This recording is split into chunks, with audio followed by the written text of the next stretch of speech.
Doing another draft here of Secrets of Strixhaven. Hope y'all are having a better day than I am.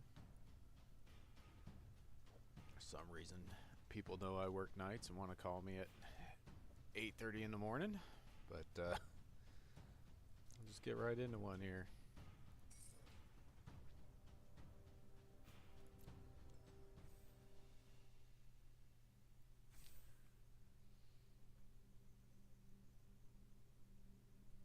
Been enjoying the format a lot. I've been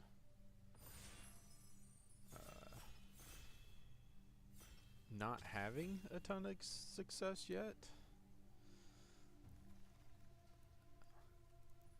And we open a really good one in Emeritus of Abundance.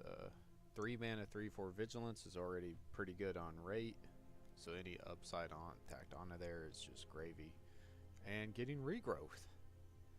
And this one can re-prepare itself. So it's a very powerful effect. Even like if you just want to wait till 5 mana to play this as a 5 mana 3/4 Regrowth card, and yeah, it's quite good. And one thing about Regrowth that green really doesn't get besides that specific card Regrowth is it's any card. You know, it can usually they can return lands, creatures, you know, whatever, but this can get instant sorceries and stuff, which is very powerful. So gets everything. I think that's a pretty easy first pick, noting there's not much else past that in this pack. This pack, Forum Necroscribe is very powerful, but kind of hard to get to work. Knockout Maneuvers, very nice removal spell. Wander Off is probably better, but maybe sticking to I don't like it so much because it's a sorcery. It's somewhere in like I'm supposed to take Wander Off or Grapple with Death,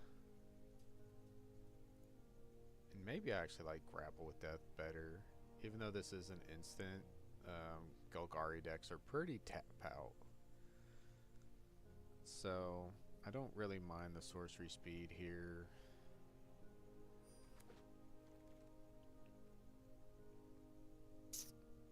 Here, like, Flashback's a good effect, but you kind of need a reason to run it. And you need multiple targets, like, worth flashing back, like, really powerful instants and sorceries here. Notice we don't really get a green card to take. We're not going to take Efflorescence.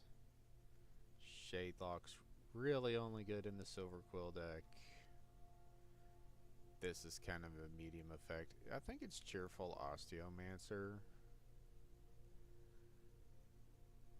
Though noting, like, I'm not so sure about Witherbloom. I've never had a straight Witherbloom deck. I've always had to splash and stuff and end up in some pile of soup.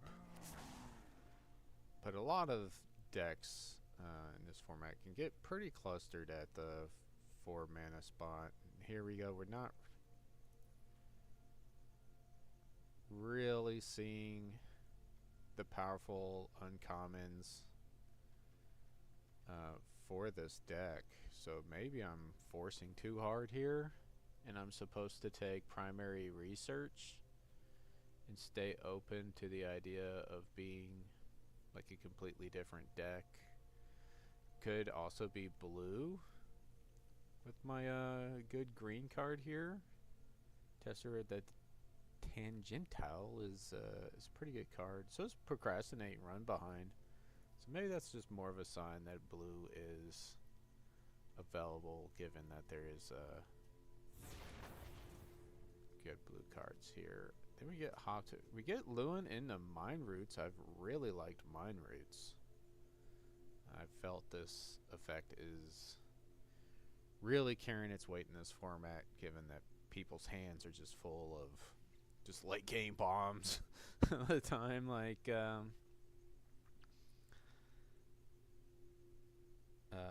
But it's not like it's like a guaranteed great card. Whereas Wander Off is always gonna be great.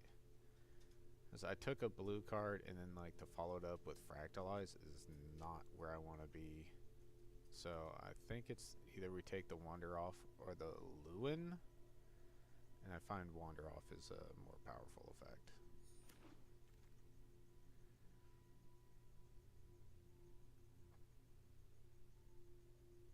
Here though,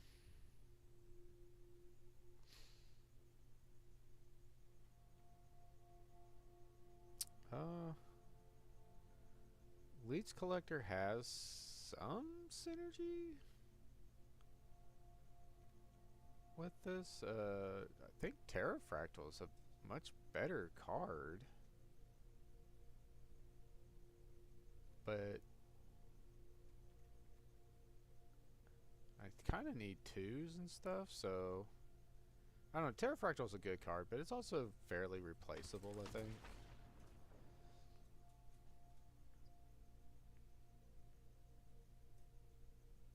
Yeah, like the reads here just hard to make. Like this isn't a card. Sleight of hand's just whatever. Rabbit Attack. Rapier Wit, like all these are pretty replaceable. Like the best card here is Elemental Mascot, and it is very far from what we're doing. I guess Cost of Brilliance isn't bad. Well, card draw effect is okay, but you know we're not really like caring about the targeting and stuff. Banishing Betrayal is good. Maybe better than Sneering Shade Rider. Though I feel like this card is overperforming.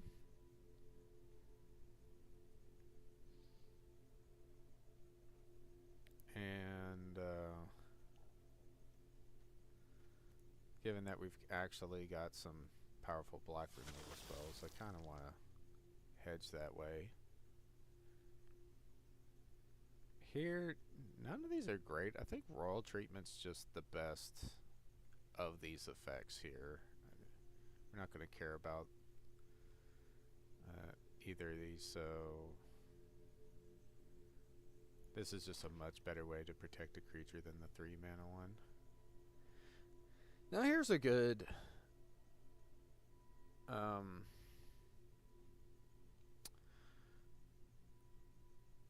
thought process of we have a 3-mana removal spell, we have a 4-mana removal spell that catches all. We just kind of don't want to get run over. Last Gasp is okay, so we'll definitely be taking that. I think Adventurous Eater is just better than this Ulna Alley Shopkeeper, but both are pretty replaceable. And Shopkeeper's Bane, that's okay.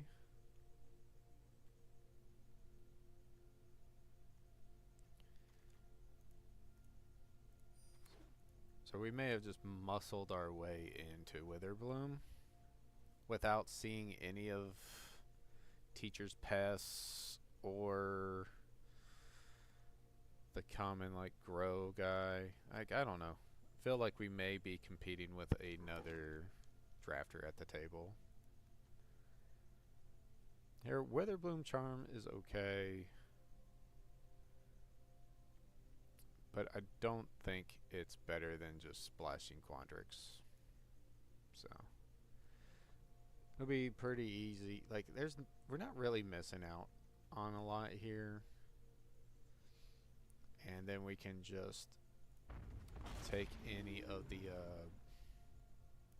green-blue dual lands that we see. And also green does have a decent amount of fixing in it.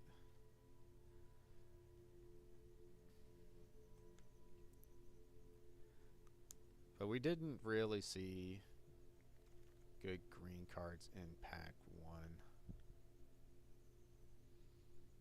And there's the blue-green land. Is that something worth taking? And this card's actually alright. Maybe I want to try this card. It's a 2-drop, flying lifelinker. I'm going to be trying to gain life.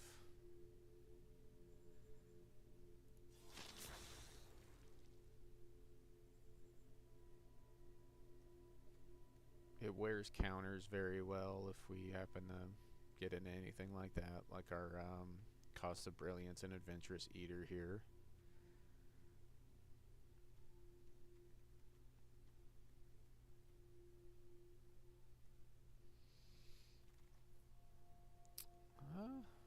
Planar Engineering.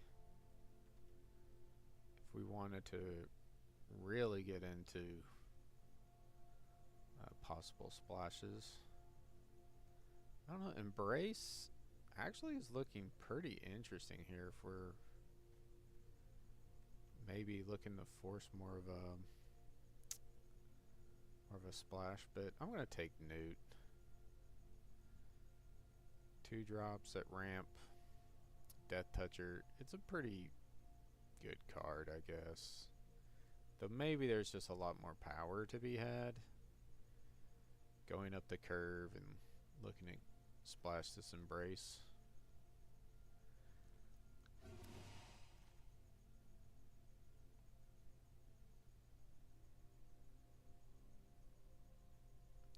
I just aren't seeing anything here. I think Arcane Omens is a good card. And that's all I can really say. There's like nothing else here. Potioner's Trove? Maybe it's supposed to be Potioner's Trove. Opens us up to being able to splash better stuff. Yeah, we're going to take the Potioner's Trove. I've really liked Additive Evolution.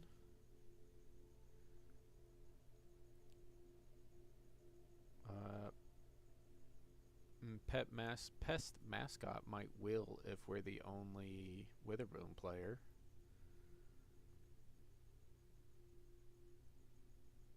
I think this card is just solid as can be.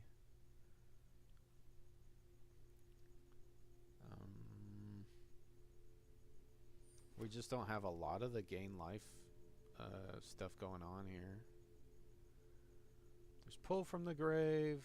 There's Fractal Mascot. And we're going to take this Paradox Gardens to play Quandrix.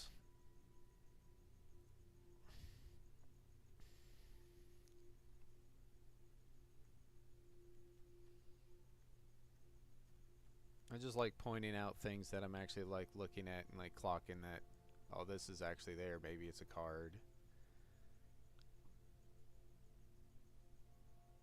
Here, it's going to be a land. And maybe Titan's Grave is actually better with the Surveil. But I much prefer my lands coming into play untapped if at all possible. So if we get another one, we might take it. Another Cost of Brilliance.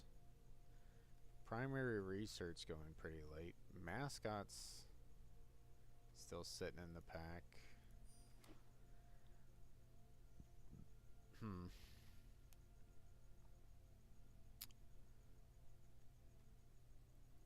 This is just like all over the place. Maybe we were in Quandrix all along, but I didn't really see. Like, we saw another Banishing Betrayal we could have taken, and some fight spells. Like, maybe taking the fight spell over one of these just straight removal spells was better. I just don't like that. Here, though, we're going to take this Baroque Banemaker over another 3-drop. Getting pretty flush with 3-drops.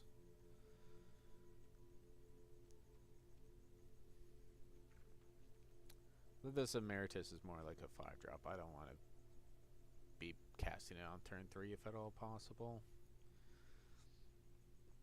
Our deck's not really aggro enough to be doing that anyway. And the Embrace the Paradox wheeling, maybe kind of showing I should have lent more into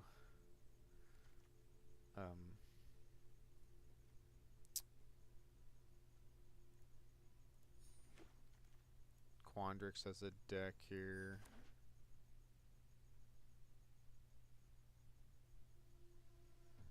If I'm gonna have two, nah.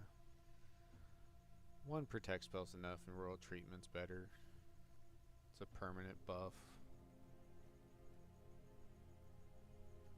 And hexproof, like giving something indestructible doesn't stop them from, you know, getting exiled or something, or bounce to your hand. Yeah, see, earlier in the packs we didn't see things like Witherbloom Charming wielding, but we also didn't see Terrafractal wielding. It's just hard to gauge what my opponents were in. Oh. We now have 5 early game creatures. I kind of want another to drop here.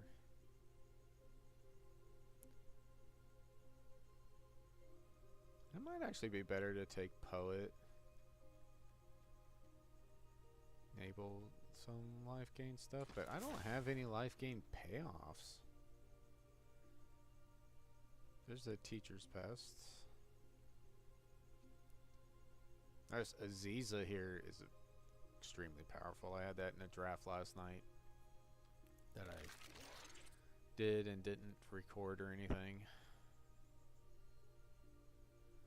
Second Scheming Silver Tongue. I guess we do get to see if this card's any good. Just increase the rate of getting them.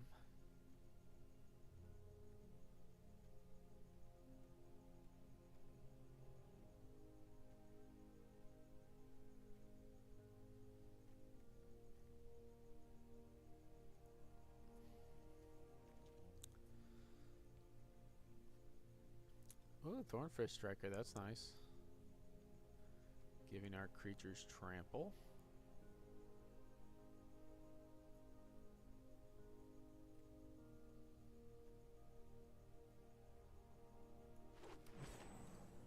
Another 3-drop though.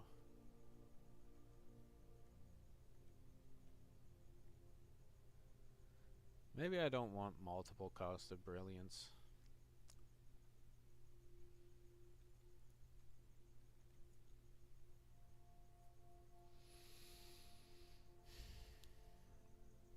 What I want is another removal spell, life gain payoffs, some sort of synergy piece.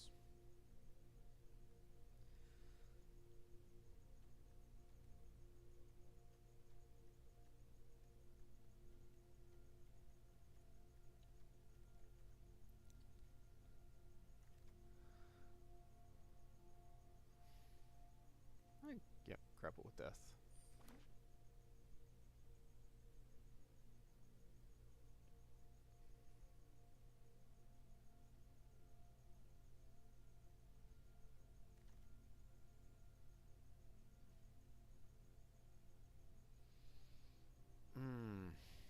Did I take a pull from the grave earlier? I did not, so maybe this makes the deck. This Cost of Brilliance isn't going to make the deck, and these blue cards aren't something that I'm going to splash for.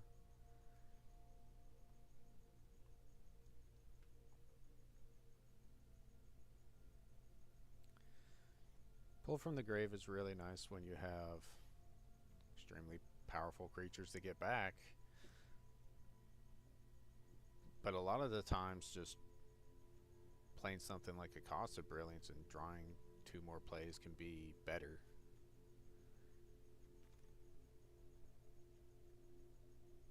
And we do already have like ways of getting cards back from the graveyard with our Emeritus and the Cheerful Osteomancer. Here, Barrage gives me another piece of interaction. Hate that I have to take it over the land, but we do what we gotta do. Now we're seeing Terrafractals coming around later. Is that something that I want? Or Mana Worm? We don't have any big enough spells to care. And this cares about mana spent, so cascading into stuff doesn't do anything for it. We'll take a Poet.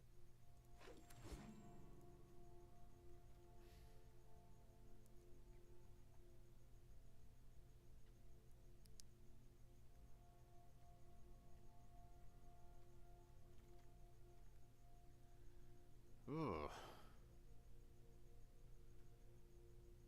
Third Leech Collector is probably worse than second. Banemaker. Mind Roots?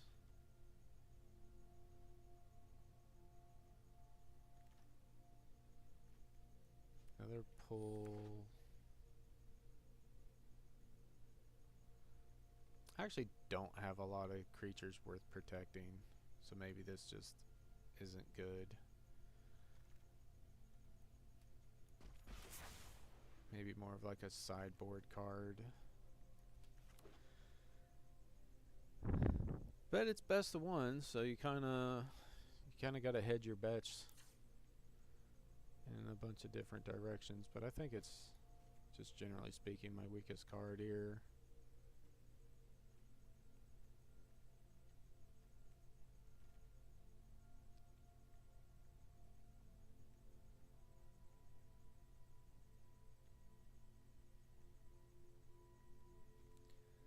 I think Shopkeeper's Bane kind of sucks with this 2 toughness.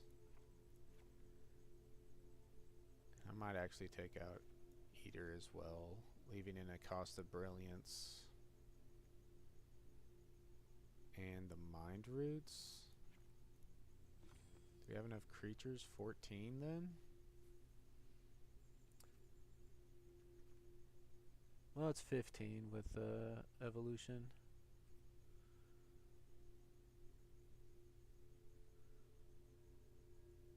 And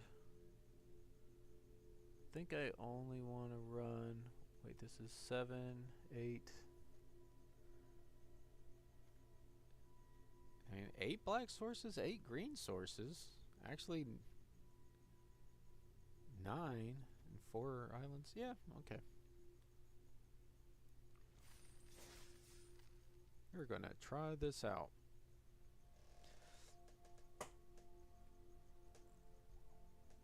I expect this deck isn't very good. And I'm just constantly going back and then the draft as to how I could have gotten into blue-green more. Though I don't think there was any reason to be like blue-green and with the possible red splash. Because I don't think I actually saw any of the good... definitely didn't see any of the good Prismari cards either, so... Not thinking that is a good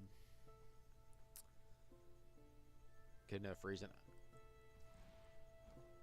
to like feel bad that I maybe got let this draft get away from me. I think it's acceptable. You know, it doesn't die to his first lightning. Heck yeah.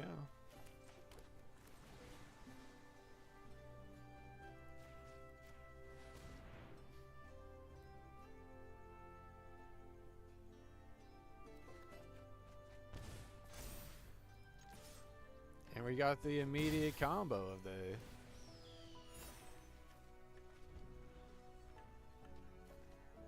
getting the Cost of Brilliance turn 3 on my steaming silver tongue. And he's discarding the hand size. Poor guy.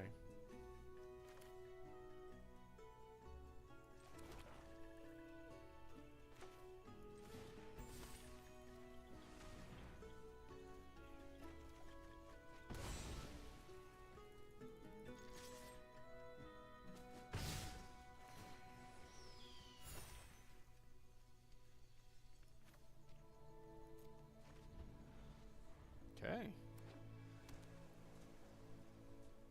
So he is Prismari. Seeing this Zealous Lorecaster discarded did kind of lead to thoughts that that might be the case. But I've seen people play some really weird piles of soup where it looked like, hey, they got into this deck, but wasn't open, so then the other deck that was open was 2 completely different colors, and then they're playing 4 colors of Lorehold graveyard stuff with Witherbloom life gain things in it. It's like, that's what you really want to try to avoid. Don't want your deck's going that far off the rails.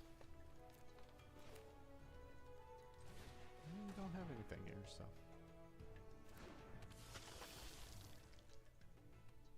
Kinda sucks that I can't punish him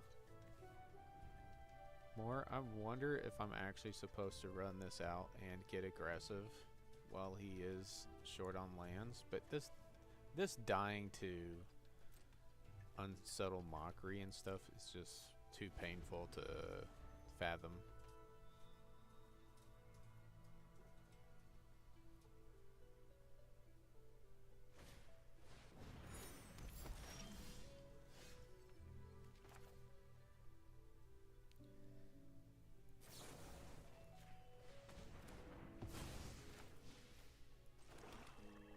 There was a lot of thought to grapple with death just to get this trigger.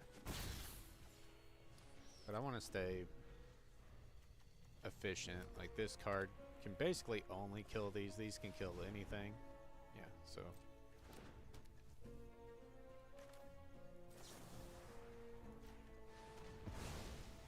Alright, now that he's getting tapped out, I think we just gotta jam this here.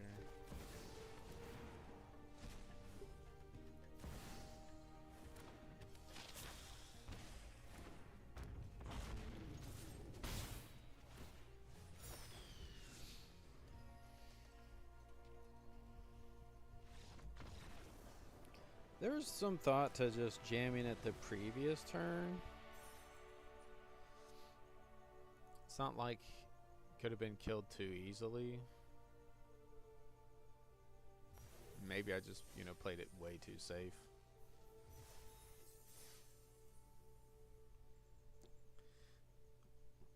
I was just worried that he was actually like sandbagging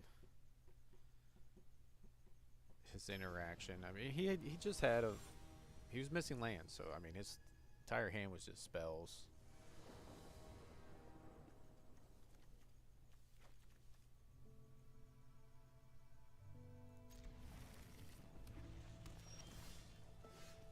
Ugh, can't play my 1-drop on 1. That's unfortunate.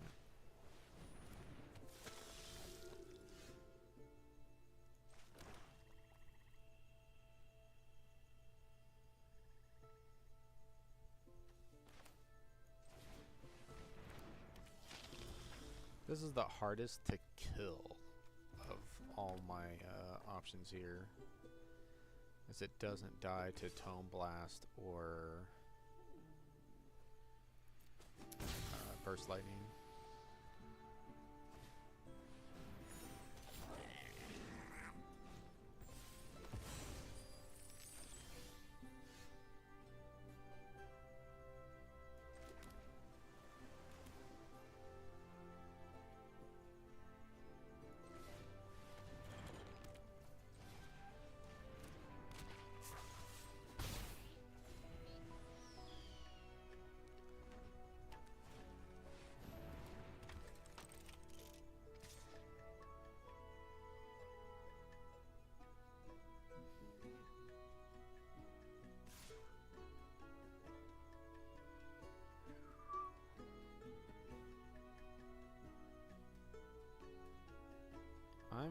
not gonna block here. I do have a fight spell that I could use to kill the Micah.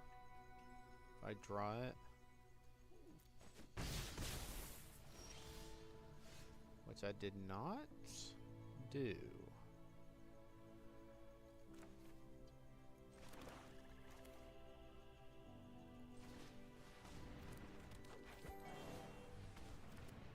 We're just gonna go as wide as possible.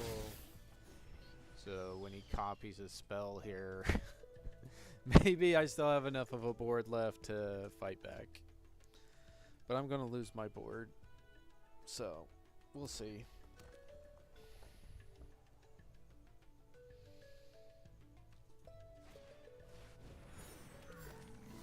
Okay, that is extremely, extremely bad.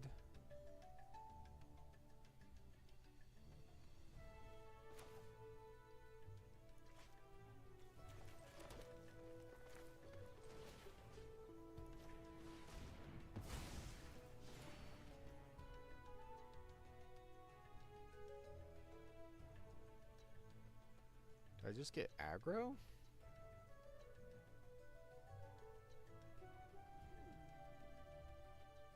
I could have played Poet first and drained an extra life. But I'm actually thinking I want to Sun and Blood.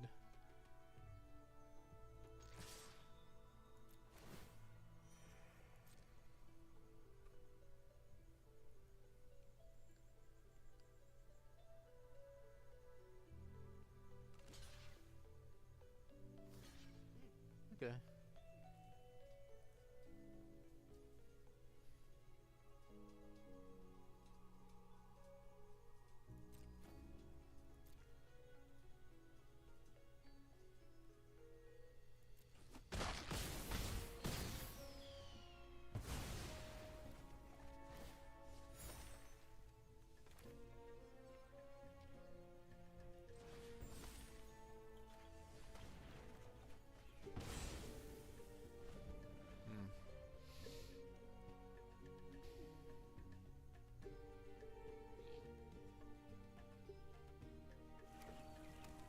My thought there is when he played Pigment Wrangler instead of like playing a removal spell and copying it by sacking his treasure, that he just doesn't have another, like doesn't have the removal spell.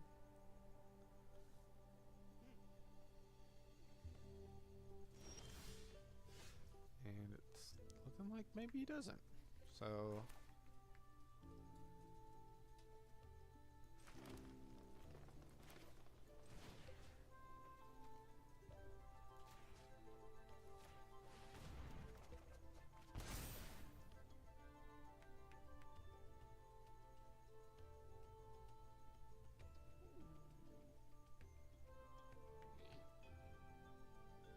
getting kind of stuck on black mana here.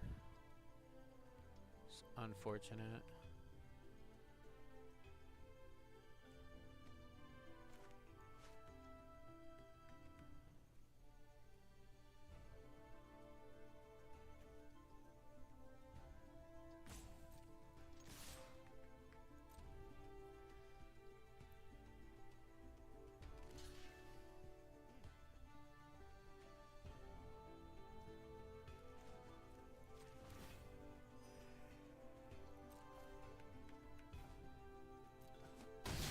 Oh.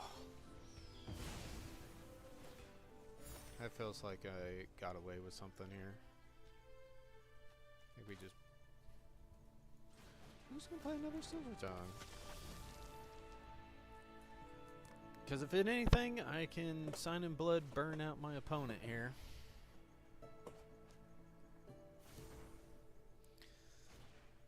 Maybe.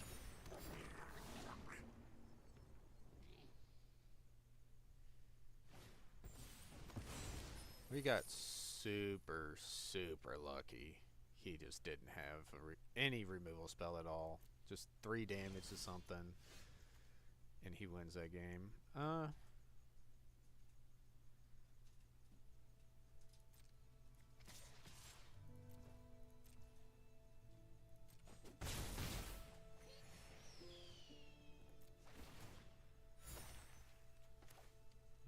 we're just gonna fire this off.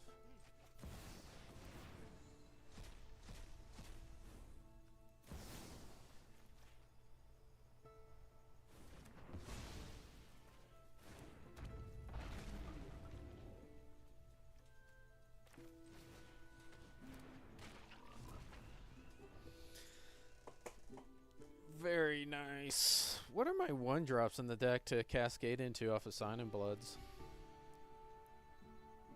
Because is this Burrow Bane Makers? I've already played them both.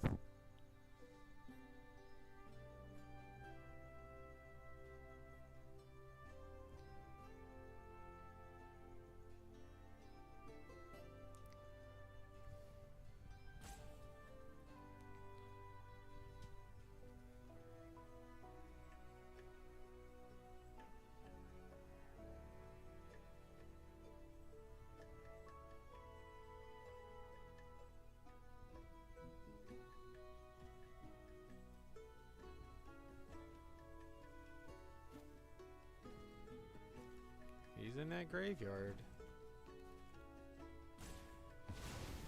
Moment of Reckoning. That is very good.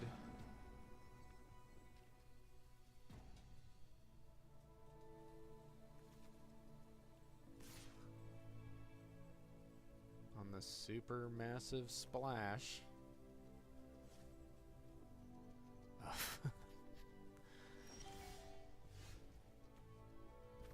I guess he had that in his opening hand.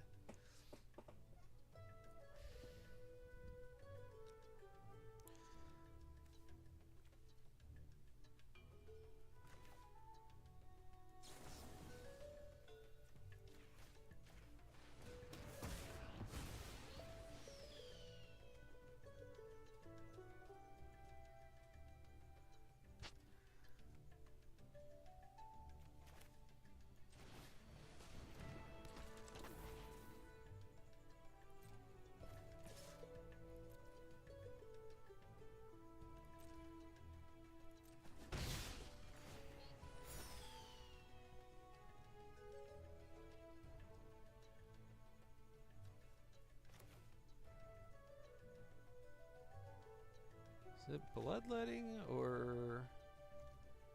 Yeah, I'm actually just gonna gain the 2 and put my pest into play into his turn.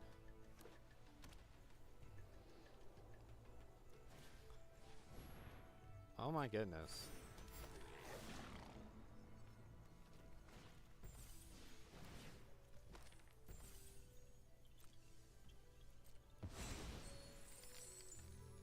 Okay.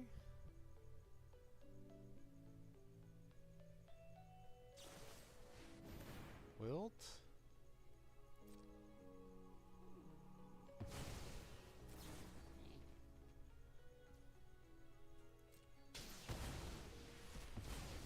I might be losing this game.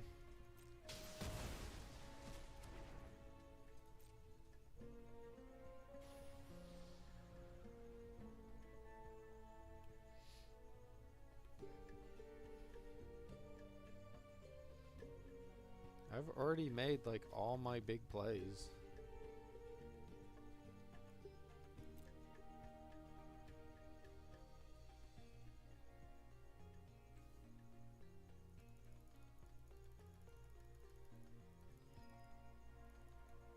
Do you dare attack?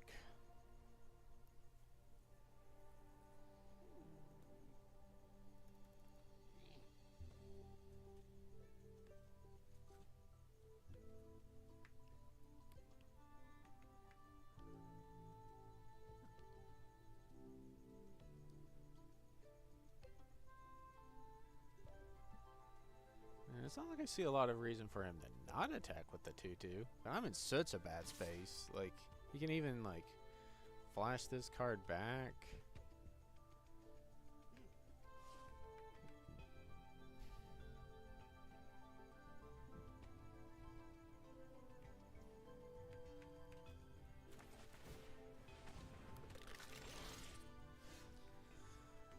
That is by far the worst draw in the deck.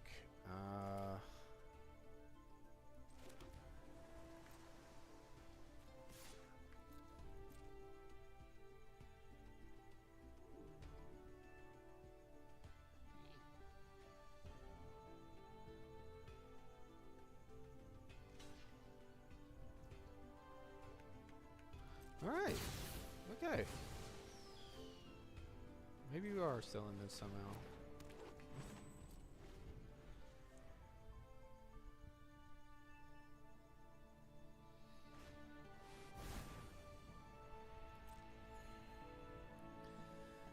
It's good that his surveil land, he's not going to be able to like activate this unless he gets a black source. I need to stop talking. I just like talk myself in the losing games all the time. You can't pitch a wander off. It's too good.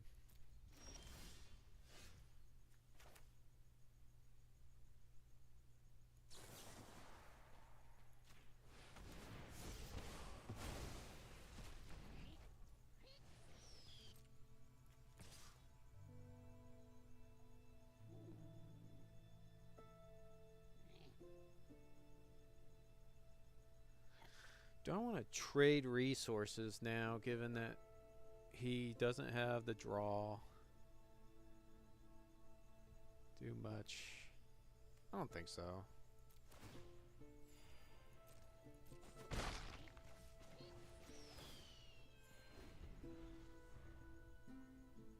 Maybe I upkeep Surveil, just to make sure my draw is something.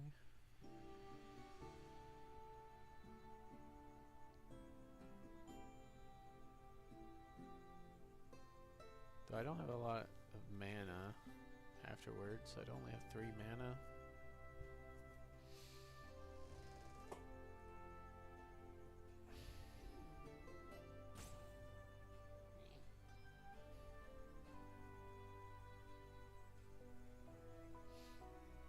How do I cross the finish line here? He discarded Aziza, by the way.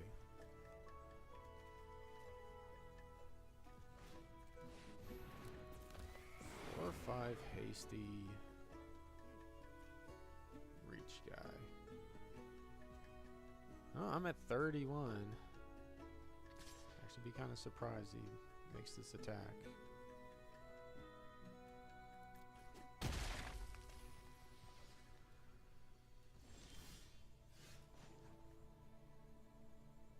Why is it tapping all my black mana?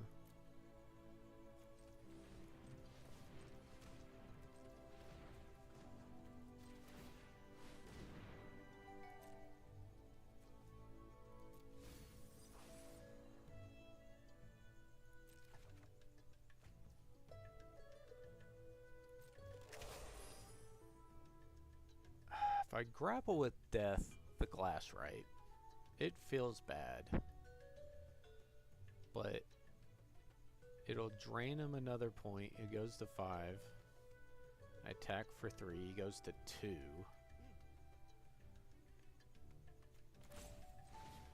don't know. It almost feels like it's correct.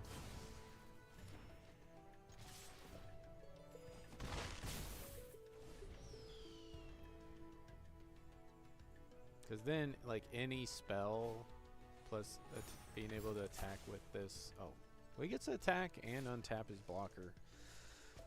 That was a very good top deck for him. How many lands have I been through? 1,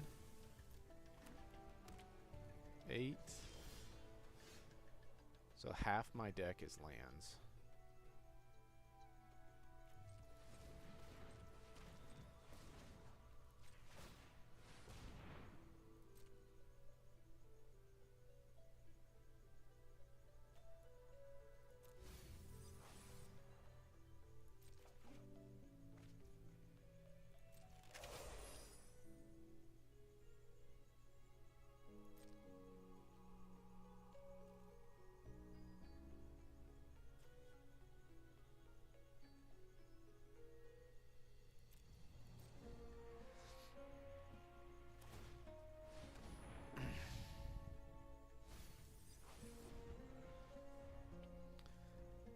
Emeritus gets to get back my... well, anything. I can get back Quandrix with it or something. If I want. But there's probably ways of just winning the game.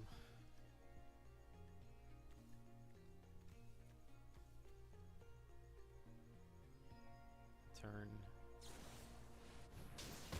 Well, not now.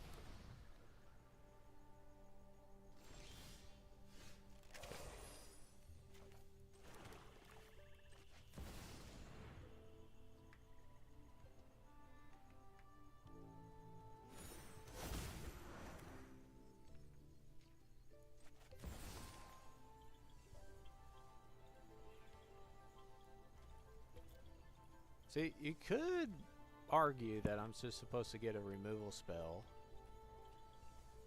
kill the Ember Mare, and get in for one.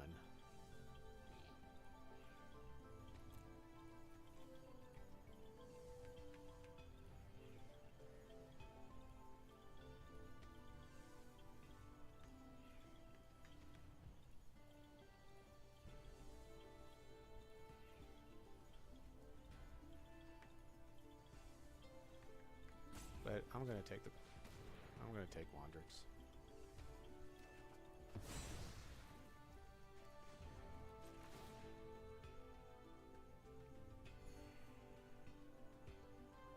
Mostly because I know I'm not in a position where I'm dead the next turn.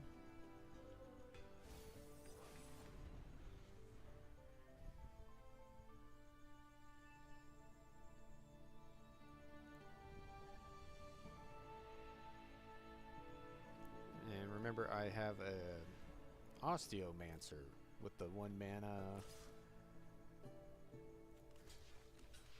Okay.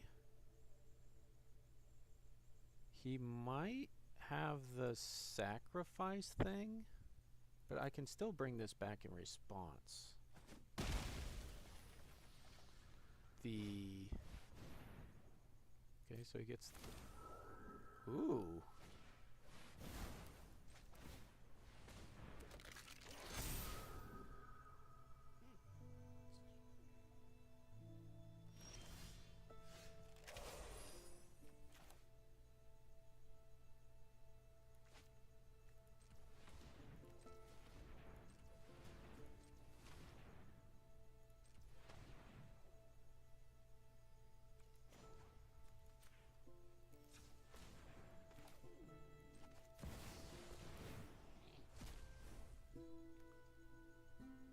Speaking of,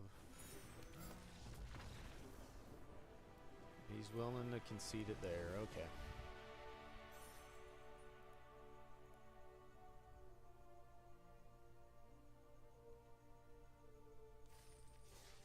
I have demonstrated my loop.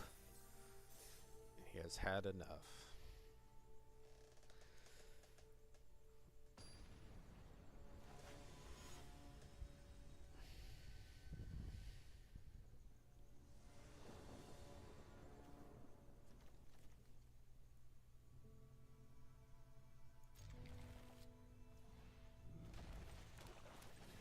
I think I win that game just a heck of a lot faster if I like didn't draw so many like islands, and I actually have more black sources to make use of the Sign Bloods before my Silver Tongues got killed early.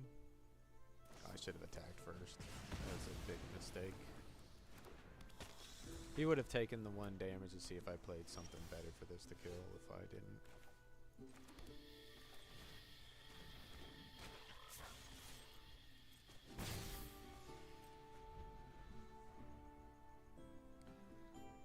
So I missed the point of damage.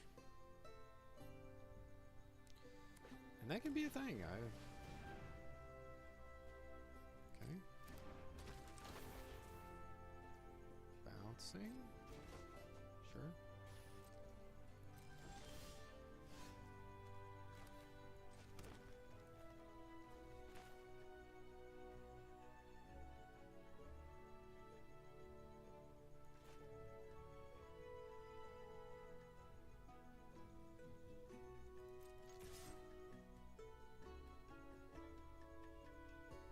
I think I pump and just get to kill this for free if he's... Oh, I did miss a pump though. Maybe it's better to hold up blue, make him think maybe I've got a counterspell.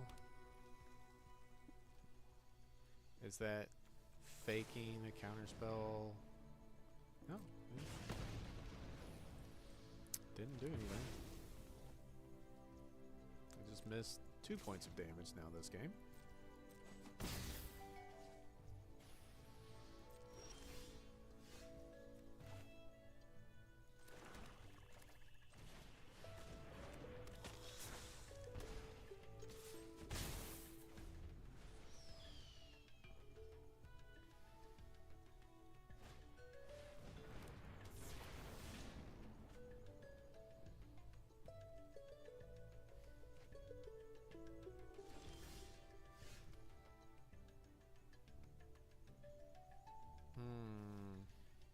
Here I want to be more mana efficient and use the Wander off. Blue-red typically doesn't have ways of getting creatures back from their yards to care about the exile effect later. But this is an instant.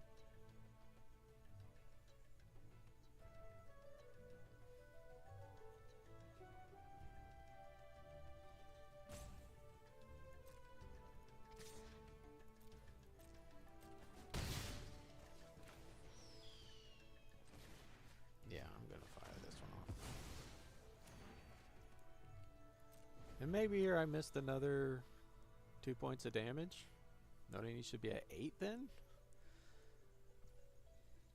So I'm playing this terribly.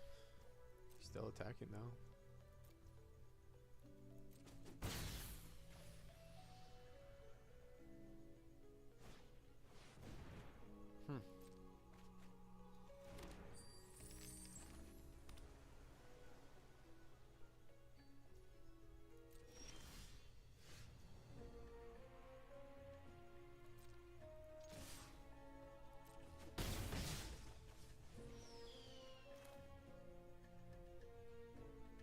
Assuming he's got 3 mana. I wonder if it is a counterspell. I'm not gonna play around it though.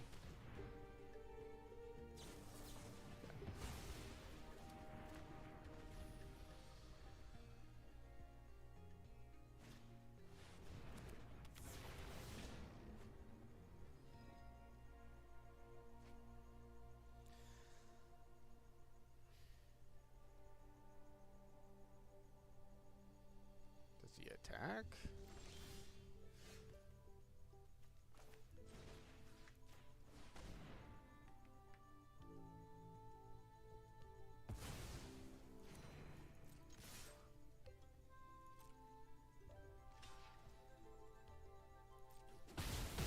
Aha, I have follow-up Death Toucher. But he would be facing down lethal this next turn if I had played this better.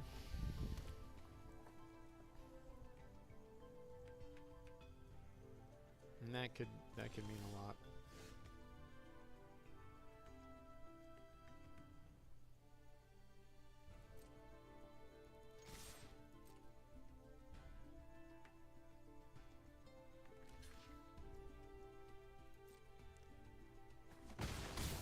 I'm willing to do this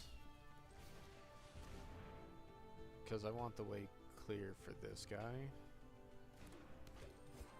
So now he has to have 2 interactions, and that had Ward 1, so it'd be pretty hard for him to interact with. And if he had it, he would have killed the Sneering Shade Rider. But I should have won the game that turn.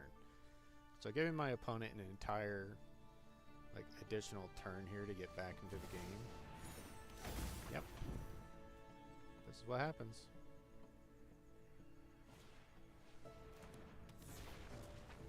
Yep. I deserve this.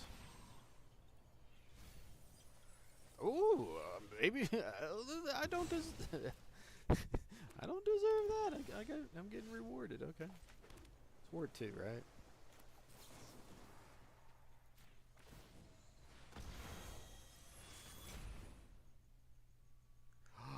No way he has a Spell Pierce.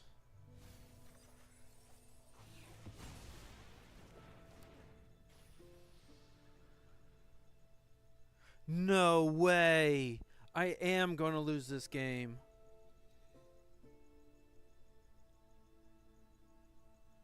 Are you fucking kidding me?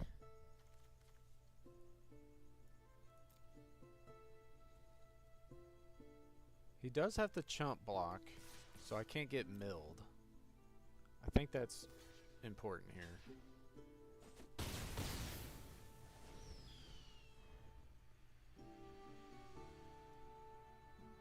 Okay, gotta get off tilt here that I gave him that extra turn and possibly losing the game. How do I win the game from here? He can attack and redo the thing.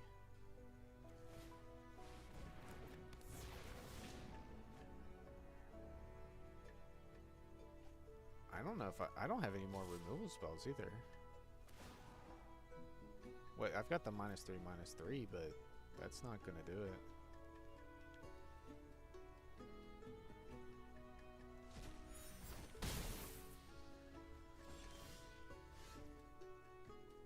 Leech Collector.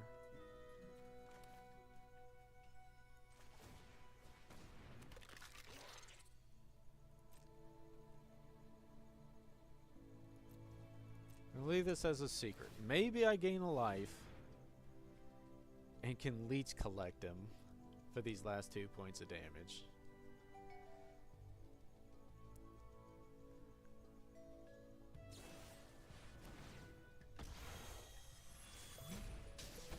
Okay.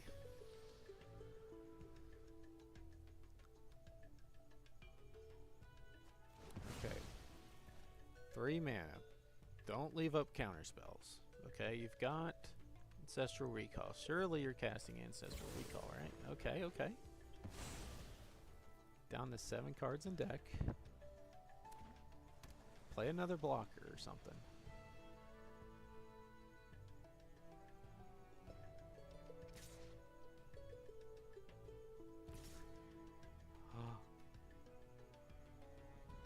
That's so risky. Alright.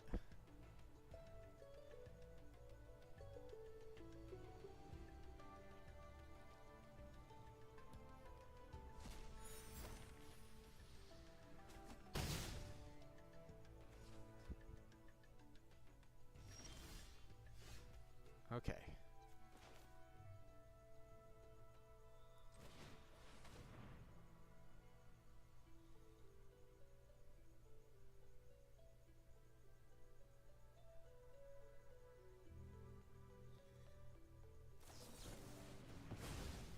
Oh, do I play the other one?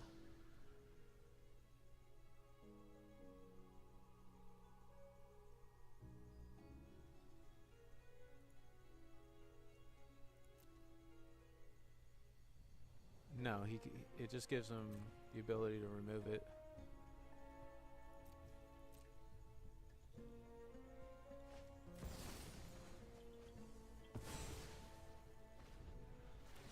Because I didn't... Wait a minute. No, I did have the black! What am I thinking? I just punted this game so fucking hard over and over again. Like, I wanted to lose this game. For some reason, I was thinking this was the blue-green land. And that I didn't have another black source to play a second one.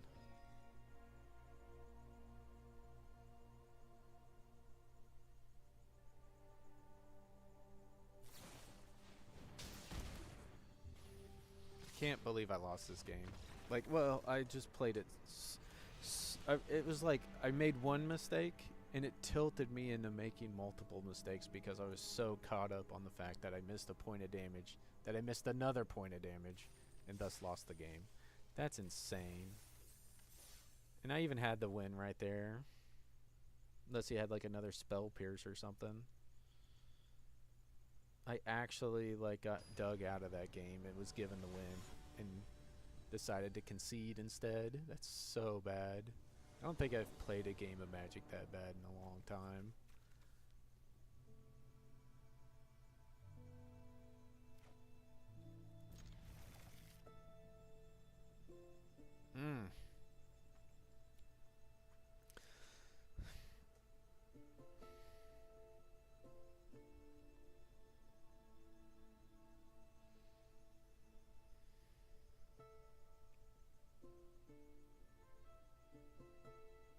I also drew like none of the gas of the deck.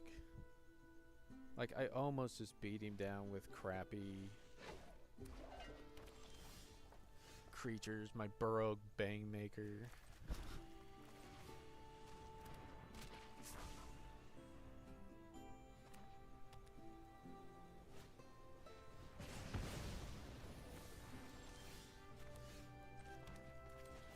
He's saying don't worry about it. I'm gonna make sure you don't punt the game with this card. And removes it for me. That's nice of him.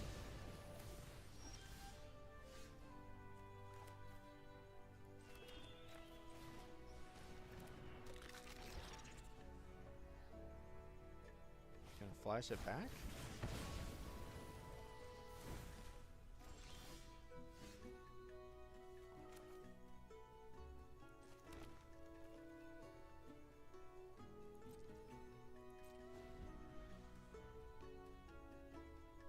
That's... I mean, he is stuck on 2 lands.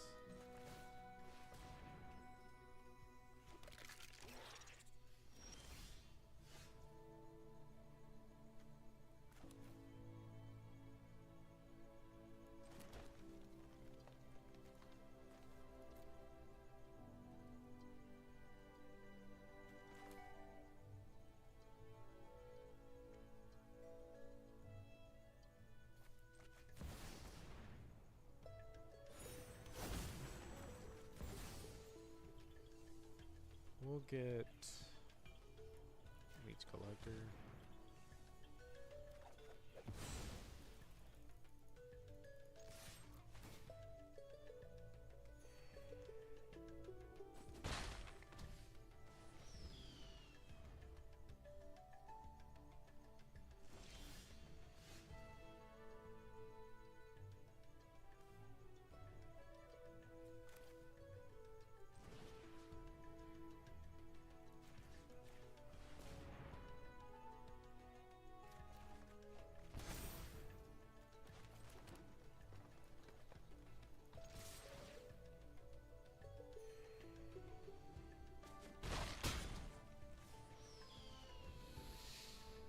Poor guy's just missing lands. There's not much to even talk about here. I can't even cast the Mind Roots. He's just gonna have like be able to discard his 6 and 7 drops anyway. Like who cares? Those cards aren't gonna matter in this game anyway.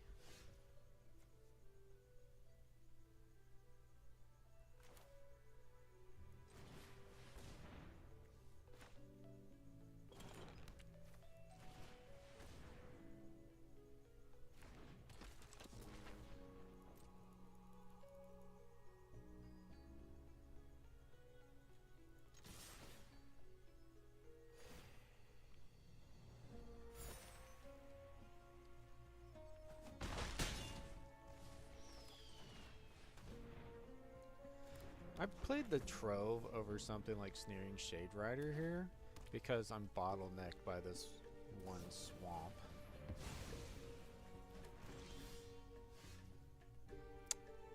Yeah.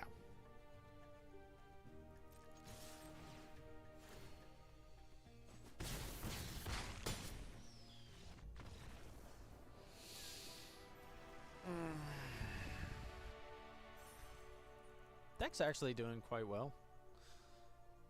It may be a 7-0 deck, and I may just be a punt player.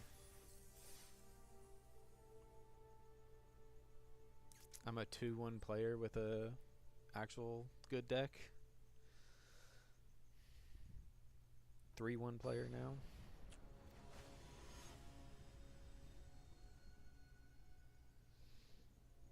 Getting hard carried by the arena client, mana screen 2 of my opponents.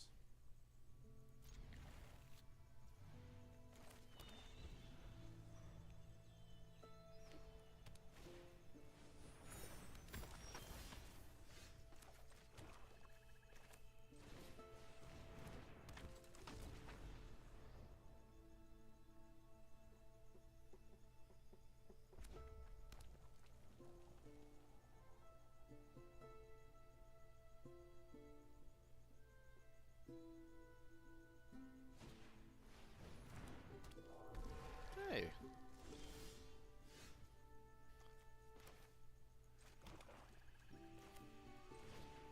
was wondering if he was gonna play this just to tap my blocker.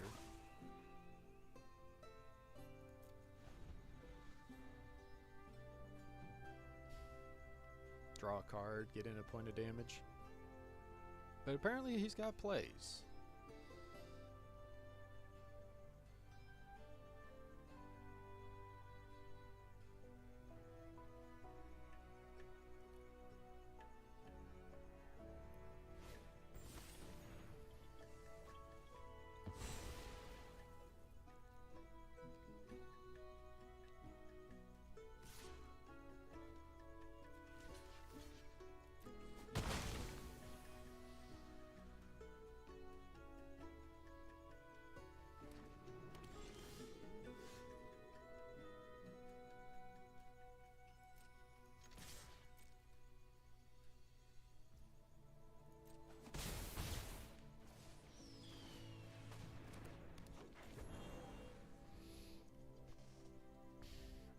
I'm not sure which creature is more valuable to keep, this Leech Collector or the Melancholic Poet.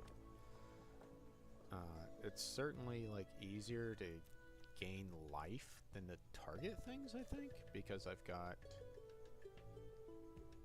like the pest dudes that gain a life when they enter, and also like this drain guy's in my hand. Well, that's unfortunate.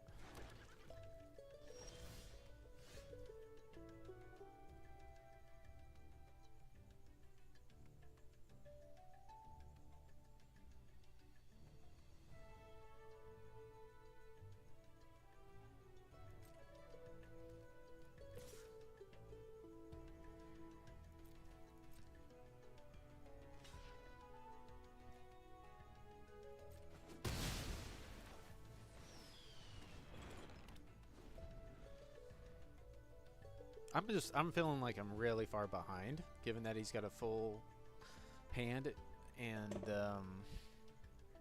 so trading resources and trying to stay even till I can get in there, like, maybe that's wrong. And I should be trying to take a more aggressive slant. But missing land drops here, getting a little painful.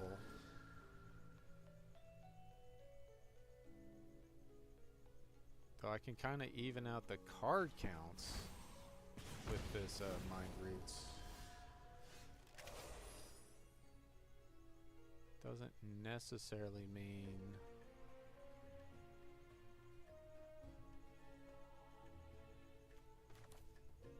getting ahead much. I really wanted that to be a land this turn. I killed this stupid thing.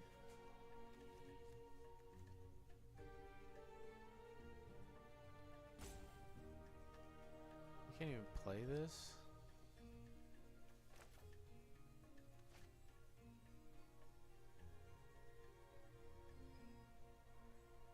I can play this, remove a creature, leech them, you know, gain 2 and then leech them.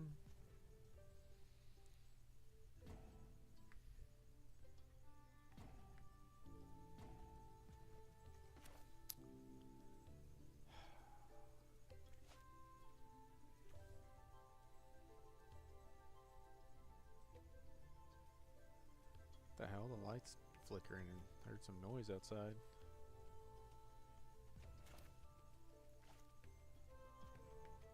I'm just gonna pass.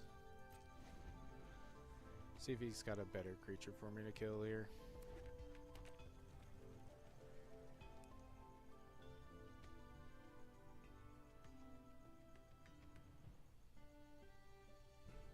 Yeah, he's taking a while. I'll be right back.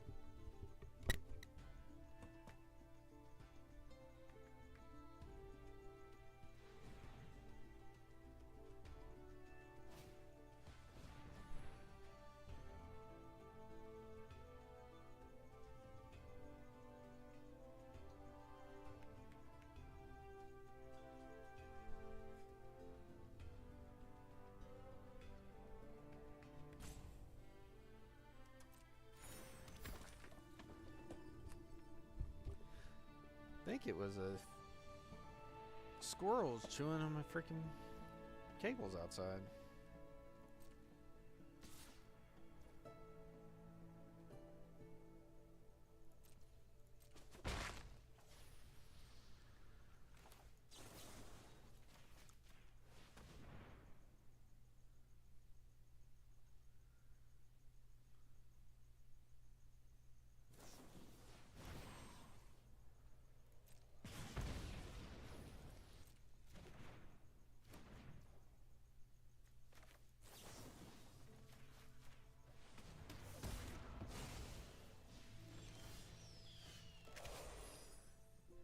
Jeez.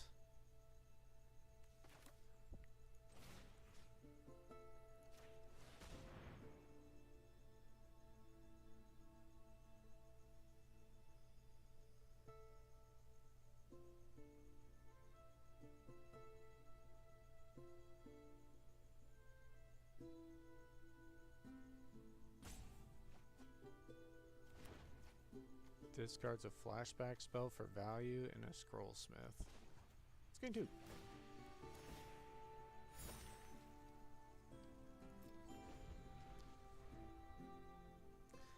He can more freely attack with his 2/2s now.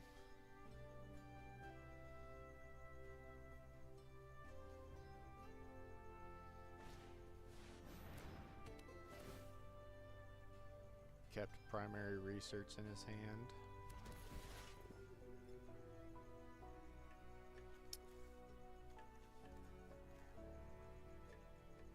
The only thing he can get is reprieve or dig site inventory.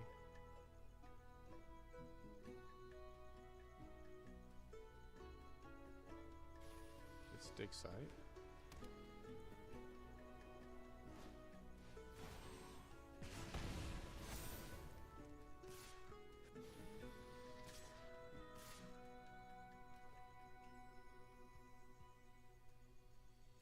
What am I doing here?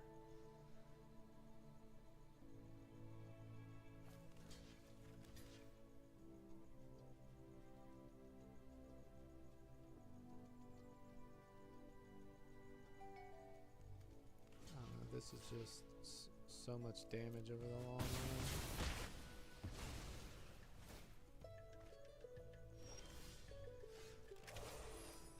This is probably going to be too little too late here.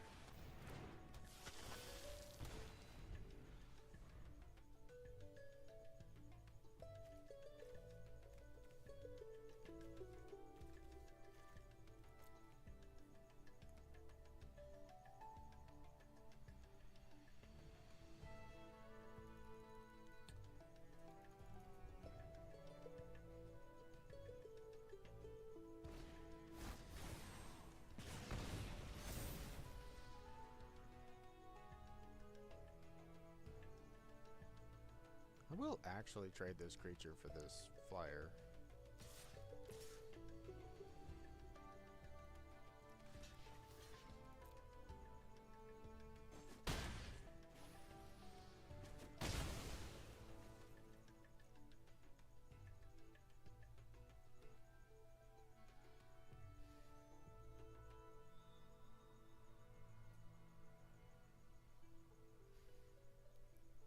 A land here wouldn't actually be bad because I could play Cheerful, get back this Steering Shade Rider, and gain 2 life. And he gets Innis to blink the...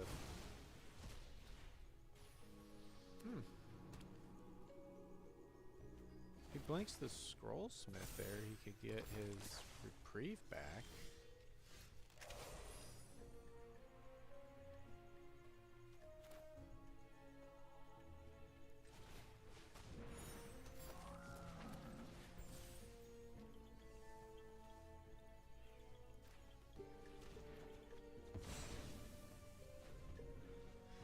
But he can tap down my blocker now, and I take 6, 7, 8, 9 points of damage because of the trigger.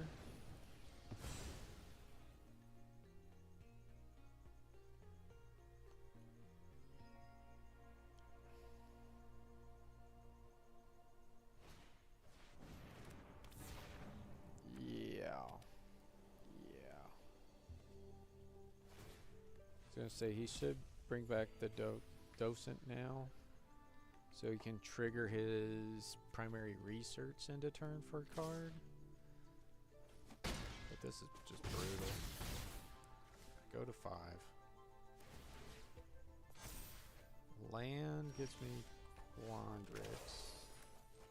So I think is really gotta hope to roll big here.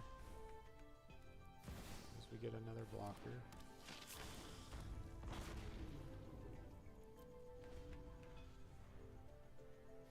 Okay. Not dead yet.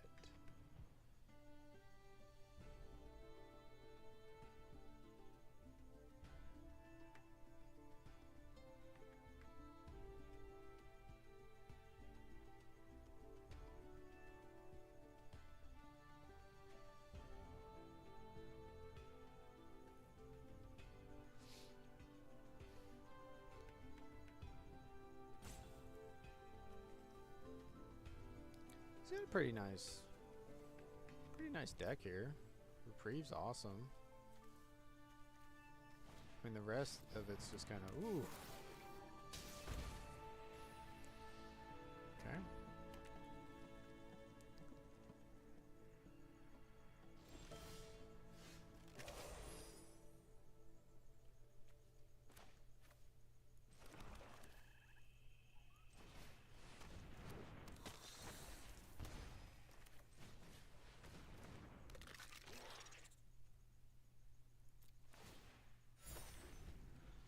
Whew.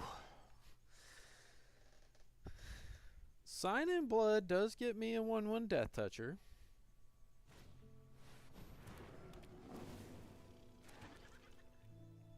And I can gain 2 life before it actually resolves off the Potioner's Trove, so it doesn't actually cost me life. Alright.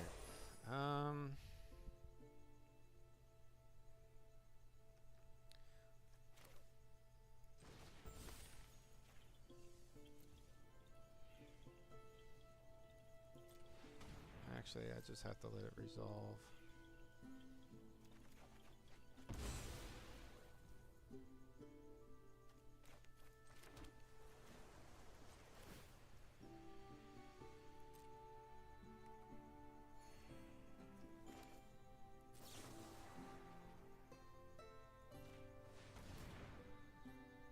So we cascade. Get another destroy.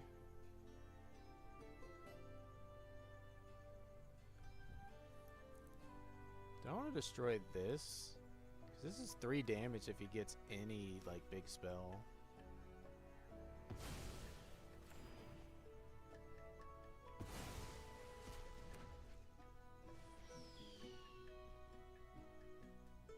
Do I have to do any attacking? I think it's really risky in this spot to attack at all.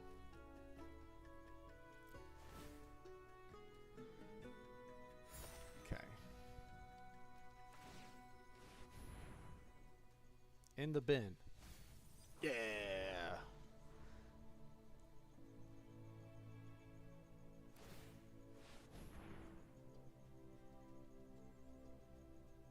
Surveilling now. It's not even like...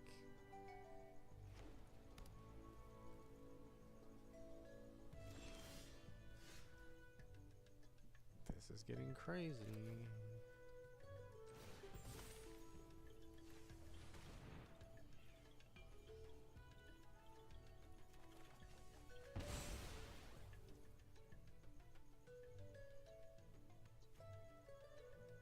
Yeah, it's from hand. Okay.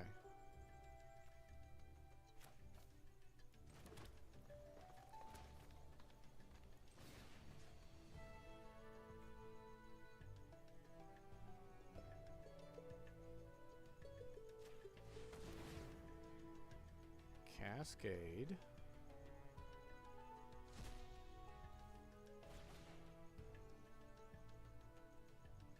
Leech Collector. Why did it tap? Oh wait, no. It's because the Sign in Blood is too black.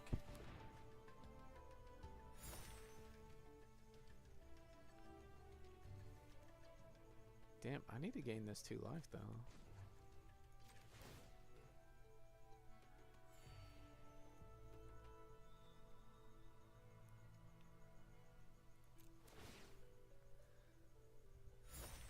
Okay.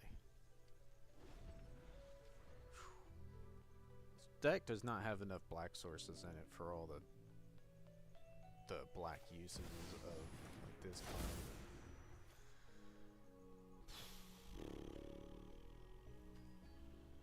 Cast the spell. He only has reprieve.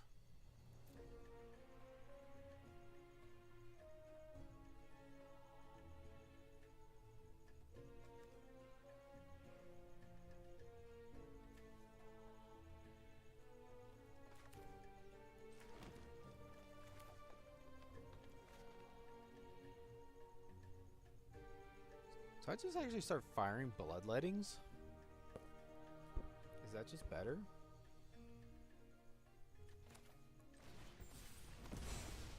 That's bloodletting. Gain 2. Banemaker.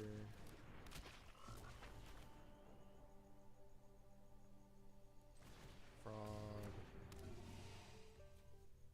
And then I've got a scry available? It's not bad.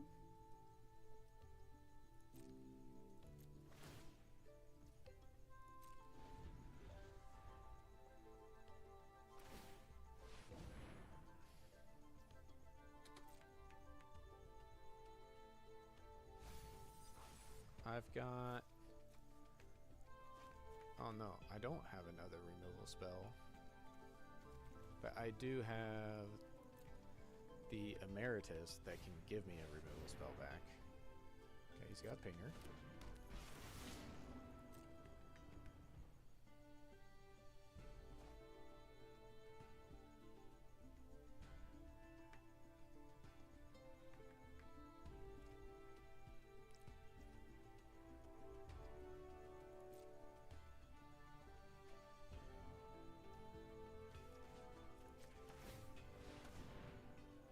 Last Gasp. Last Gasp is a fair card. Do I have another Burrow Banemaker? No. I'm not going to get rid of something that actually affects the board though.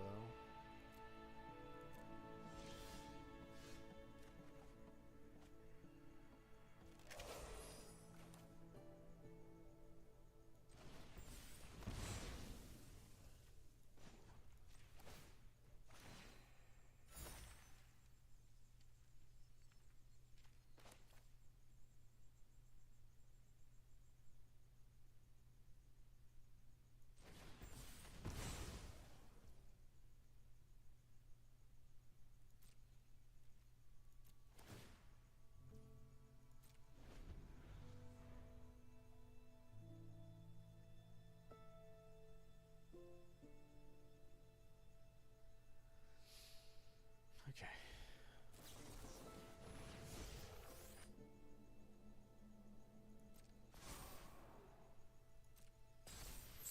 Now I can attack with Dawning Archaic, trigger the Rapier Wit again. But then I can Last Gasp and block with Quandrix.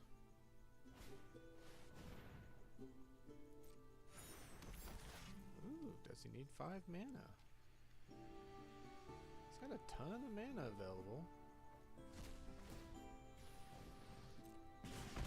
Okay. Oh, with that ability on the stack, I could have killed this creature. So he couldn't cast it. I just don't know what he could be casting here in red-white that I care so much about. I mean, the like pump team effects would have basically always killed me here. You know, the 1/1 counter and giving something double strike.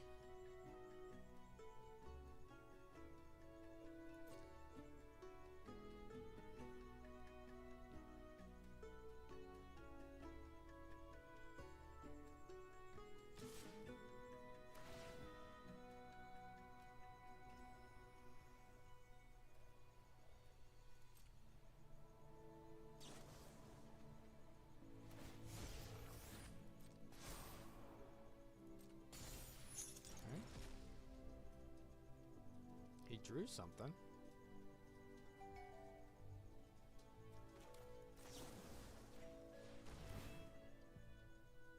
Cascade. Have no other 1-mana cards in the deck. So we just get a shuffle.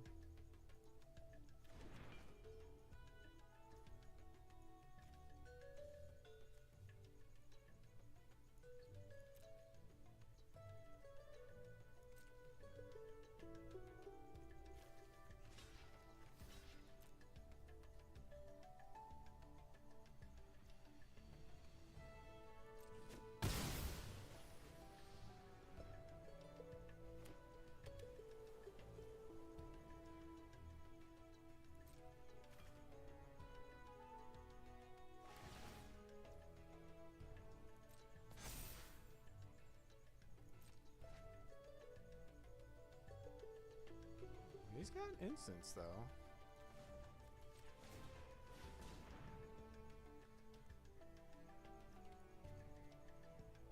Hold on. Where's my... We're going full control for the upkeep scry. There we go.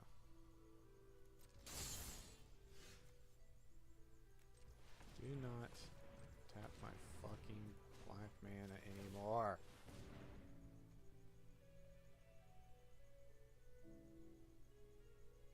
Pay 2.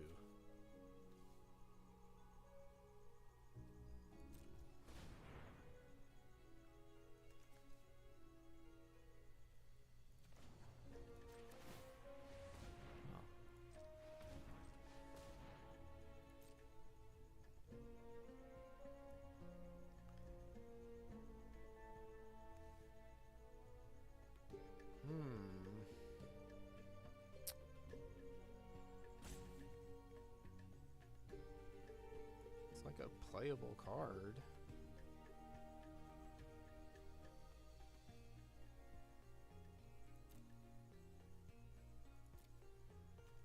I'm gonna pitch it just too little here. Okay.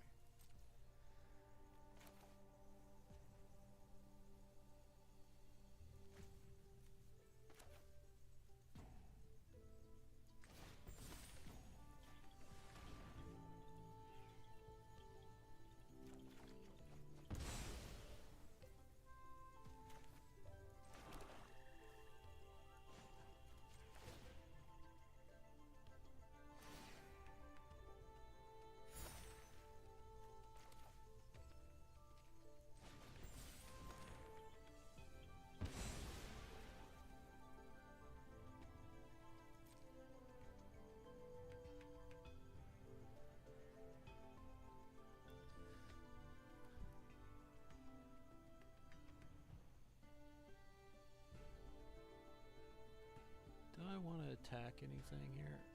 It's just so rough since my dude's already tapped here. I don't want to do it.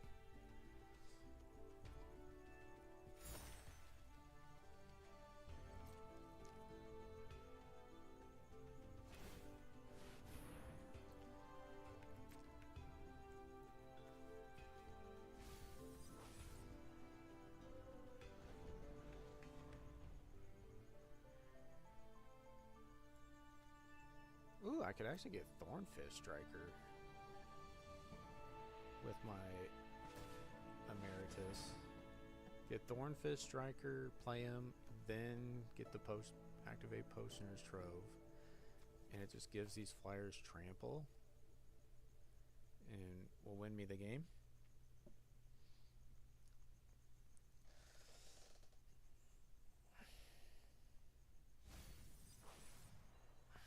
Oh, and my Death Touchers trample too, which is funny.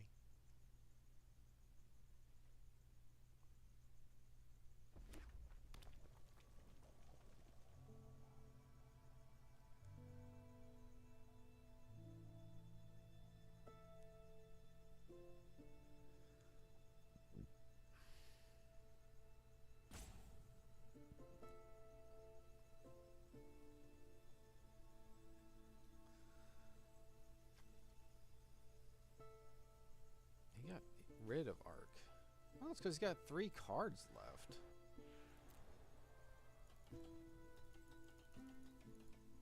may not actually have a way to close the game out here.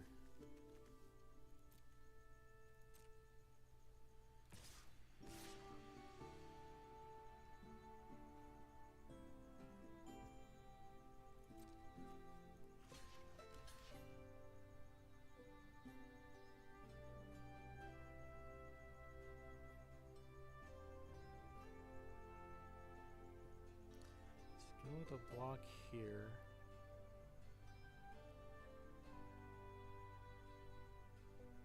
Guess leech collector.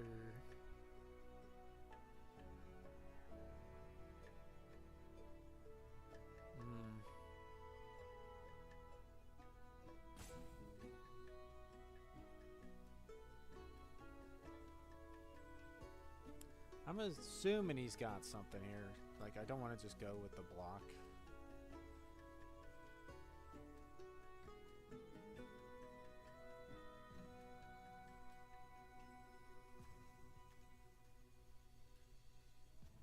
Maybe I could go with a double block on him. It could be the +2 first strike trick. And that would really screw me. 6. I don't know, I just want to... thinking I could die here.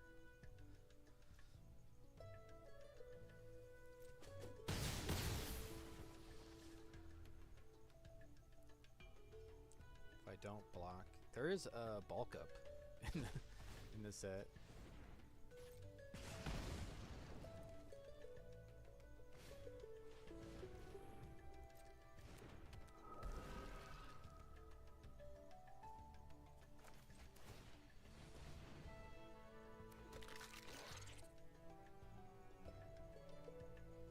Teacher's pest back. He draws.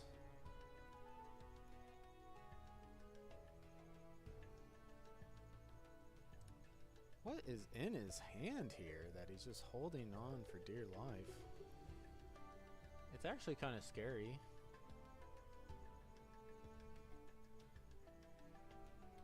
Like, if I go for this lethal swing and he does actually have a removal spell for Quandix, I mean, it could be like an Ajani's thing.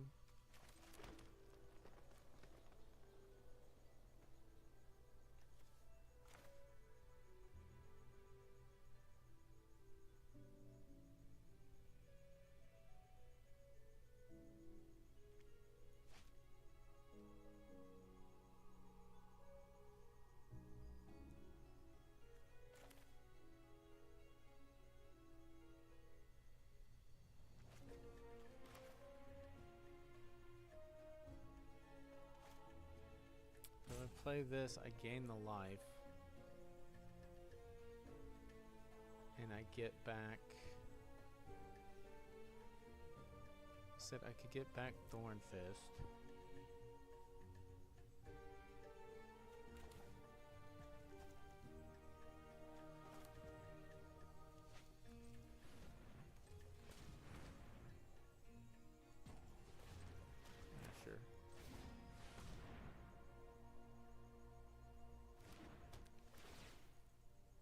Pretty big game, giving my flyer vigilance 2. Makes the attack free.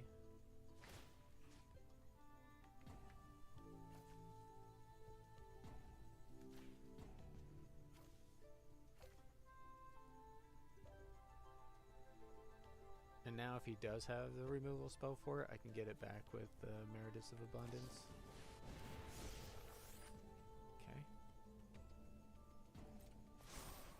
This is what I thought was going to happen. Okay, I had the correct read.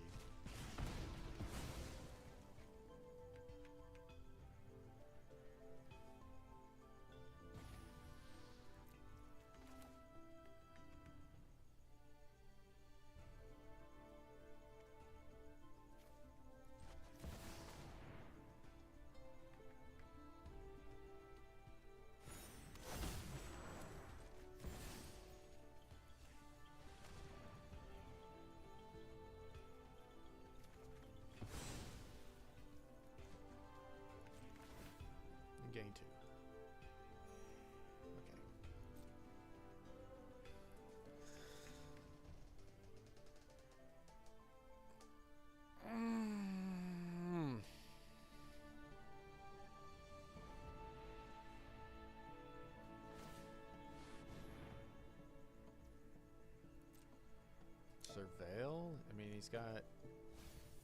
He puts the land in the bin, so this is his last turn.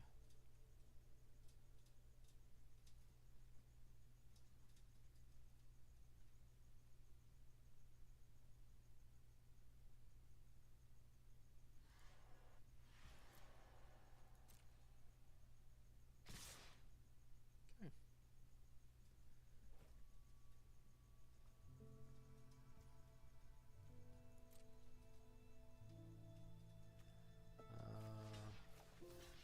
Block.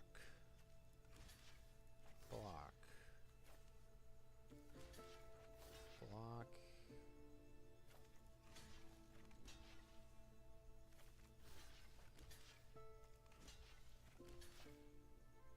Is that it?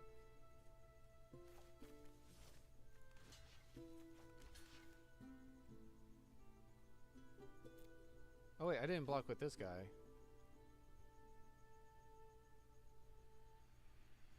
Did I just lose the game?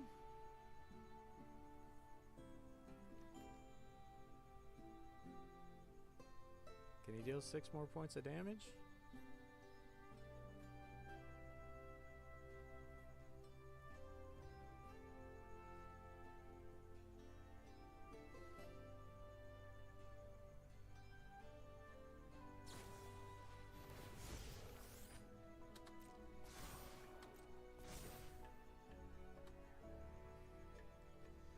There's 2.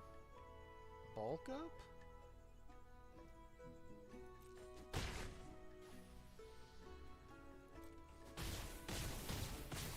I thought I had this guy blocking one of these other guys.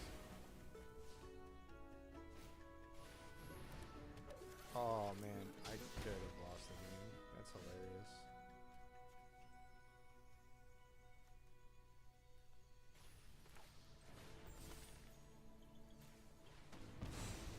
I guess I should have just made him draw the 2 last turn.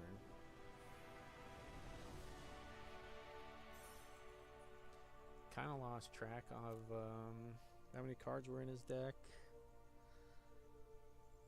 Because I could have signed and blooded him, gained the 2, redone it, and made him draw 2. Like, yeah. I could have actually went for it. But if I do that line and he has the removal spell for the creature... Like, it wouldn't have worked several turns ago, because he did have the removal spell. He could have fired it off and killed my guy, so I wouldn't get Sign in Blood again.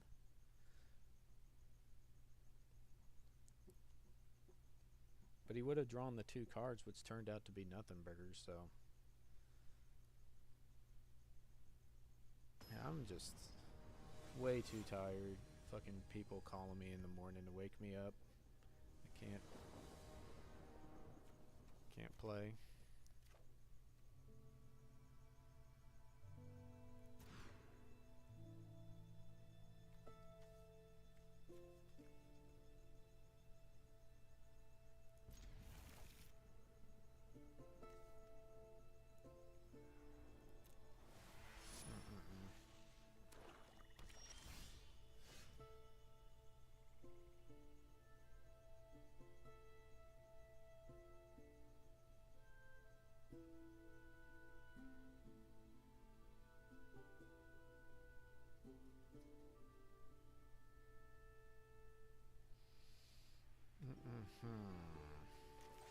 Worst draw in the deck.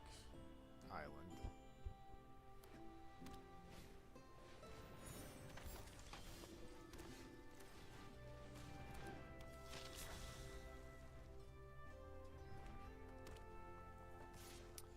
This guy's Mardu. See if it's a thing.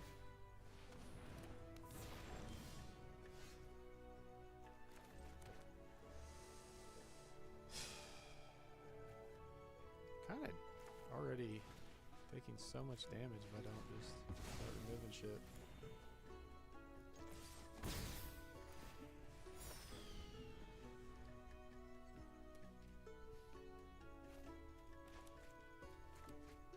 Guess I should look back at the mana base and replace one of these islands with a swamp for sure. This is getting way too rough.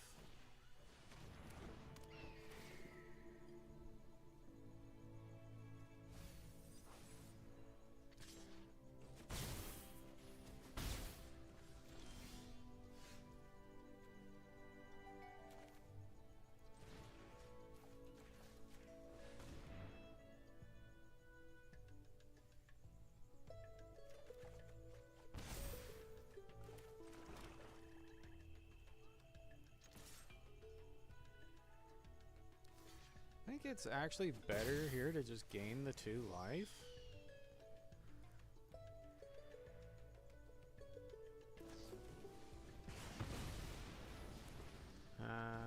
Okay, I didn't account for a burst lightning. Sure. Thing is I knew I was taking like a crap ton of damage this turn here, so I just want to get some life gain in.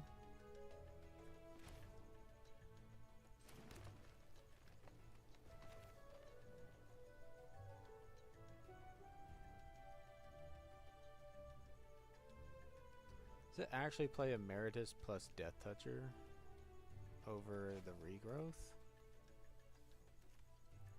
I'm gonna regrowth the removal spell.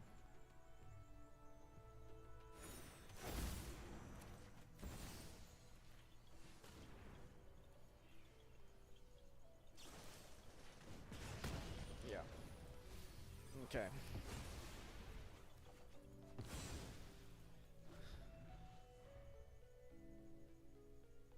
This isn't looking that bad though.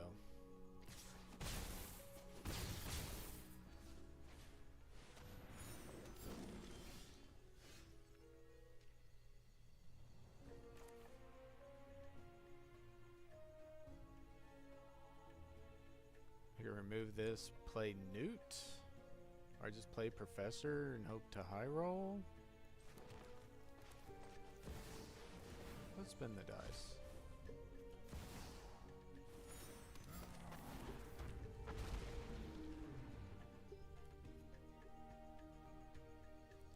We get a very poor blocker.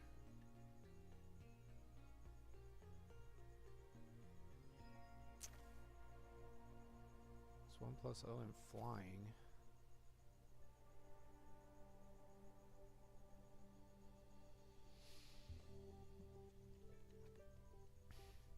Just really hoping he doesn't have... I mean, if he had a removal spell, I was in a really bad spot anyway to just play a single creature. So I was hoping for a creature plus removal spell plus a blocker. And I just get something that I really, really don't want to block with.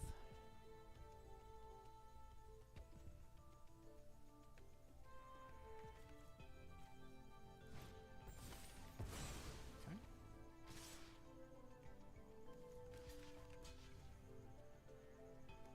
Take 5?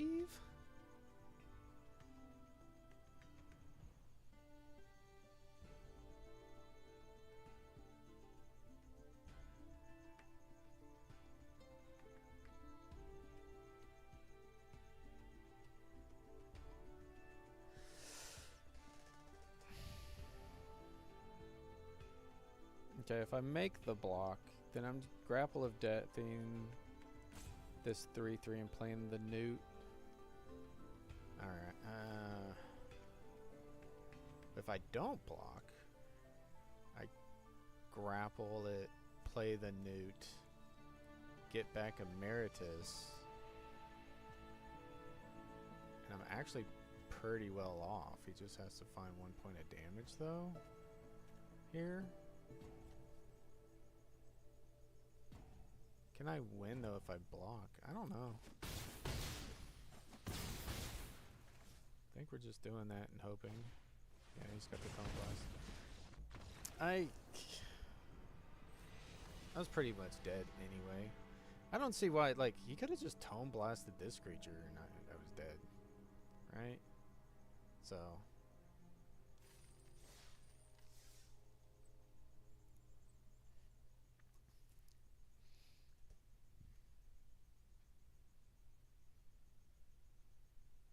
Because if I make the block, I go to 3.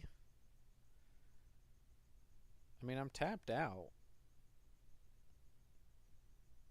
Like, the only way it's not lethal is if I do that.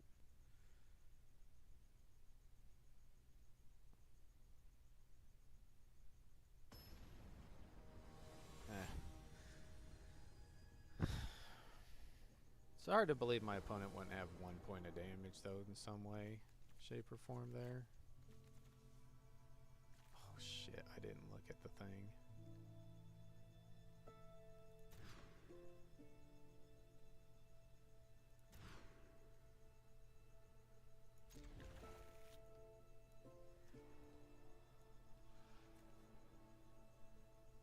Wait, it's 2 cards.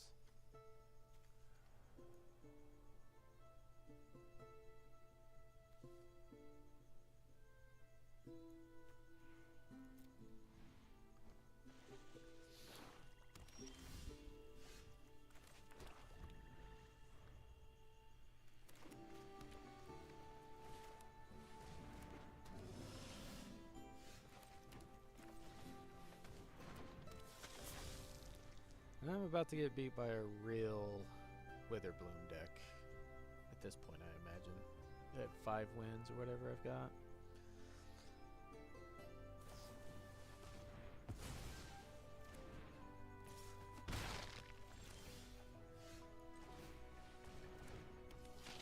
Oh, if I had just...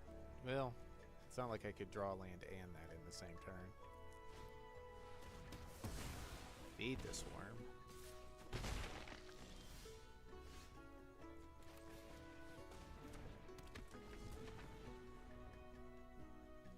We're both stuck on lands.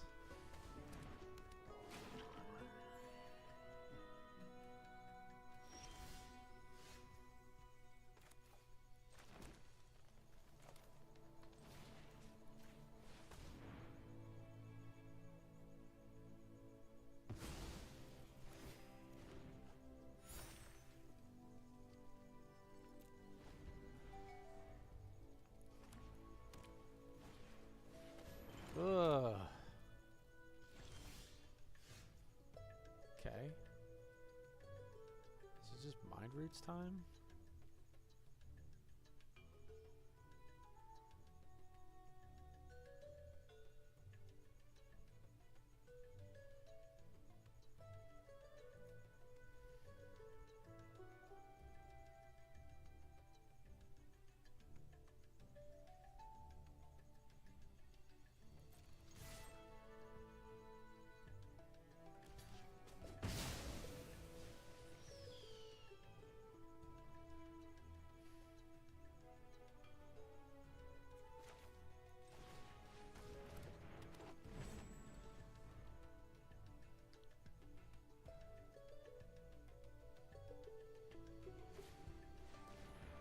Send in the pests.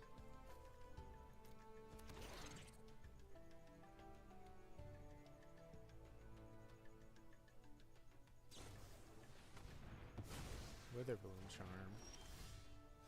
This hand is not impressive at all.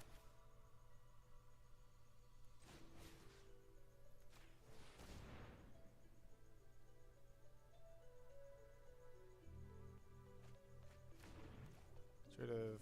Ooh. 2 archaic spells. Or converge spells. It's a fractal tender.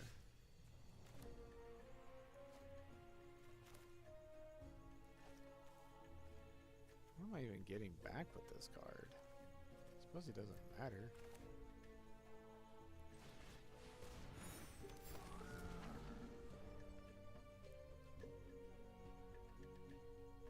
Let's play it anyway. Okay. It's great.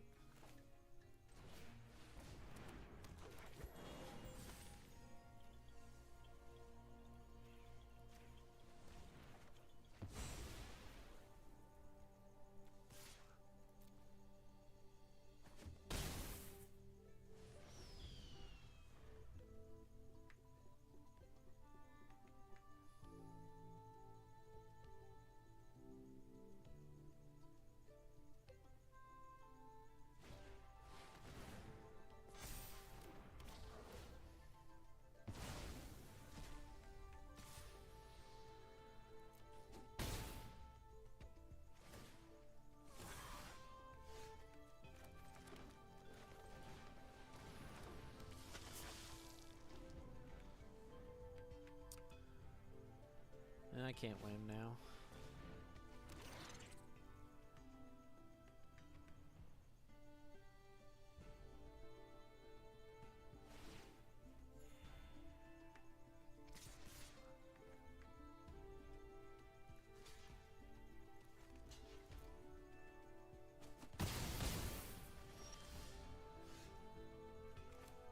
Wait.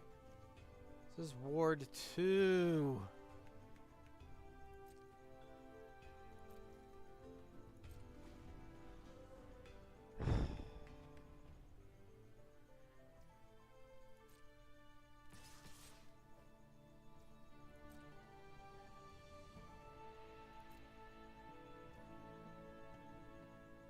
Do I just need to remove this?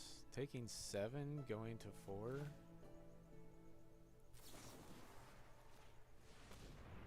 Yeah.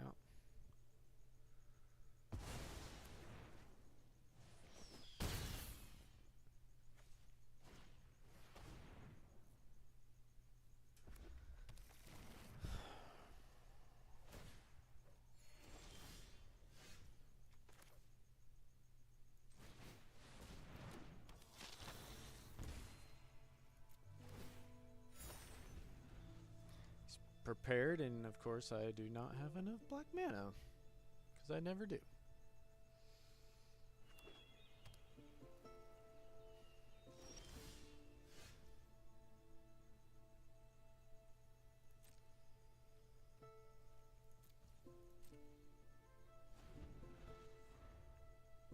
He did not surveil. This is good for me.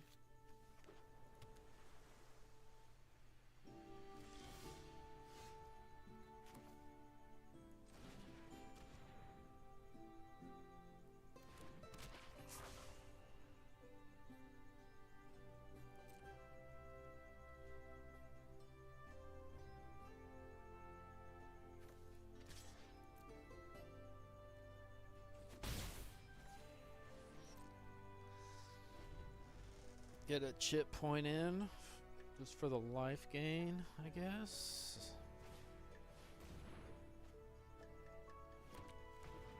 Wow, dude. I just figured he'd be over the,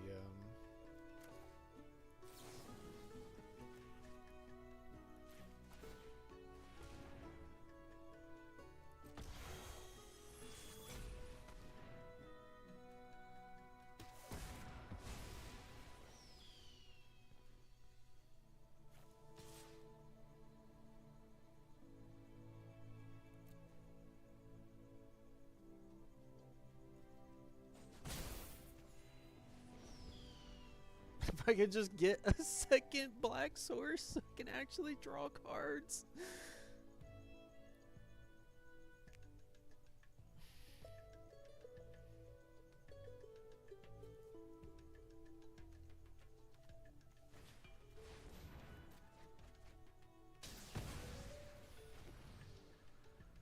Okay. I think we could save time here and just concede now. I am not drawing my way out of this. Yeah.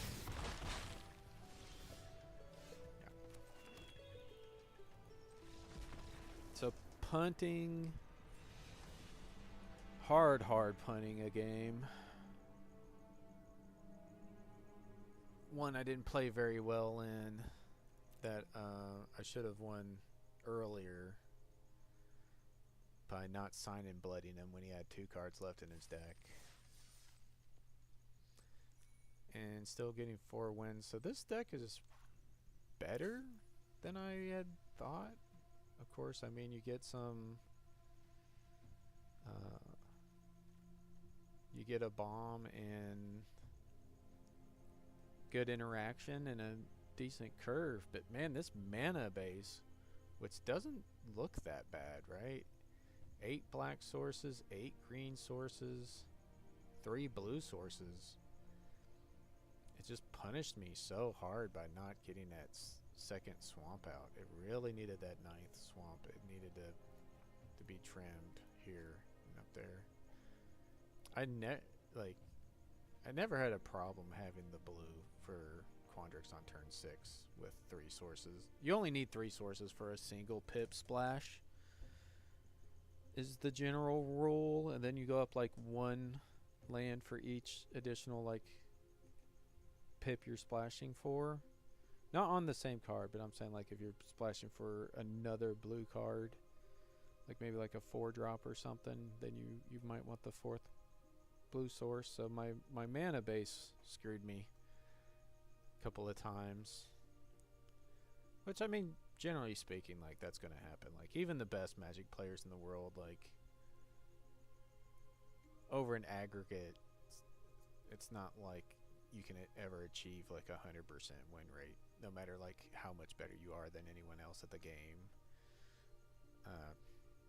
because of the mana resource stuff in it. You're going to lose 20-some% of your games to just getting mana screwed in some capacity. Like the draw's just not going your way. It's just part of the game variance. What makes it fun?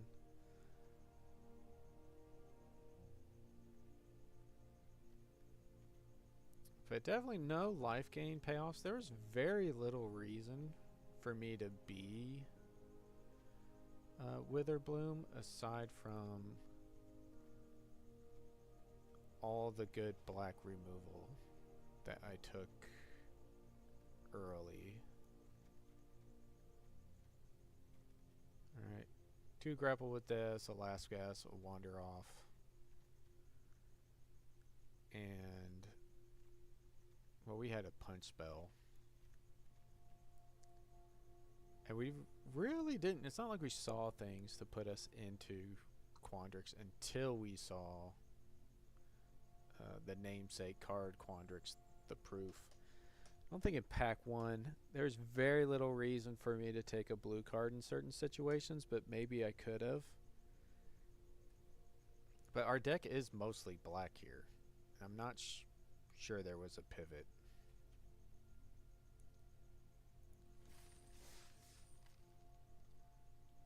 But it's alright, I think. Got our gems back and can keep going.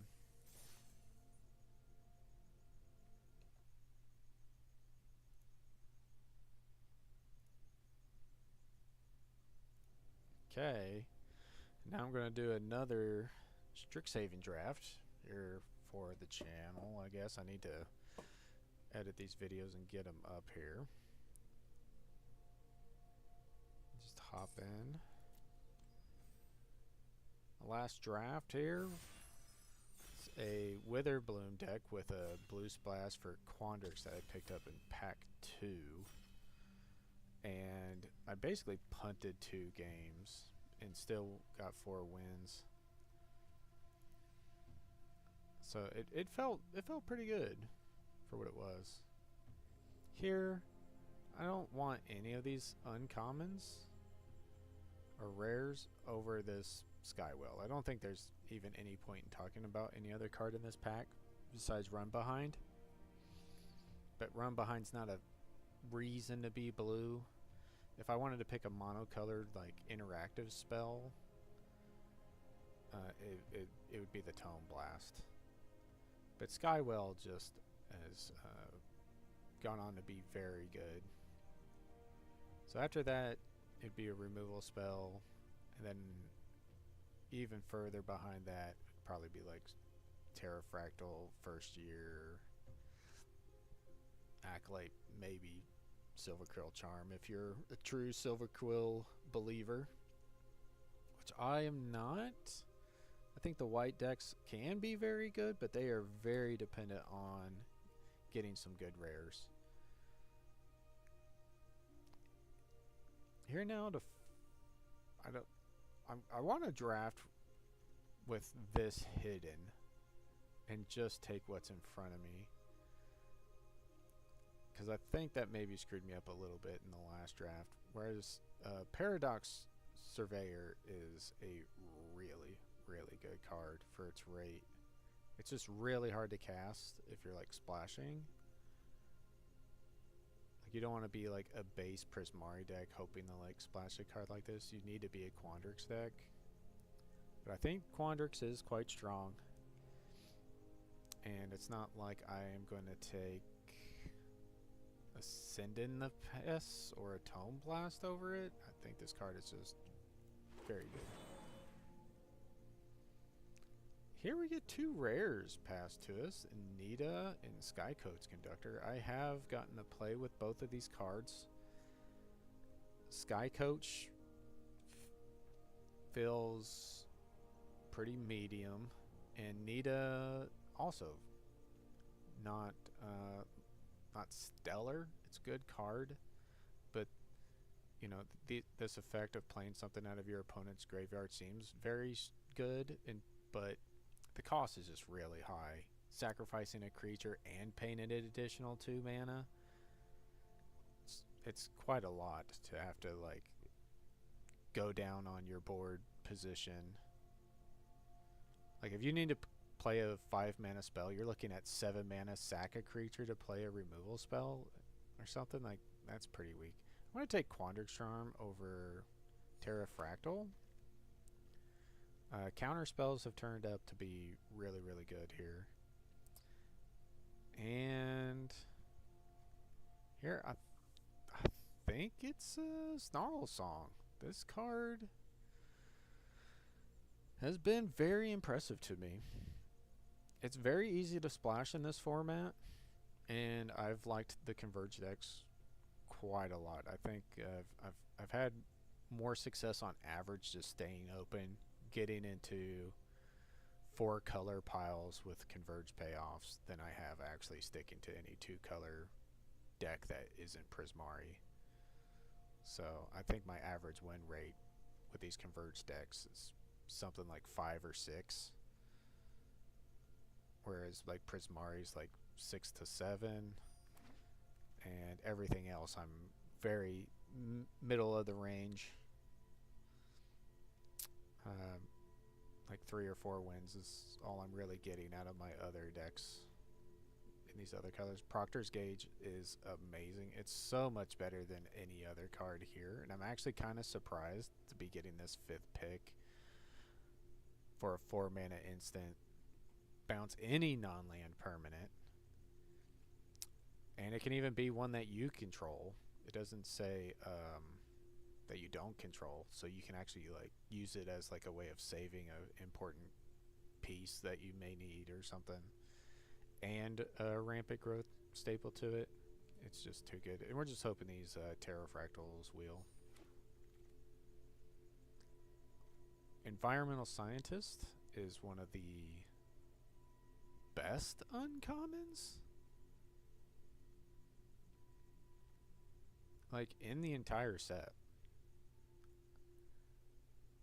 2 mana 2/2, get a basic. Usually this effect has been 3 or 4 mana, and this is like the cheapest we've ever seen this effect, and it's on a uncommon. So this is just very high power creep. 2 mana 2/2 draw a card is quite insane when you think of like white ones being like 2 mana 1/1 draw a card. It's like being nowhere near as good. Here though, there's not a lot left in this pack for like anything. Like maybe if you're the Lorehold deck, you can take History, or you're the Silver Quill deck, you can take this. Of course, if you're black, Barog's pretty good. We'll take Tabulator. Surveil 2 is actually pretty nice. Here, I have not liked this card at all. 7 mana, it's so much. And even when you're drawing cards, you gotta discard 2 of them. It is such a low payoff. The real thought here is, do I want Homesickness or Banishing Betrayal? And I actually have only had Homesickness cast on me. I actually haven't had this in a deck yet. So I'm going to take this just for experimental purposes and see how good it is. And then we get the run behind and the Terrafractal wheel. Oh, excuse me there. Freaking. That sneeze came on quick, fast, and in a hurry. We're going to take the run behind, though. Noting that the Zimone's experiment would help us really with the splashing. But at a 4 mana sorcery, I'm not too interested in that. And then we get Brace the Paradox. It's pretty nice. This is more... I've viewed this card more and more in the vacuum of it being just a prowess aggro creature that tempos in and just beats down. You want a low curve. Here, second run behind. First Terrafractal or a Tenured Concoctor. I'm going to take the Terrafractal.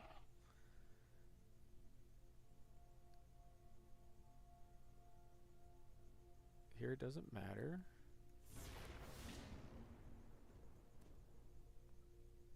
Take the hop to it. Our rare is a Mana Sculpt. I do like counter spells in this format, like I said before. Noting I have no... Oh, I do have a wizard.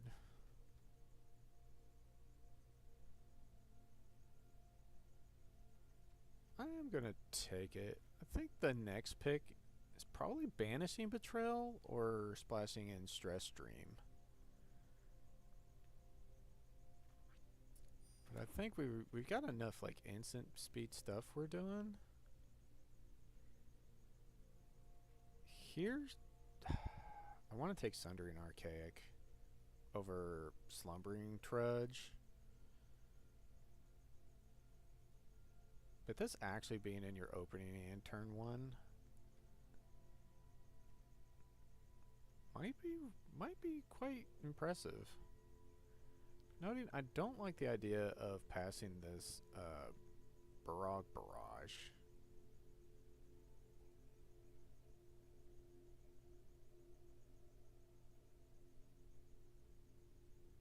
But am I going to take it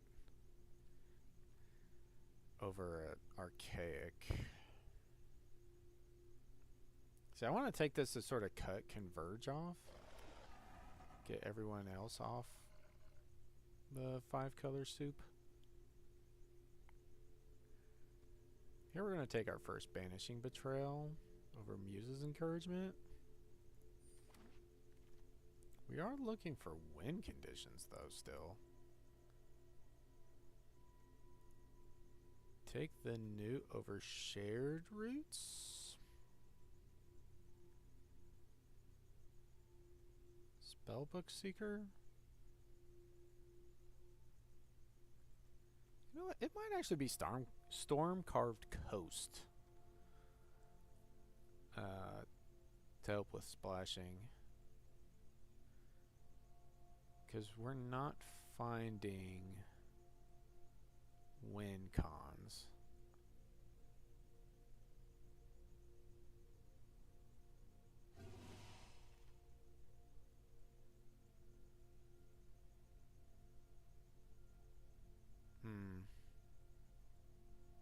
I've actually been impressed with Spell Pierce. The aggro decks don't seem so scary. That having a Spell Pierce in your hand hurts you a lot. We'll go Encouragement. I guess I'm really wanting Cuboid Colonies. Not seeing them as hurting.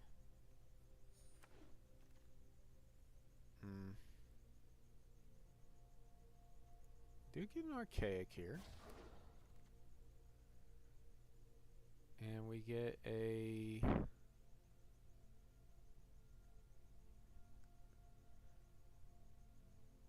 Giraffe.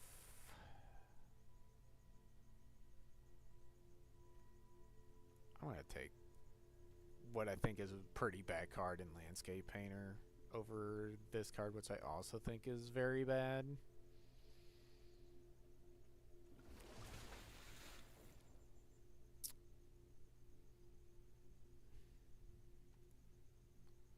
Take that Spell Pierce.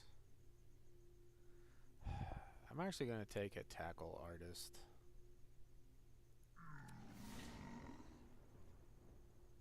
Here. Ooh, another Archaic though, Wheeling.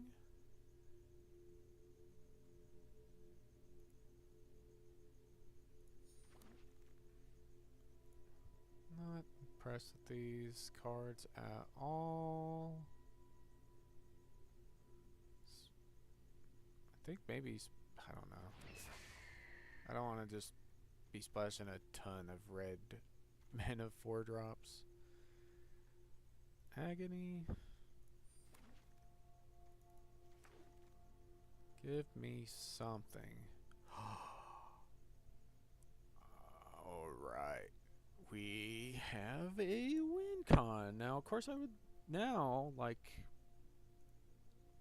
a lot more like cheap stuff. It does make things like the Careful Study on this a lot better. Man, that is a very nice grab.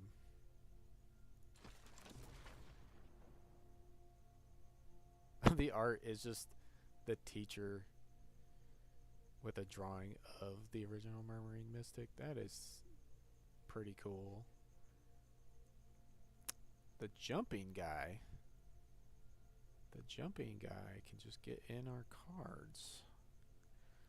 Do we need that though? I think we're gonna take a splash card. Or a land to help us splash. Don't care a lot about everything else there. We can just take a second one here.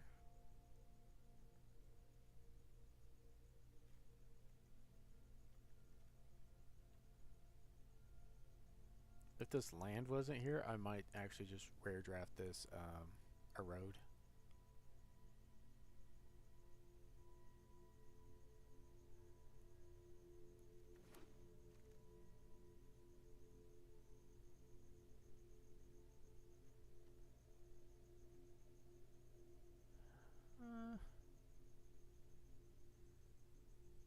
We don't have like Expel payoffs, but I do want this card now to protect my Murmuring Mystic.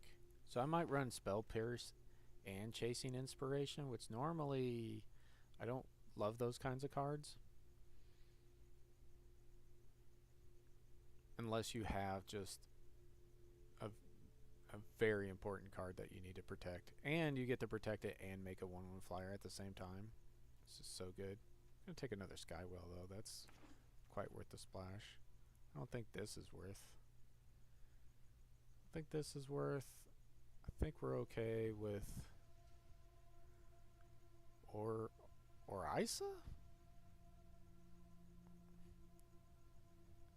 Is how I'm gonna pronounce that. I'm not gonna take a second thing to protect it, but I will take the first. Or I will run the 2. I don't know about running any more than that. How many gold cards are we looking at? 2, 3, 4, 5, 6, 7, 8. So this could grow a lot. Or it could grow some, not a lot. I think there's a chance this makes my deck over like second Paradox. Mascot?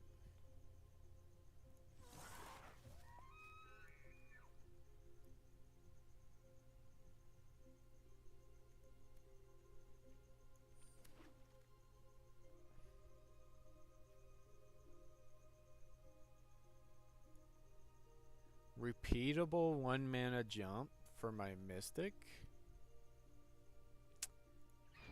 now seems pretty good.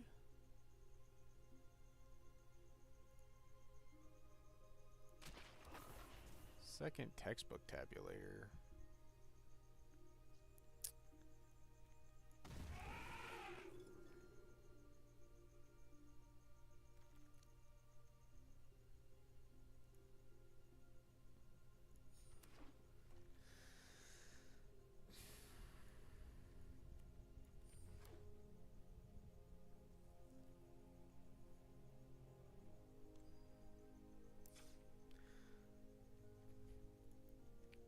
this. Make 7 cuts. I think it's going to be pretty hard to make.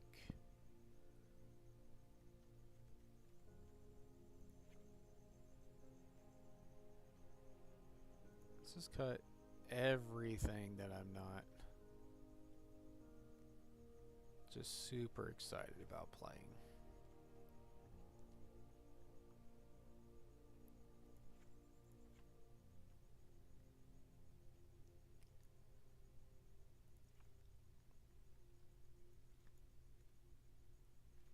Maybe homesickness.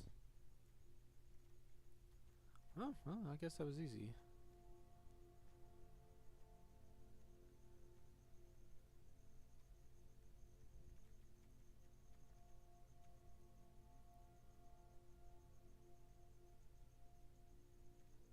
Archaics and snarl songs for 3. Are those good enough? I think so.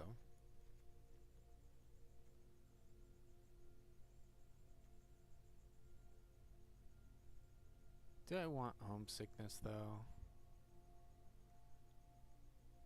I could just play this Spellbook Seeker.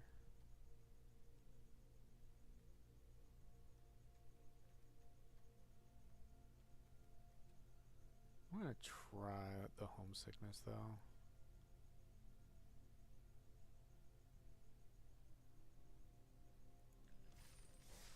Wait.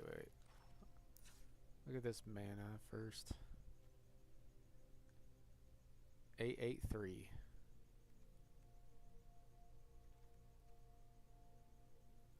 Yeah. Okay.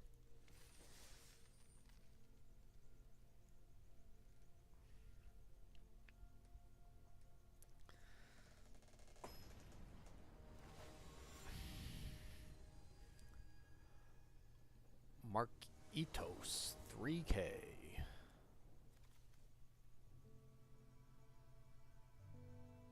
And here the pain of the splash of not getting my turn 3 Paradox Surveyor down. Unless I draw a... Ooh.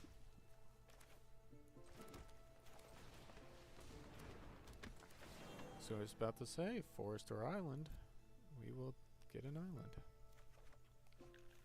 This card is so good.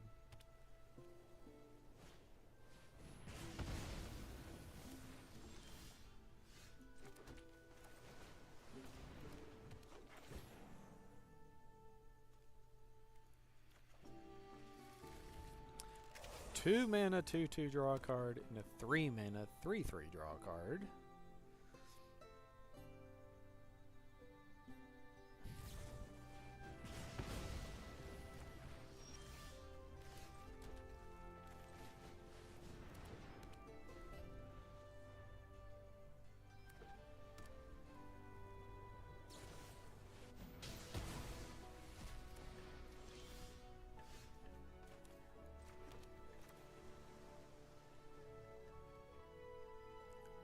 With 3.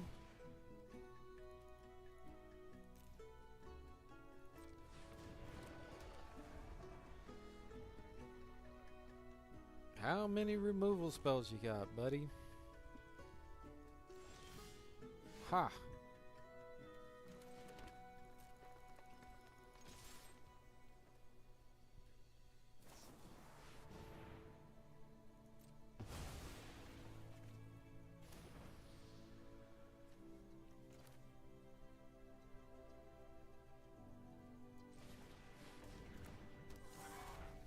I'm just gonna play that. It's just too more like more mana efficient. Like getting this out. I can just play this on my next turn.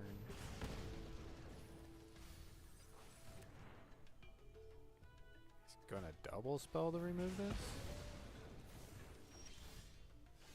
Okay.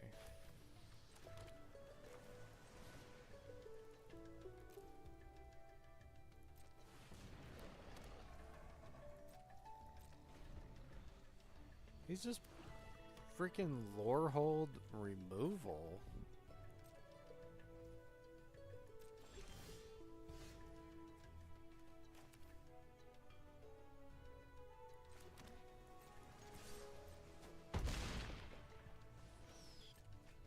Oh no, there's a swamp.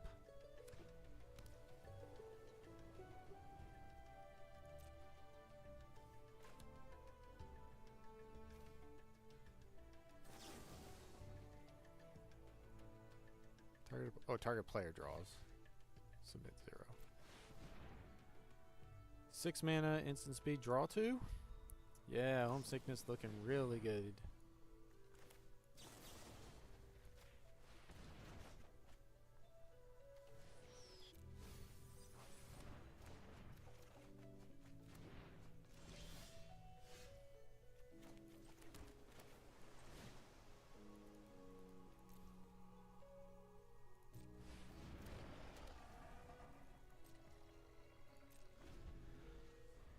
How many more removal spells do I have to worry about?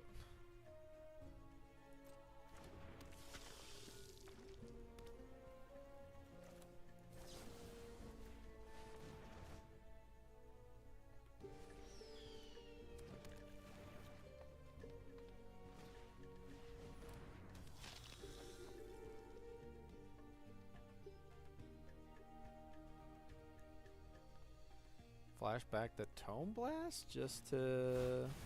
Yeah. Okay.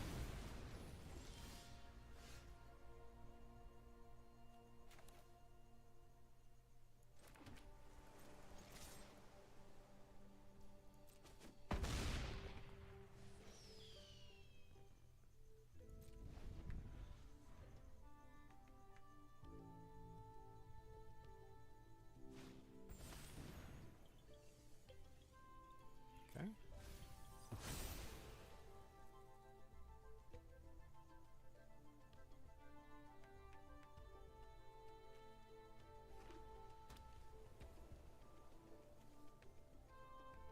Okay, I kind of want him to fire this off so we can re-prepare it.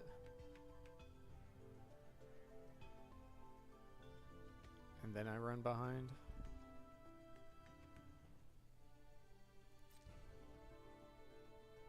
He didn't do it. He just tapped his mana. It didn't do anything. Okay.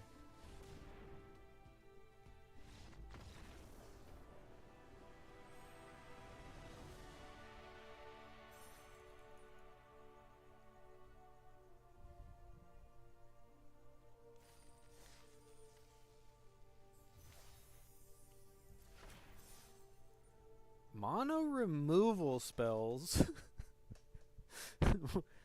with Kirill and like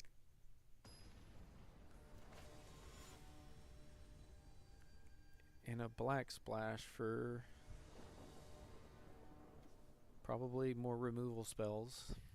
He's probably like, I don't have enough.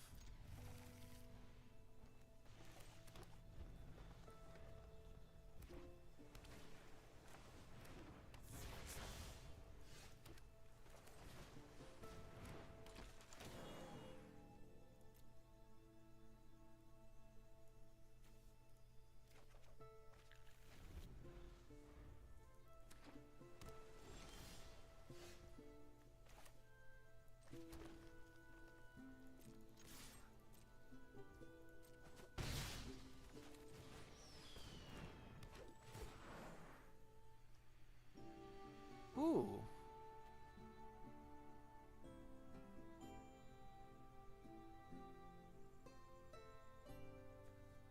I like the trudge. Little X spell value there.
think that's the scariest one drop in the format. This guy gives you an alternate win con of milling out your opponent.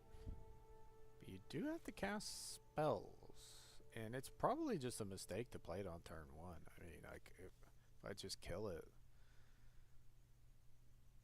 like, what do you do then?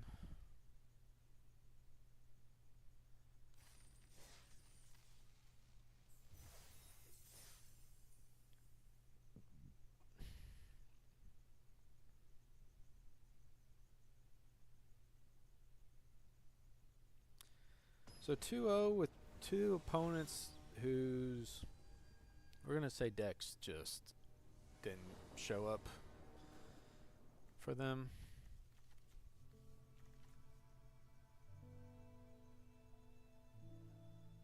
And now we get sort of the clunkier end of our deck here.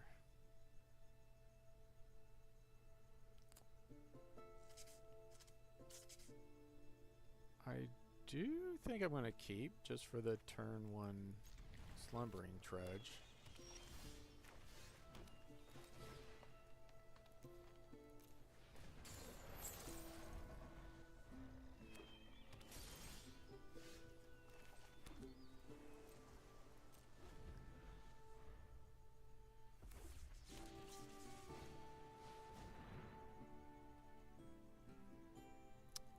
This guy's also pretty scary.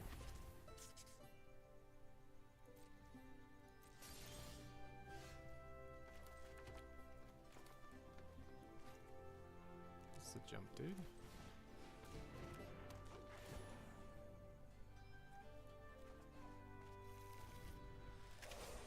Okay.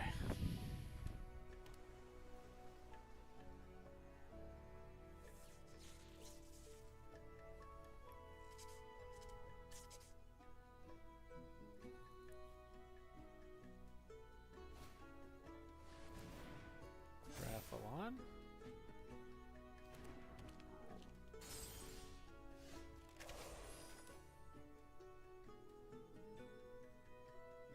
If I had another blue mana, I might be interested in playing this and keeping up a one of my 1 mana interaction spells, but since I don't, I like getting Skywell down. It's the best way to apply pressure here.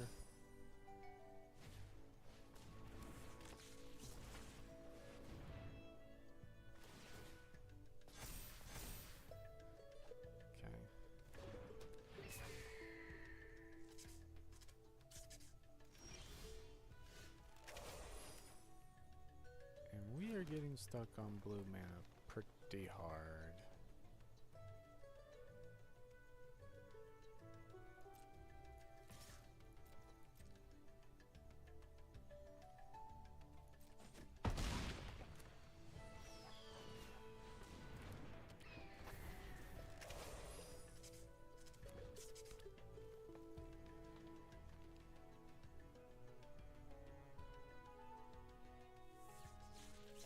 Now, barring him removing a bunch of my creatures here, I do think if I just draw Island, I might just win the game.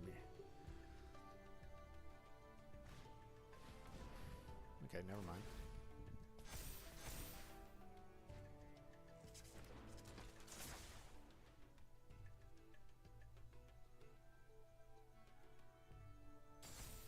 Ooh.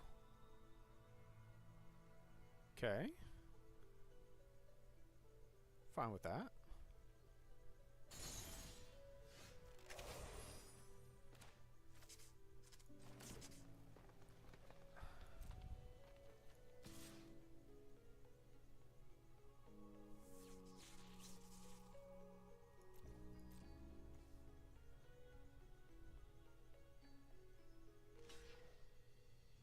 Just gonna chump. Okay. Keeping the pressure up.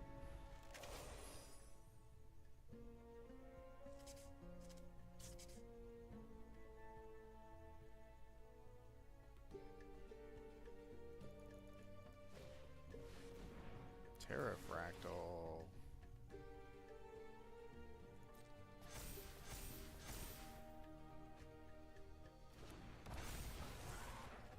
pretty much already lost this game now.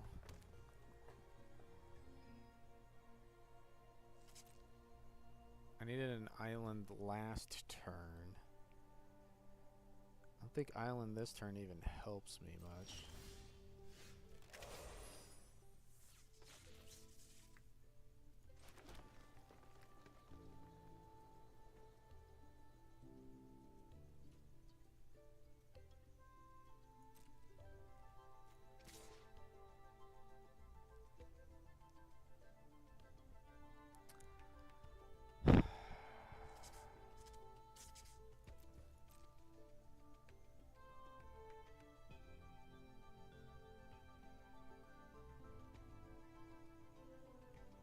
I think you just block with this. He gets a 3/3 fractal anyway.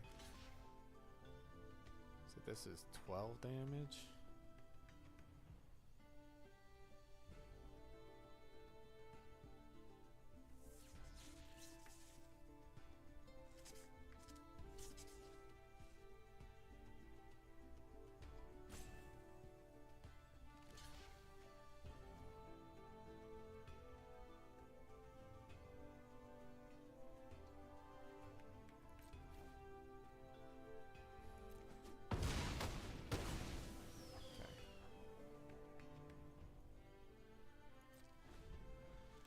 The guys already drew him 4 cards. So he had enough value. He didn't need any more.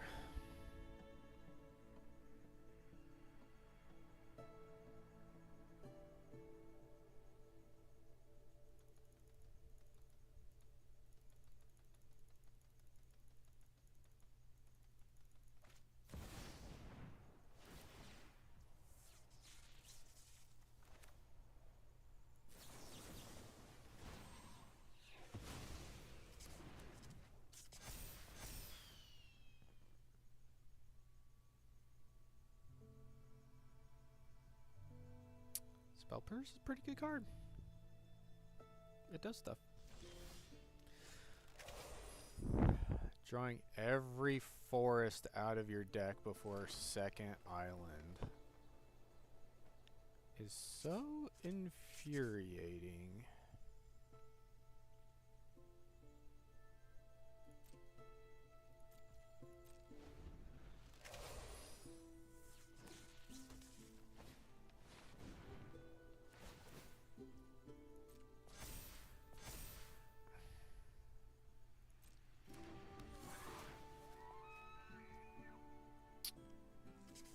I could pump this and yeah.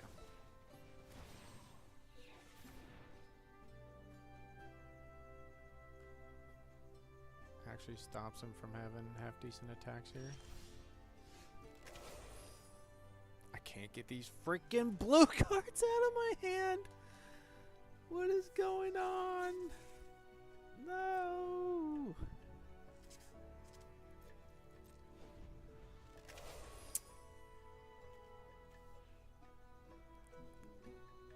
I think my other 2 green sources are tap lands.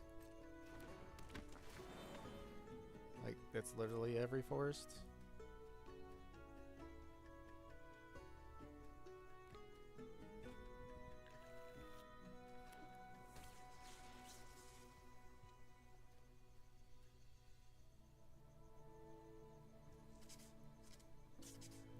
Two attacks.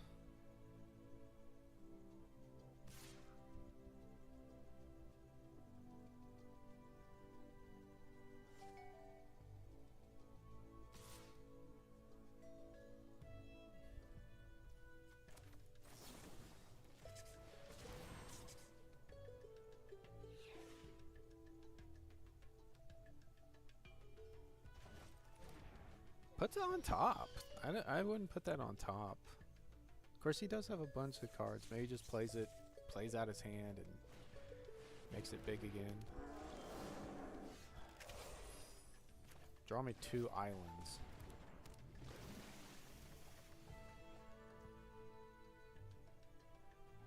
Okay, I was wrong about the forest count.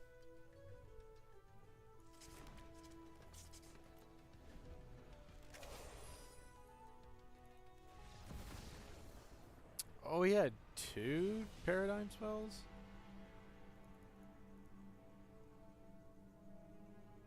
And I could have beaten him if I had just drawn another blue source instead of a...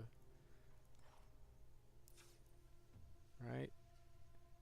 Oh, 8 forest. It's not a tap land. But I've got...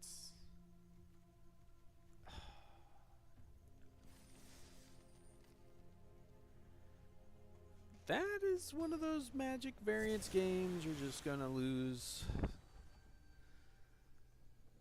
There's no playing better. There's no nothing. There's... You lose that game. That's it.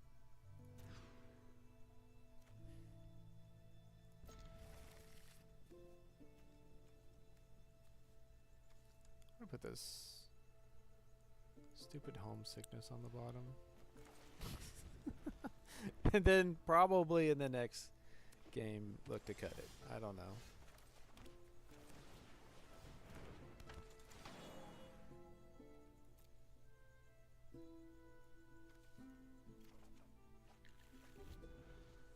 I've had no problems getting my 1 mountain every game.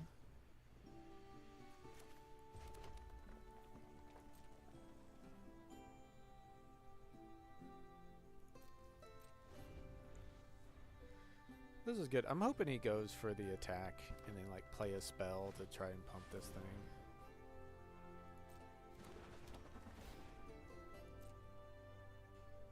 Alright, well that's not what happened.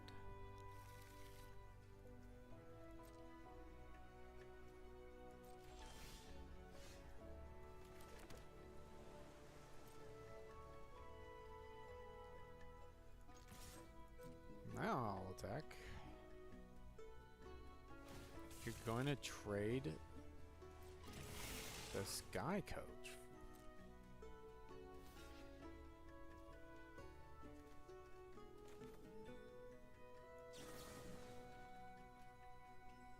I don't think this is worth it. Yeah, we just let that happen.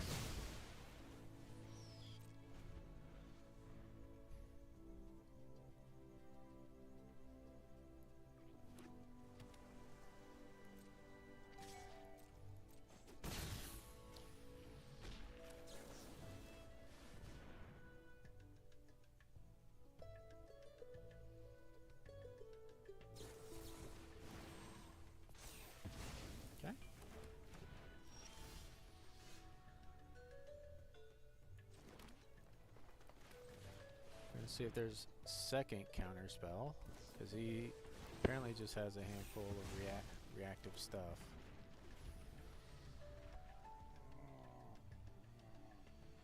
Before playing Mystic.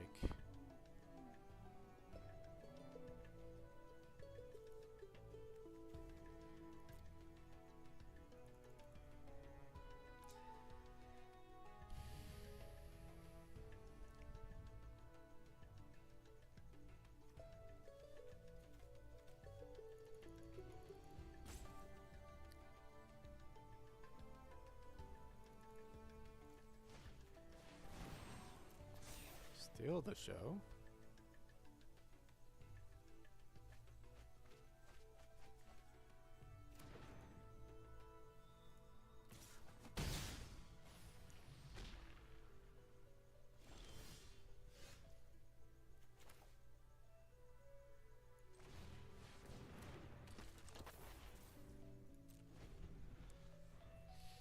Okay.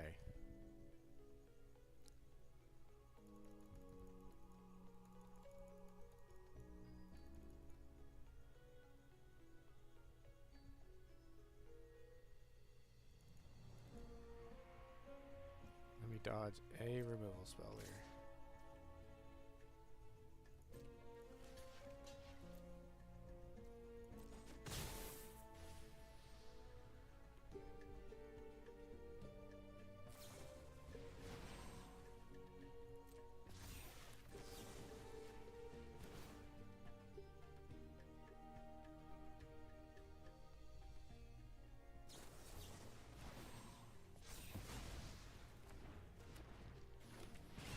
So his deck is just interaction. Yeah.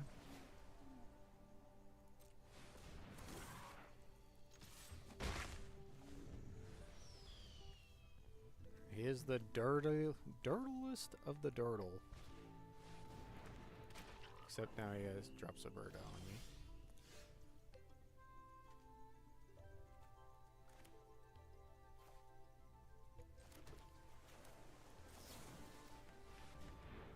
Now I'm on the clock to get this game over with.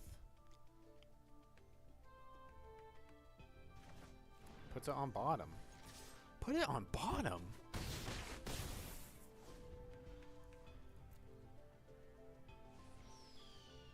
He's wanting land number 5?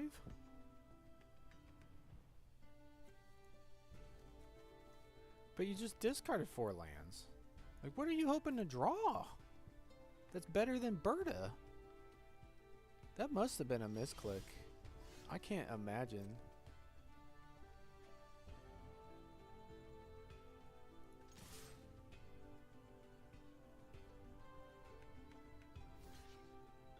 So, yeah, he's gonna block, have an interaction spell for this.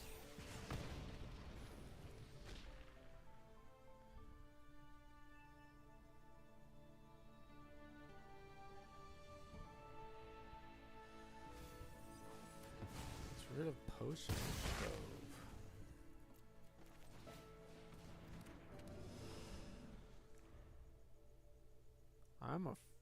I'm a mile away from closing this game out. Okay, there's Stout. There's Painter.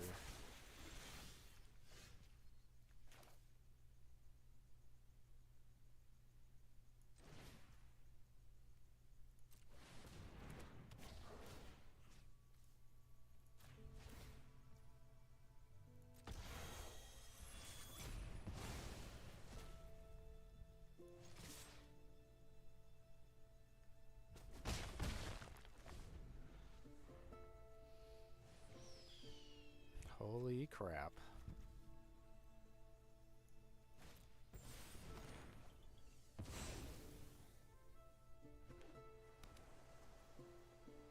Yeah, as a 1 mana effect.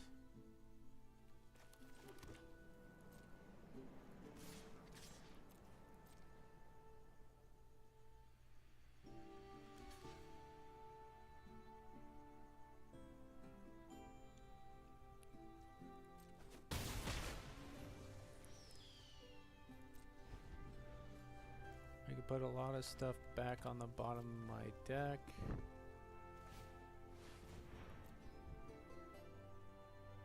Do I need to put any of his stuff back to make sure he can't get spells back? The only spell that I'm caring about here is like the Mockery and Braid.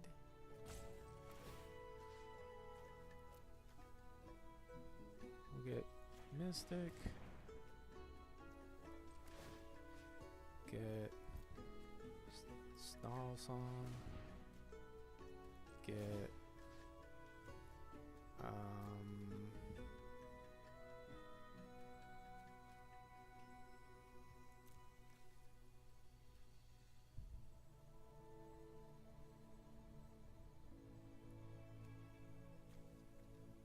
yeah, we'll get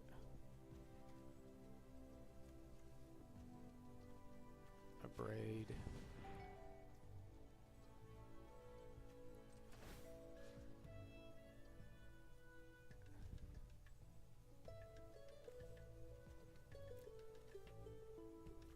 And we'll put this on the bottom.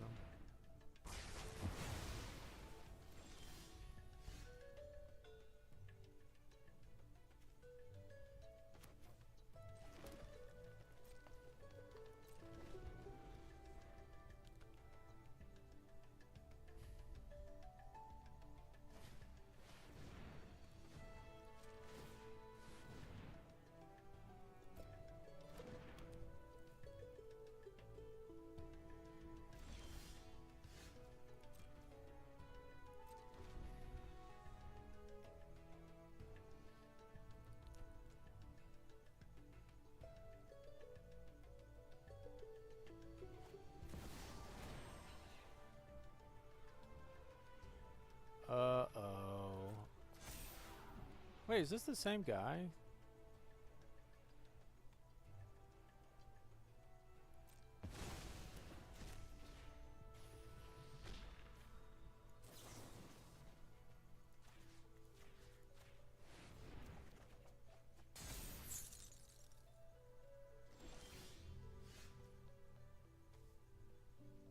This does the mana value, doesn't it? And I don't have 4.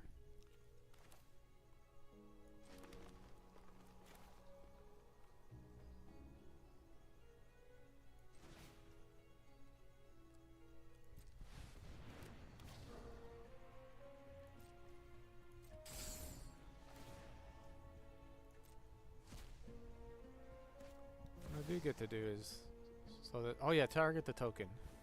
Damn it.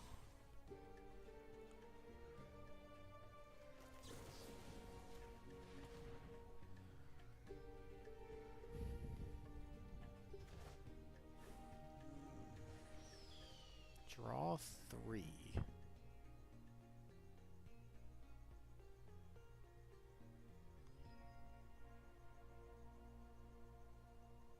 Draw 3 for 5 mana. He'll leave me with 1, 2, 5.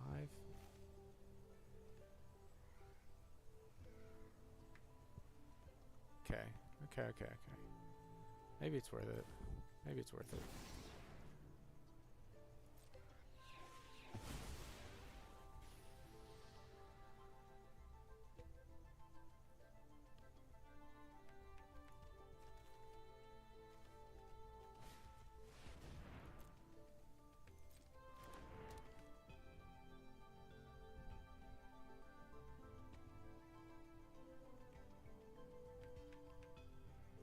Like, I could just be dead to, like, if he untaps with these, I just die to, like, draw spell, something else.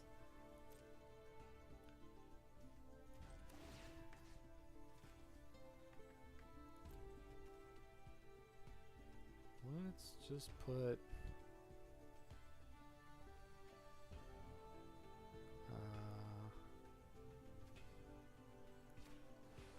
so there's Sundering Arcade.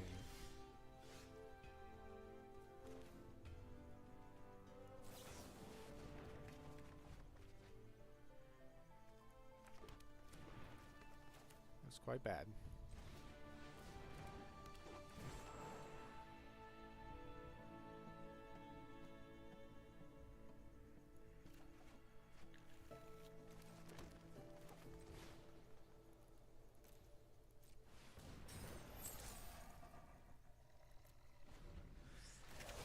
I should just concede to save time at this point.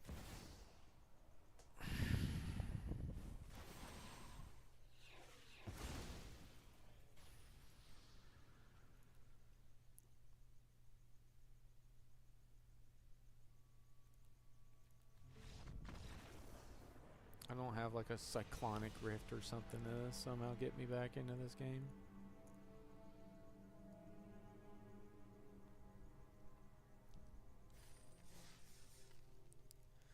The thing, like, it's a somewhat decent, like,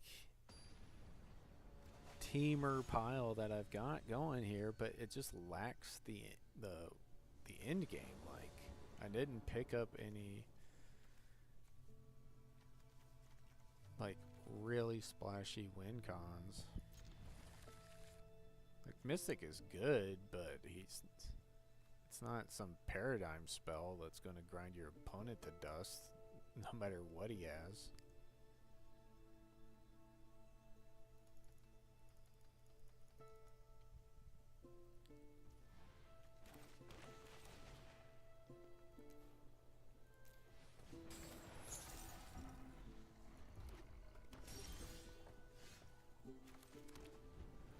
Yeah, just not being the more, like, aggressively slanted Quandrix with the cuboid colonies and stuff.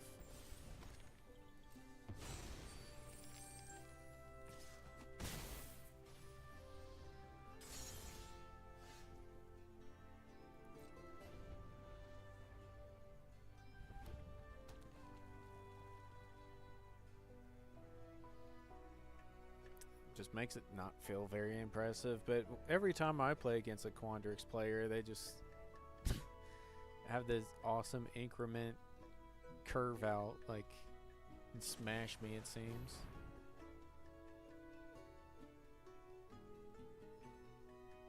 I wonder if it's still worth spell piercing this. He doesn't do anything else then this turn? And if he's fetching for lands,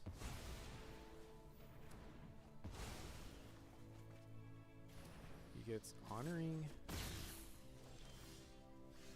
stirring Onomancer, which he may not be able to cast.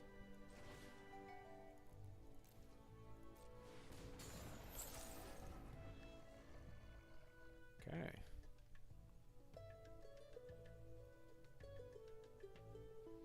Dent not getting the second blue.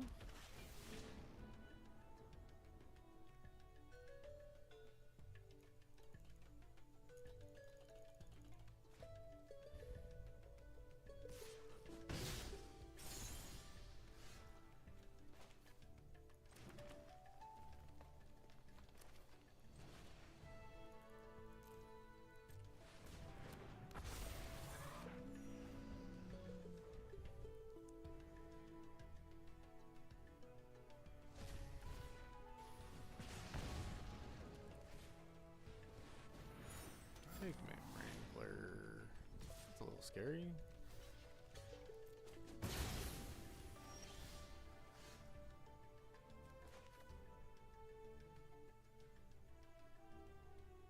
If I play a creature, it's probably just dead.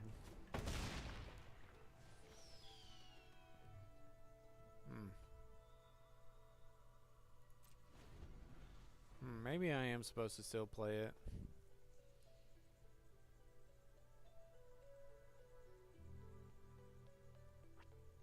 Just to make him use it. This is a sorcery.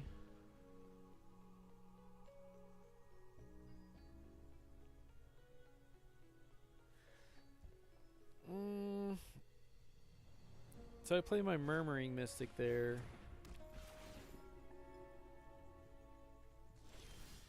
Okay, okay. Ooh.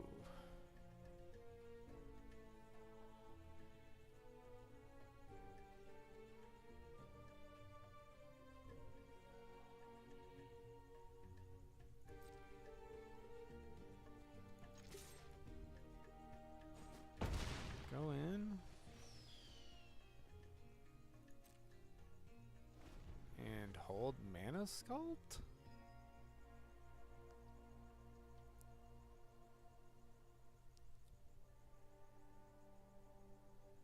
I don't think he copies the Suspend Aggression.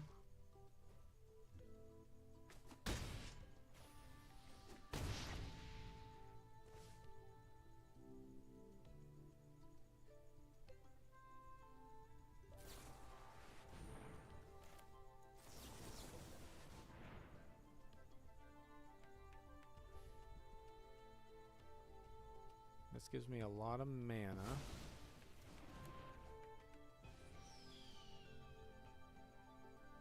So then I can double spell.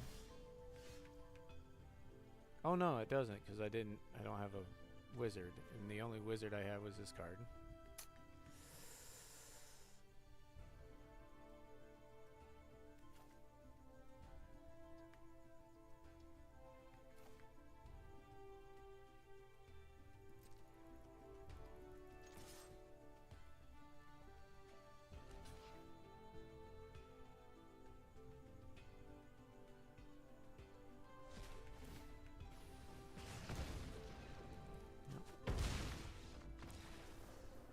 Oh.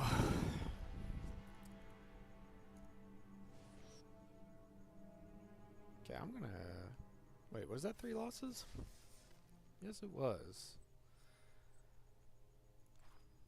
I was gonna say, I needed to cut something like Homesickness, probably just for an additional island. For this deck, make it 18 lands. I had a good amount of draw and stuff.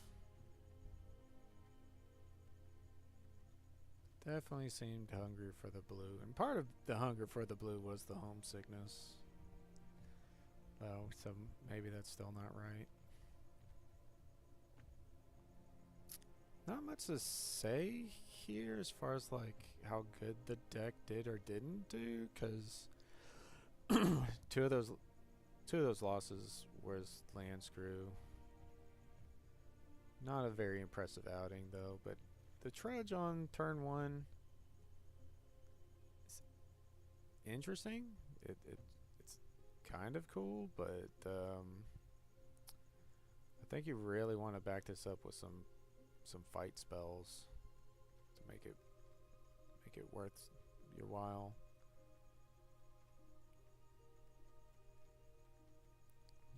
We ended up in this 3-color pile with not many win cons, sadly.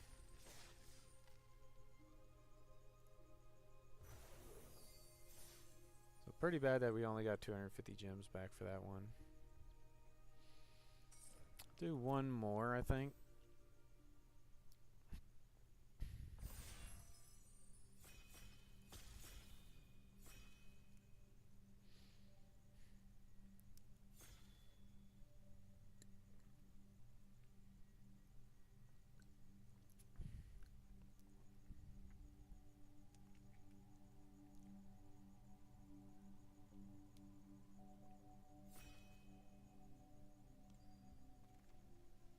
Please just get like a good card somewhere, like something to say, hey, play this deck. And this is one, kind of.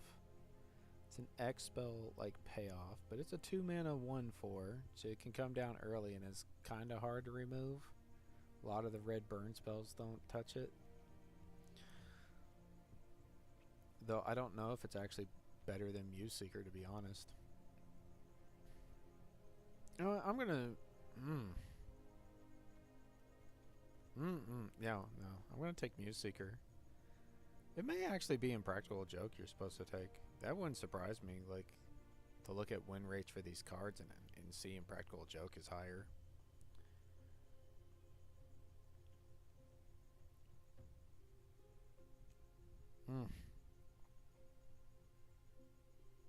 But Muse Seeker is so good. It just gives you so much draw.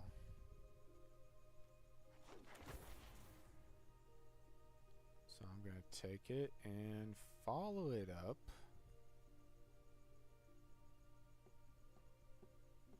with it's either Quandrix Charm or Elemental Mascot. Charm's an uncommon.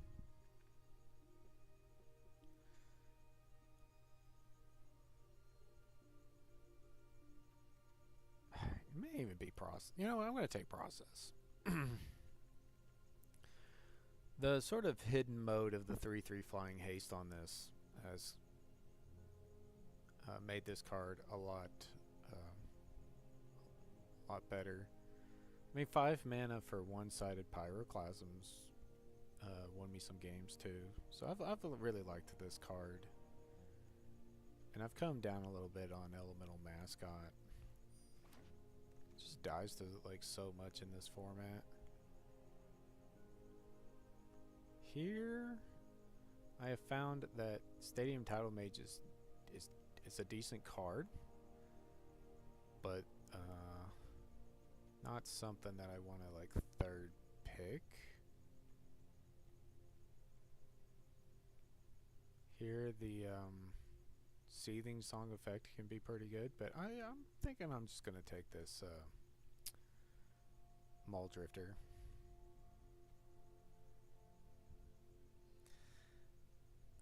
I don't know, it needs some sort of nickname. For one, its name is unbearable to pronounce. Or Isa, the Tide Choreographer. It needs like a shorthand like a Tall Drifter, something, given that it's a toughness base reduction. Here, I like Mockery, Heated Argument, maybe even Abigail. Abigail being fourth pick may be a sign that we'll start seeing Silver Quill cards come our way. But I do like Mockery well enough that I'm going to take it over it. Haven't been super impressed with the white aggro decks unless you have like a big reason for being in them. Here, I actually kind of like this card. Like it more than Glassrite. Definitely like it more than Painter. More than Fractal Mascot. Visionary's Dance is pretty good. And with the 2 mana buyout,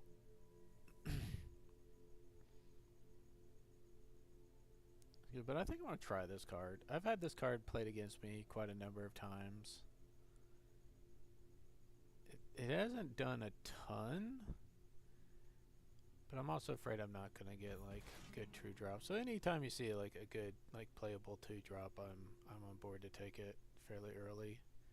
And now we see another Ascendant Dust Speaker, noting that these cards can just slot over into the Lorehold. Lorehold Charm's the worst of the charms, and Eternal Student is really far off from what I've got here.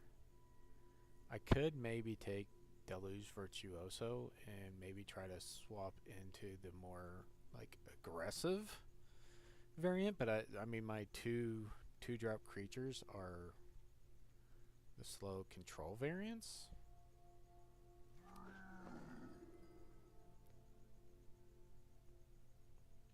But again, coming up here, we've got more of a slower card in Textbook Tabulator, but we could take a much more aggressively lined card in the Tackle Artist. I think I like Tackle Artist more than Tabulator. I'm going to stay more mono red here. It's a really late last gasp. Haven't really seen much besides the Abigail that might have put us into black.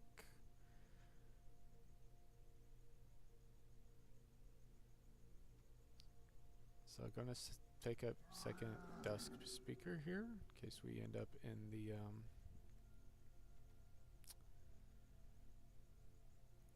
Lorehold deck. Deck Sign Inventory is okay in the Lorehold deck.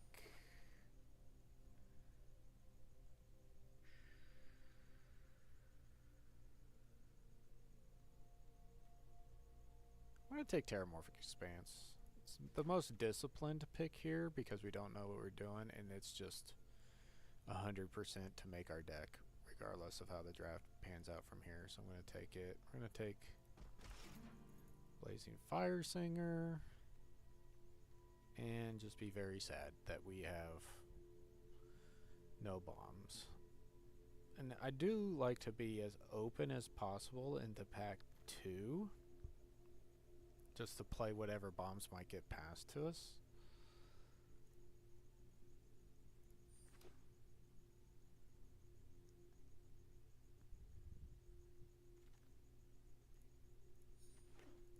Fractalized to me just isn't much of a card, period. Anger for the aggressive version. We didn't get our stuff back. Return of the Ranks. Conciliator's Duelist. Aviator, Abrade, Impractical Joke.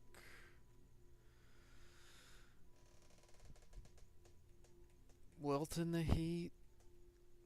I think Wilt could wheel. I'm worried that our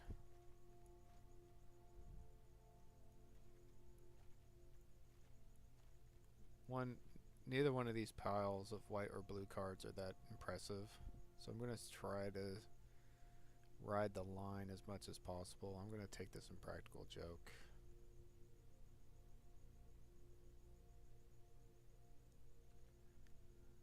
It's just, Duelist is just so far away from what we're doing, and it's not like a crazy bomb either.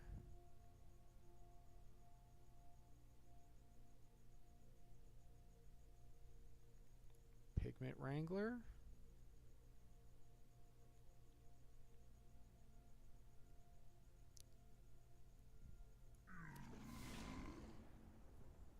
5 mana, 4/4 flyers with some upside are cards you can play. Duty Beyond Death is great if you have some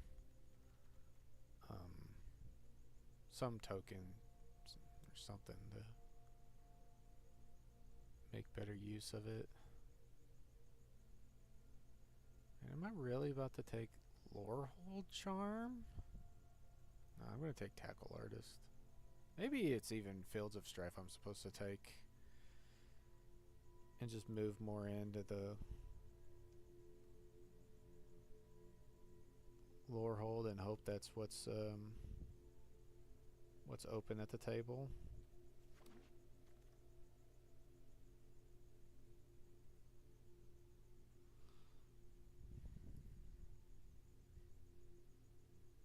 And now we're right back to a blue card in Spellbook Seeker.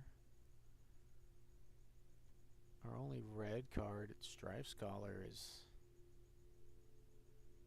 not good. There's Rare Draft Dina's Guidance.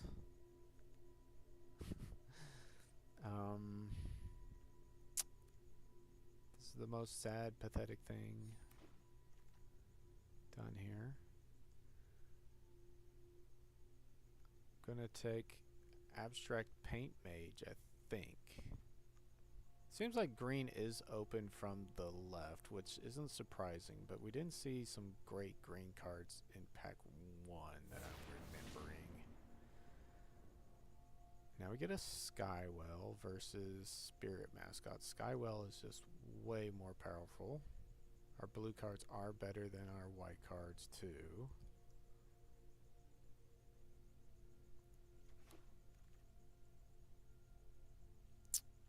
Mascot is a good card, noting that Scolding Administrator is really good. Maybe I missed the Abigail read. Like I should have just taken the Abigail. Been more open to Silver Quill. Ooh, and Forum Necroscribe pretty late.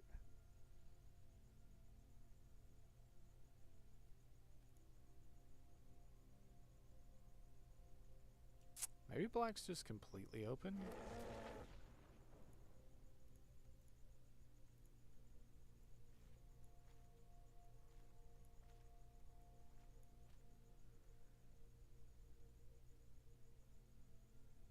And we go with a Grixis deck of some kind.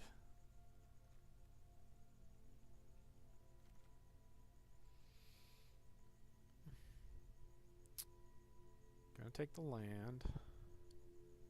This Archaic's not worth it. This isn't worth the speculative pick in green.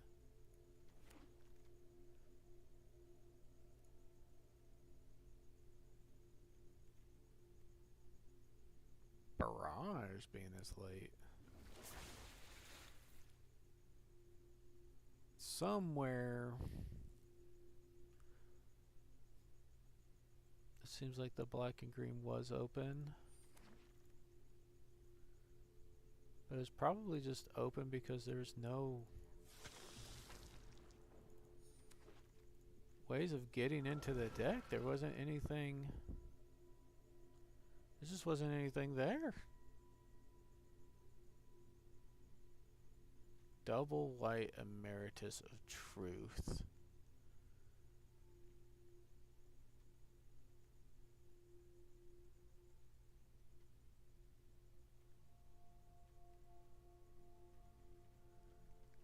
Flow state's pretty good. Charging Strife Knight's good.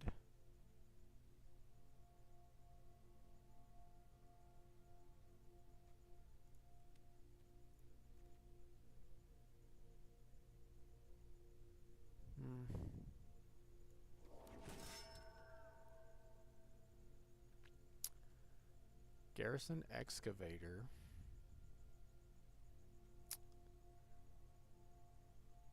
I'm going to take this.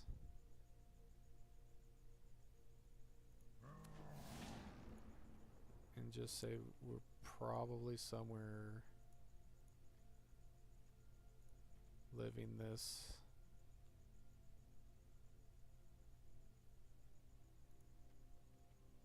Jeskai life. Yeah, and there's Bletch. I saw. Man, I'm gonna have to watch this back for sure. There had to be some lane, some way of getting into like Witherbloom or something. Like the black cards are flowing, the white cards are flowing.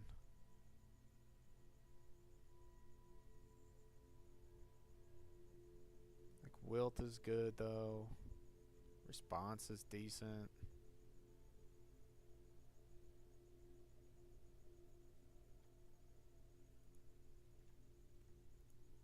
I'm gonna take this.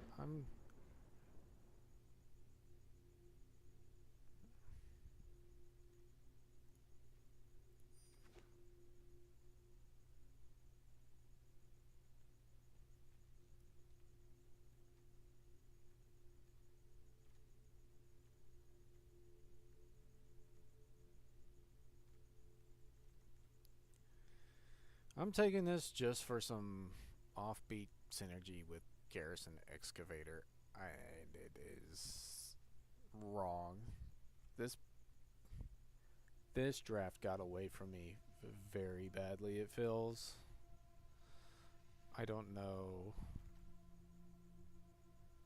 Yeah, and there's like Abigail number 2. There's Elite Interceptor still here. There's Postmortem Professor. And here I am trying to grab red and blue cards that are clearly not there.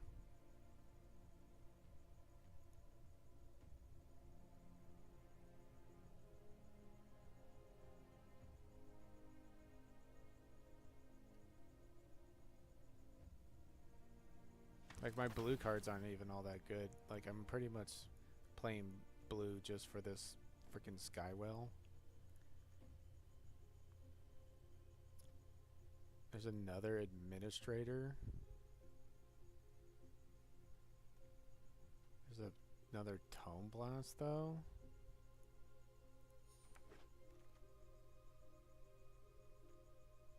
Not gonna take another dig site inventory. This is just somehow I was supposed to be in Silver Quill and would have gotten rewarded pack 2 with a good rare and pack 3 with Emeritus. But how do I get into that? How do I get there? It's gotta be I gotta take the Abigail. God, there's even freaking lecturing Scorn Mage pick 8.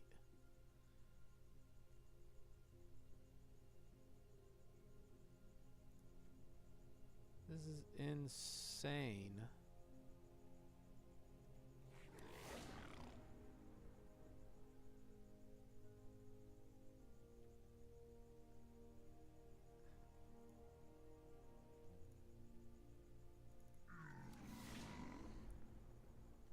And Silver Quill charms are probably the best charms.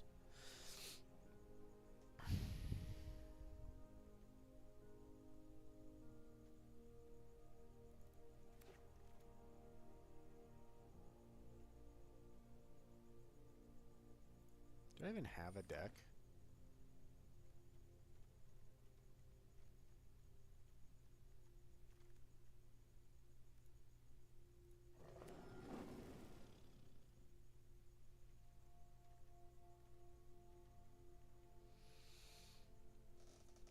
But it felt like red was open. I was just getting all these like good burn spells and stuff, which are some of the like better cards in the format. God, there's even last place. How do I have to take the Abigail. But what else was there in pack 1?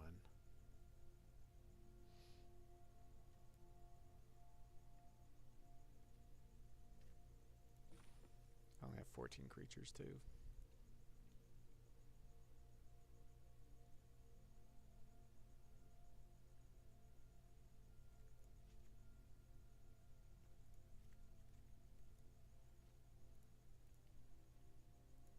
It's probably very wrong to do this. it's actually very wrong to do that. 16 lands.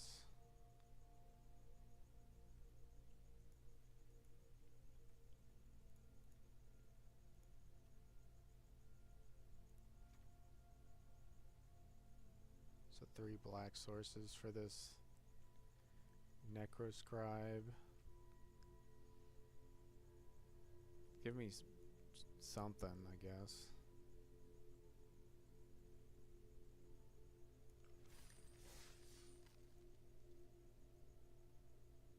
This is the worst draft that I've done. By far, this is the worst draft that I've had. I am way off today. Punny games in my first draft. And, oh my god, I even get my 1 of Swamp here as just like the absolute gut punch.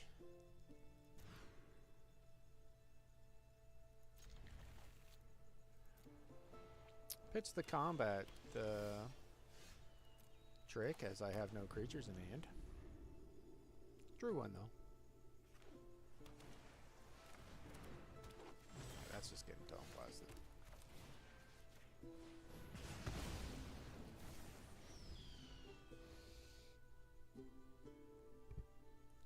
Maybe it's just I'm so high on Prismari that I'm overvaluing taking some of these cards.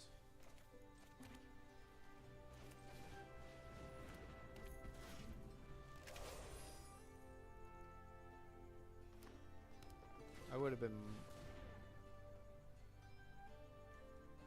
I did... Also, we didn't see like a lot of great white cards in pack 1.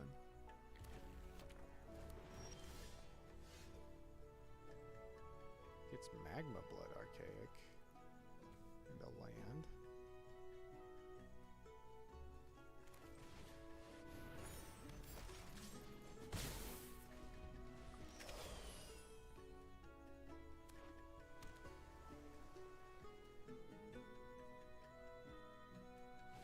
Plays big Archaic.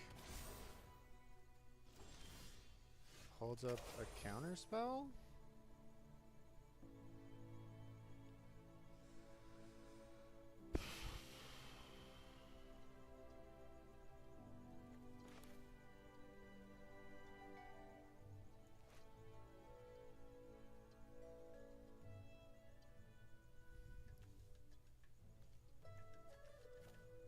Well, I gotta get the counter spell out.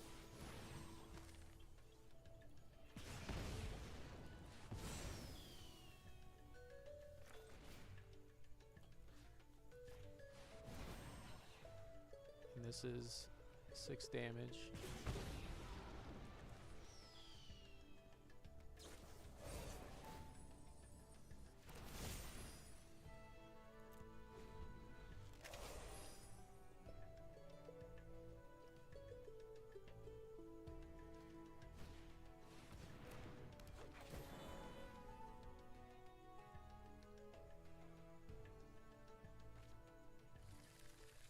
Gets an X spell.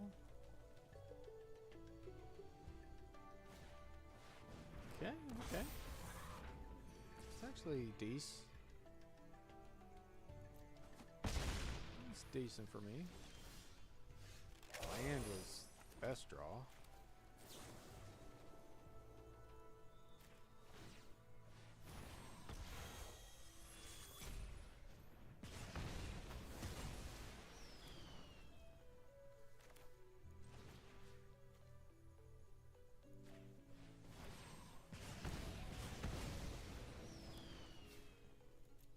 Guy's pinging away.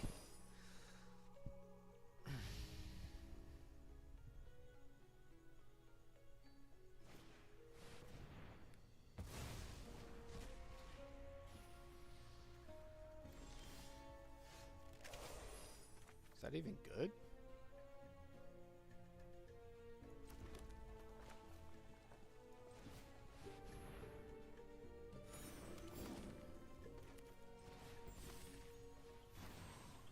Get pinged.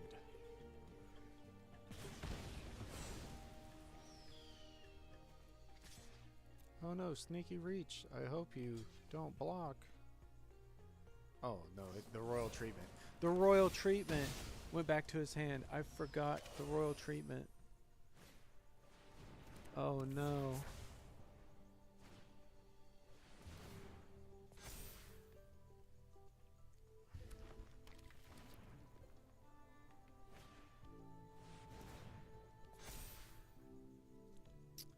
It was even face up. I've got to get off the game. I'm getting just dumpstered.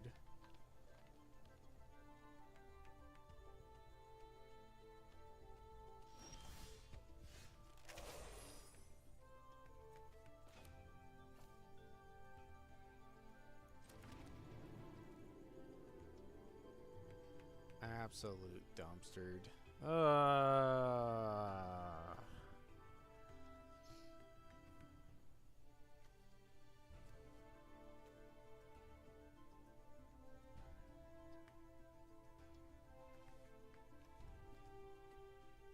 If I block,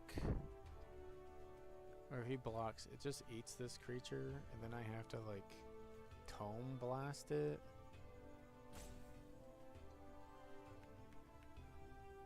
I've got 10 damage in tome blasts. Well, actually more, right? It's like 2 plus the 3 plus 2 and 1 is 3 plus. So maybe I can just get there with tome blasting face.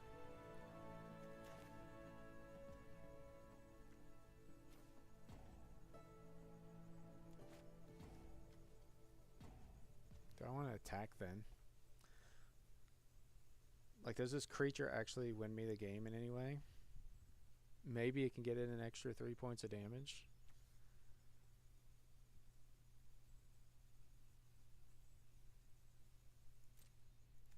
Maybe I've thought about it enough that he'll be afraid to block with Surveyor.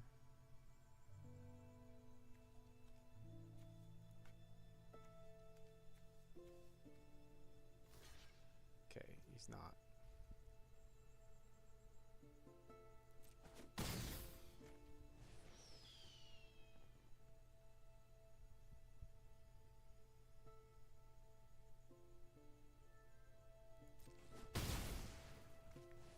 Now the question. Do I kill this Paradox Surveyor? Because if not, I'm taking 7. Yeah, I actually have to kill this.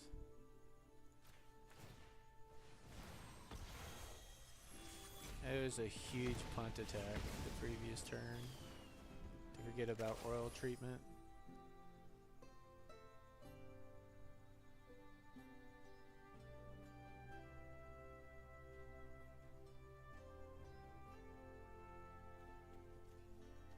Just don't see how I'm getting the damage across before I die.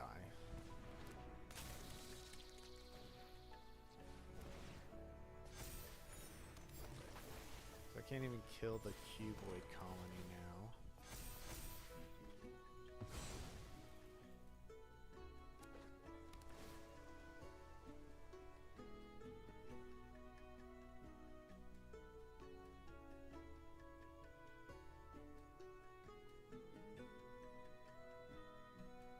Move counters, no. Okay.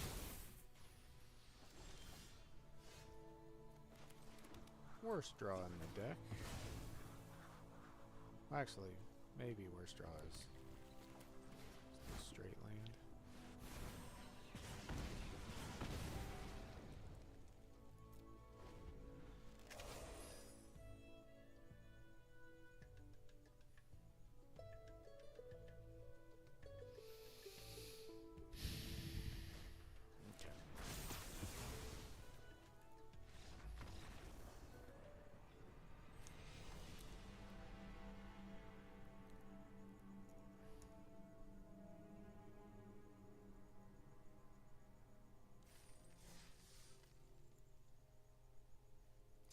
Oh, and 1 to start a draft with. Something that actually doesn't happen very often. Aluminum tube. The virtuous.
So Rubble Rouser is the only way of adding mana is to actually get rid of one of his creatures that actually gives him some graveyard value anyway.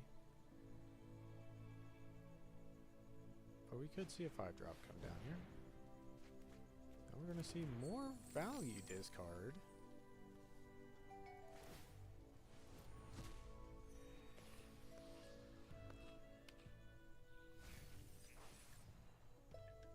More Scry.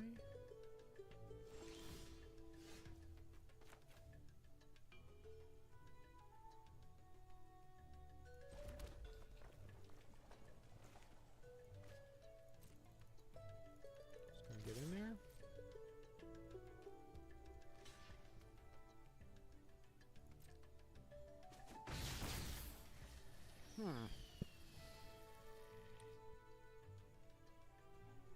Is there any way Ice Seething Song to Tome Blast this thing? That seems ridiculous.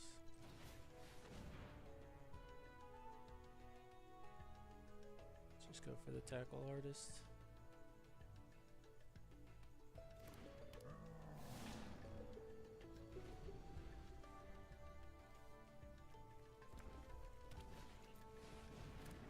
Goes for his own Tackle Artist. Okay.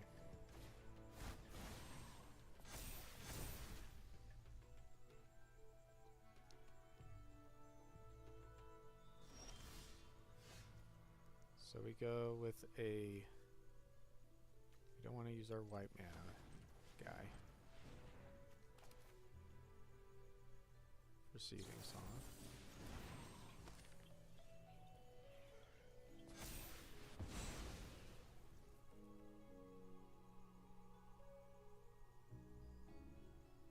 Then we go...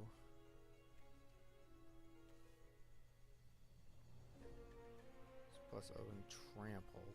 Doesn't really help to give it on to anything else.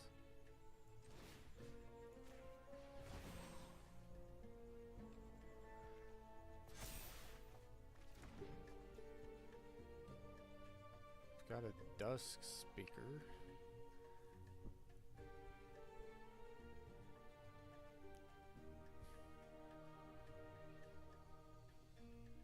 I want to rejoiner it though. But then I don't have any more use for this mana. I have to draw something.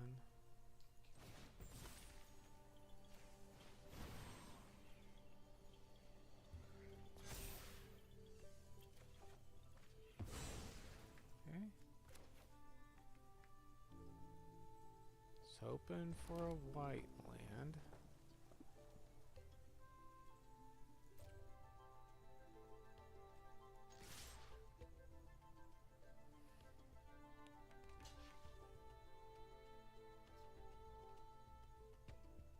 Oh gosh, does he have a Johnny's? Repel Calamity, okay.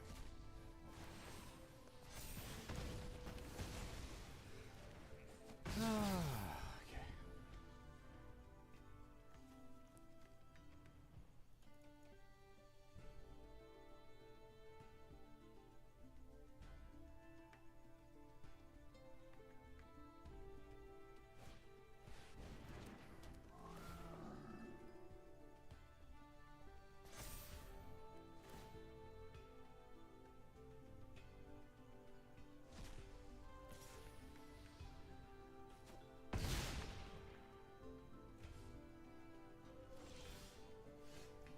Getting absolutely slacked.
deck doesn't do anything. Is there anything?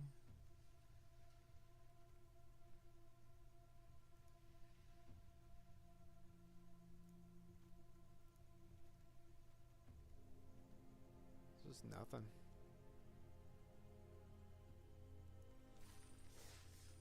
Like how did it go that wrong?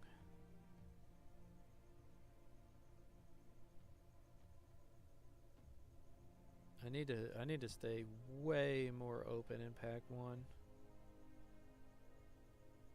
Like just not even think about any of the cards that I've taken previously and just take cards out of the pack that are good for other potential decks. Like the Abigail and the... I think there was a last gasp somewhere around the pick 7 or 8 range, somewhere in there.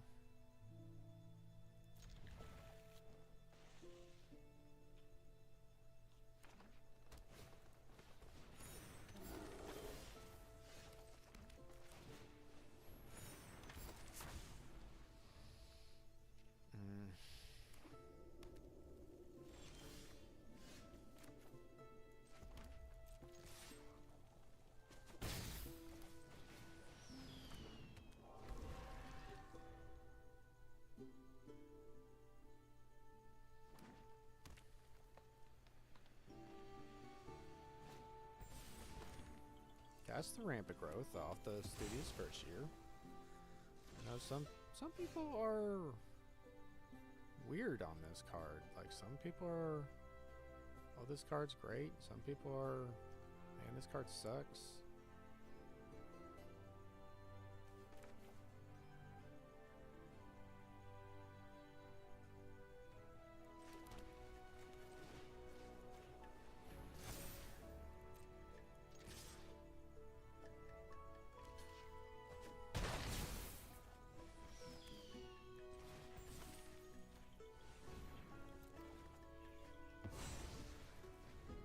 And I mean, it doesn't suck, but we're saying that it's just not as good as people were saying. I think it's great.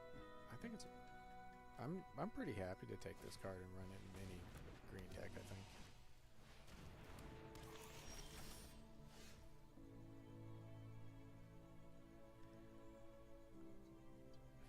This is just wild.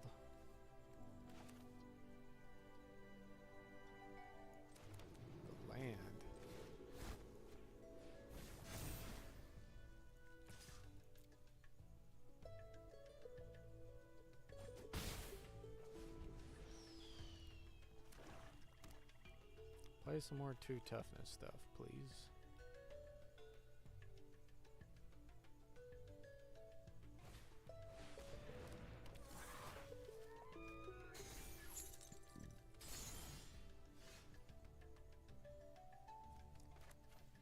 I actually just have to kill that.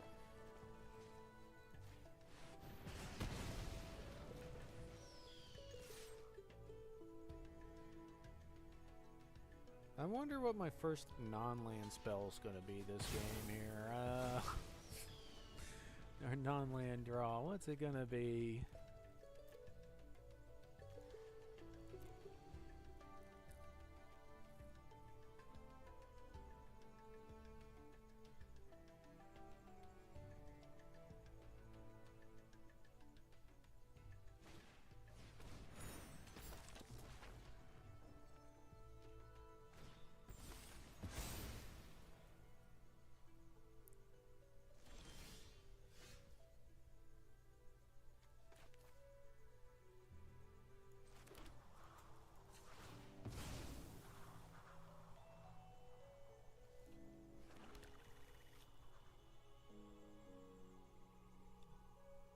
Do I want to trade?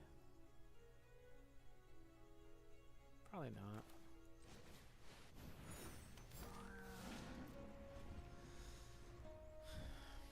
We're gonna say not.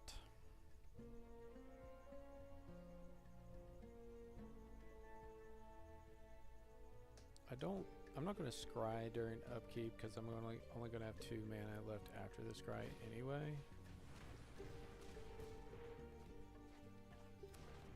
Okay, nice.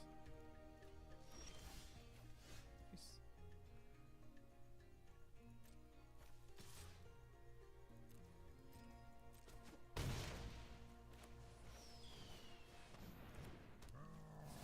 Spend his turn. Arcane Omens has turned out to be a good card. Interjection.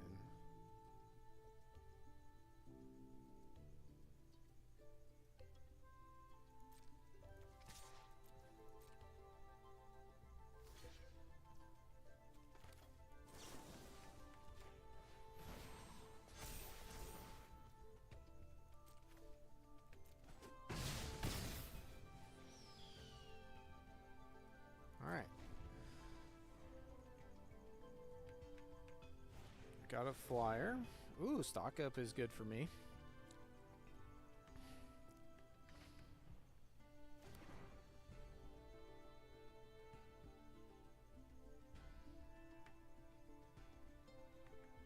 He doesn't really have the mana to cast a lot of stuff. There are quite a few 2 mana good removal spells.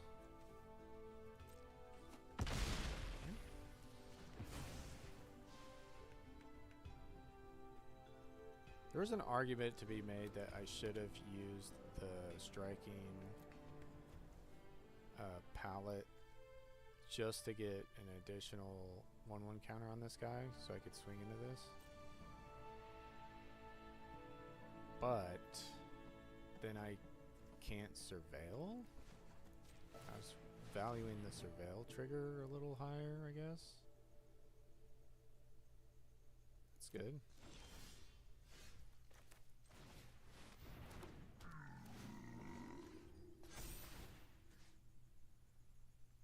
And let's get rid of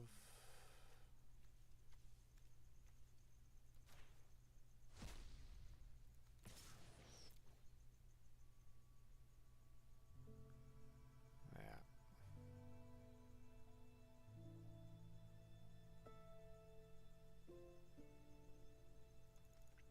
Can I get a win with versus Page Loose Leaf?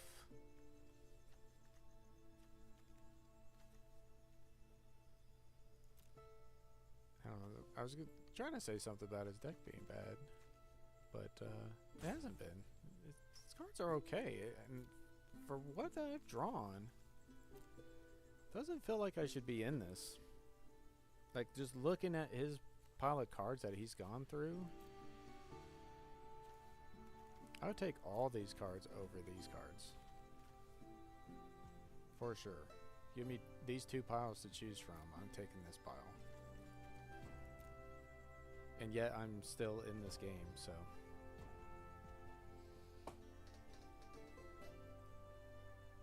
And he's roping me?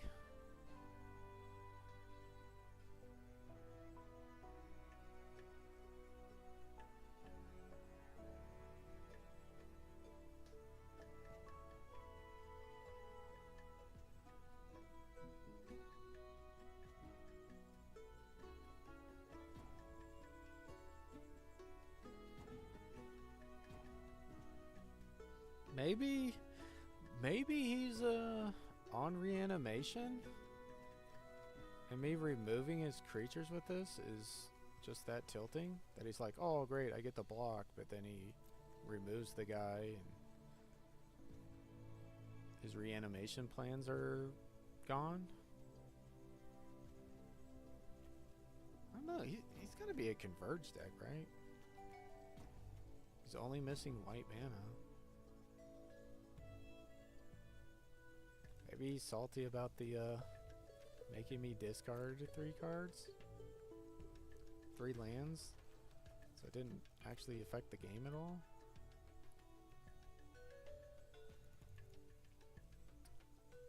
I'm getting roped a lot here lately by people with extremely weak mental.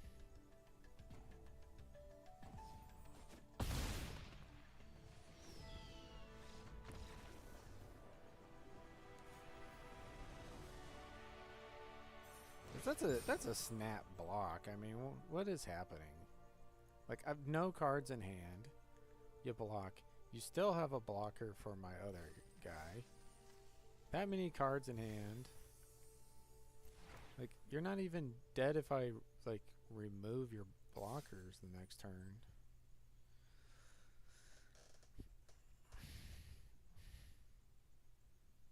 Like, you're still, like, 2 turns away from losing the game. Unless I just, like, top deck some damage.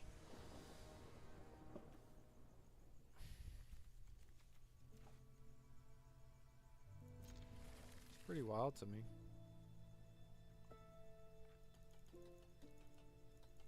Maybe when I said I would take that pile was the better half of his deck. And the rest of his deck looked like mine, so he didn't think he had any chances there.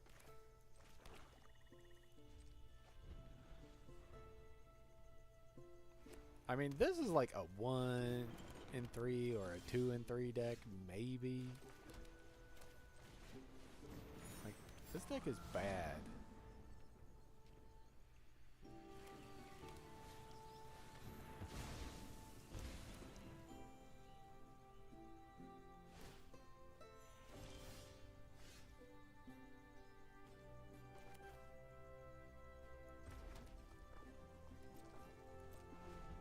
I got social snubbed.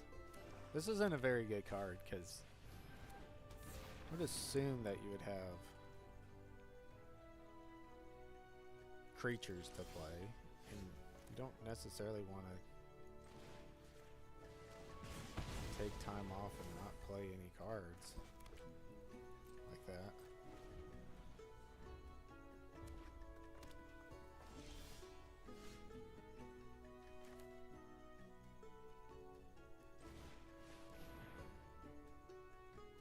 I'm gonna lead Tackle Artist first over Pigment Wrangler, even though this is more like mana efficient, because I can use this to pump it and get him out of range of a burn spell or something here, or a last gasp or whatever he might have.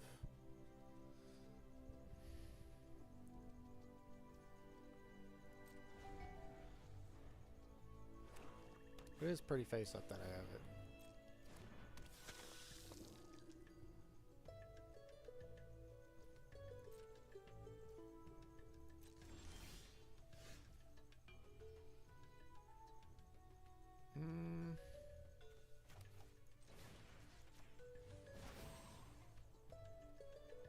Anger draw.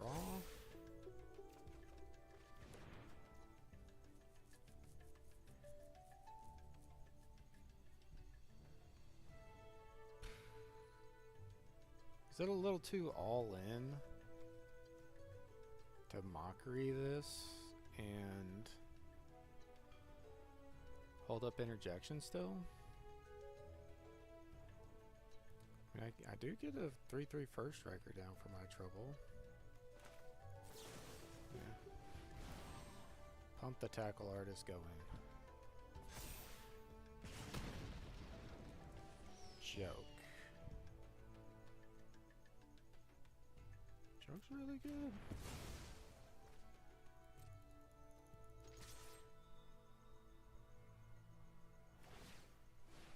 It's just on Scry.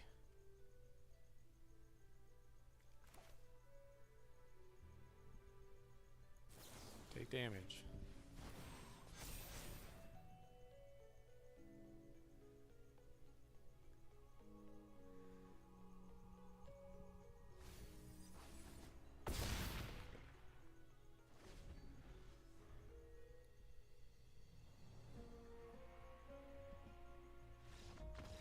Ugh. Whew.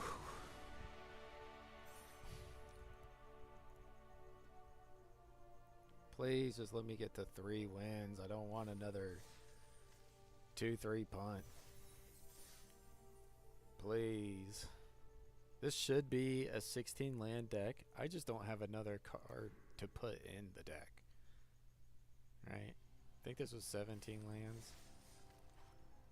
Well, maybe it should be. I do have 6 drops. Never mind. No, it is 16 though. Is there a card to cut? replace with anything here? Nah, I think that's as tight as I can make the list. Not impressive though. Had to go 0-2, play against other like 0-2 opponents to finally get some wins. Okay.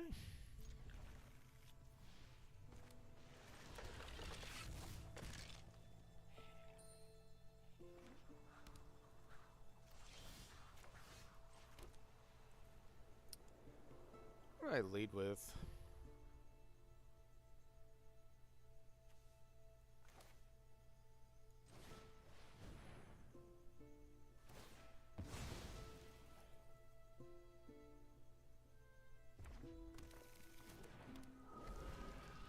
I take it back. It should have been glass right. So I played glass right, and then this way if I draw a plains, I could have still like activated it, played the plains, and played that. We kind of got around that anyway. You has a stop.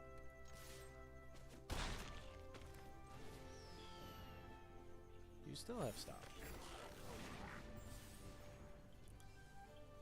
Red, green. Blue. Straight on the teamer plan.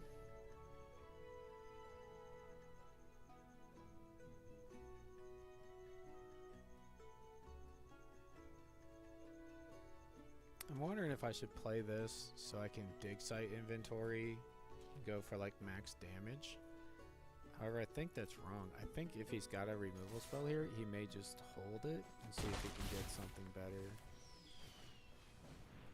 So if I give him the heads up play there, he's just gonna pop it off there. Okay. Worm.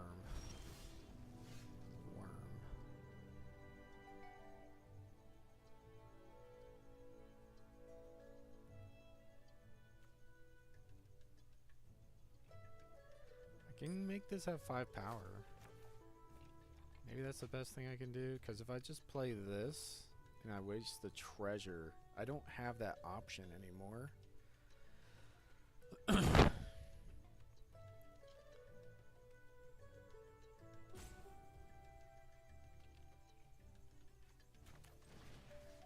Okay.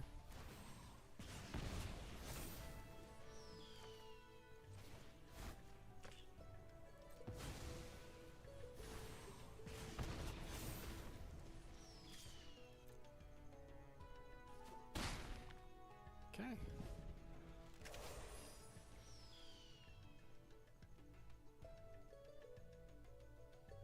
It doesn't become any better. Oh, wait. It couldn't have traded anyway. Say that it doesn't become any better of a blocker, but it actually does. So he's going to play something here. Pump it so he can block.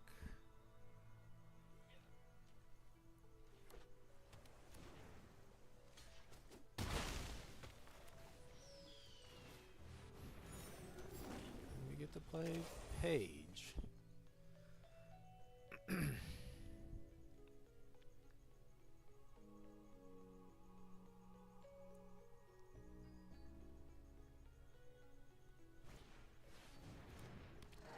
Tam plays the land. He can go to 6.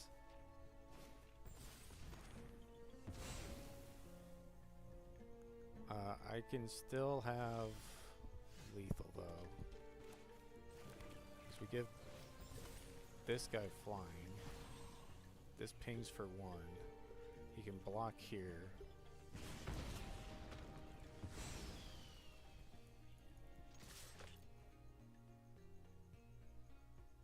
And there's no 1 green thing to stop this, so. Oh, got there. Exacxies, okay.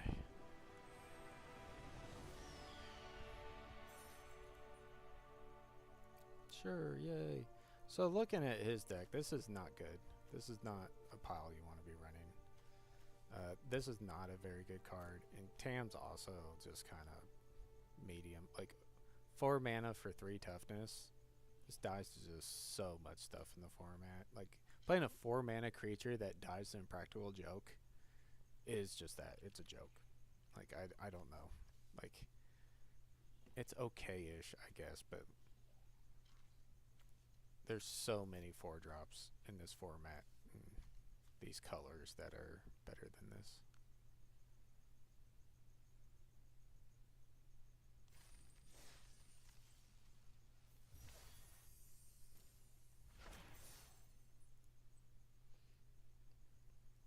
If you lose to bad decks, then your deck is bad. So he lost to the worst lower hole deck I've seen, that I am the proud owner of.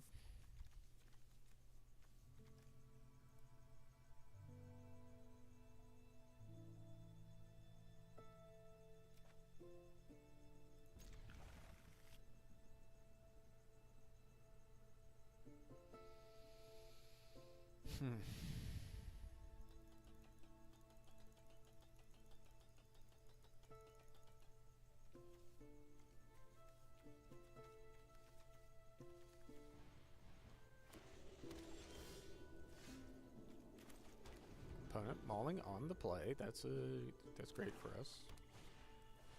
Send in the pests. Get the do a little dig site inventory discard for value.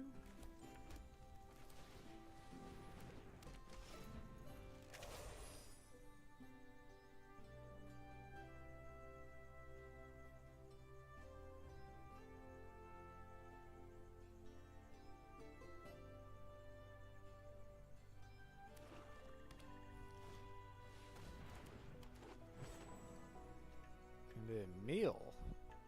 Now this is a good card. See, this is an uncommon, 3 toughness, but only 3 mana, and has amazing effects on it.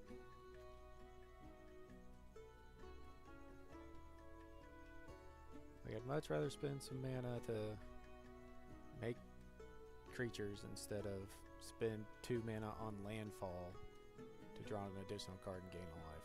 Like it's. Are you gonna do something else? Like Mr. Kova? Okay. Oh wait.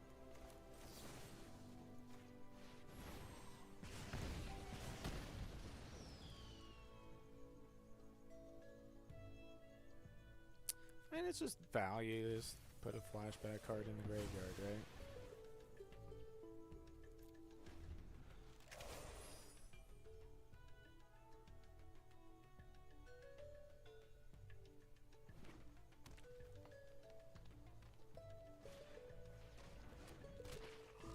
Froggy.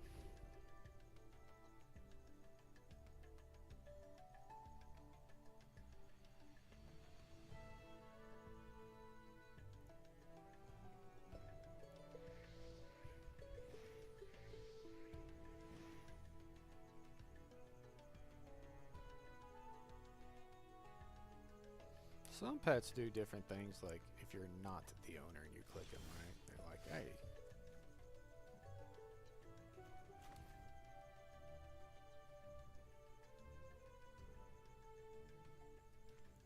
I don't have to play this. But dig site inventory is just running in the frog anyway.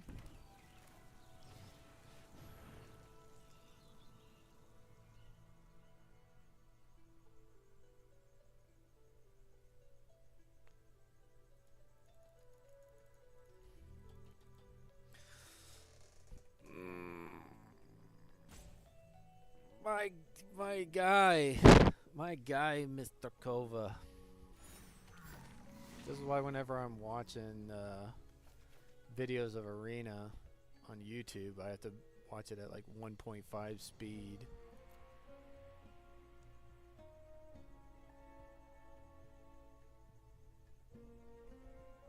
Because this is just ridiculous, guy.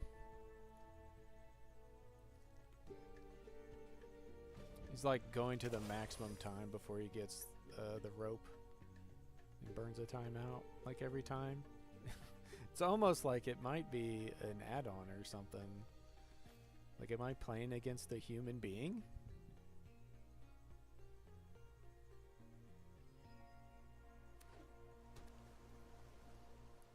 The algorithm needs time.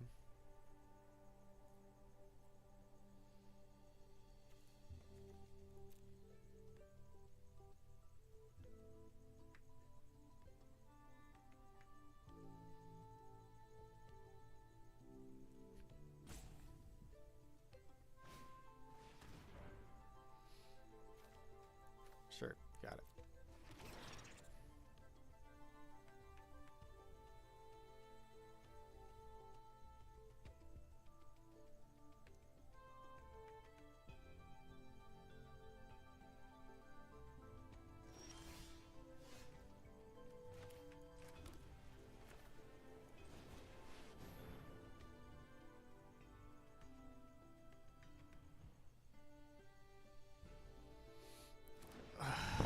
The pain.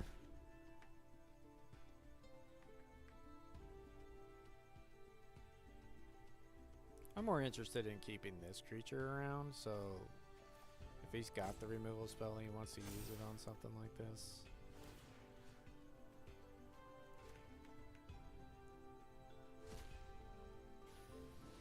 Then so be it.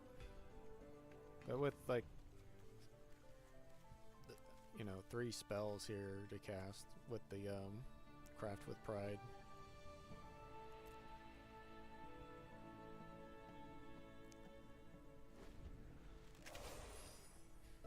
I also might be getting to a point of tome blasting this Burrog. If he ever goes to play something and actually spends his mana. Top deck land, making just some 2/2s would be great. So every draw in my deck is really live right here.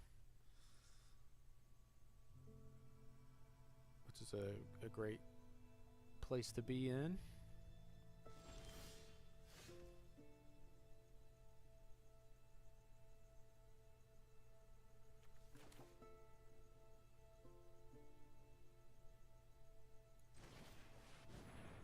We will play the Fire Singer. I will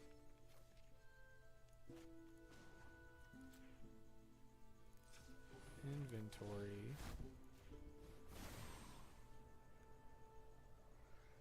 just to get some use out. I guess maybe it was better to play Glassrite.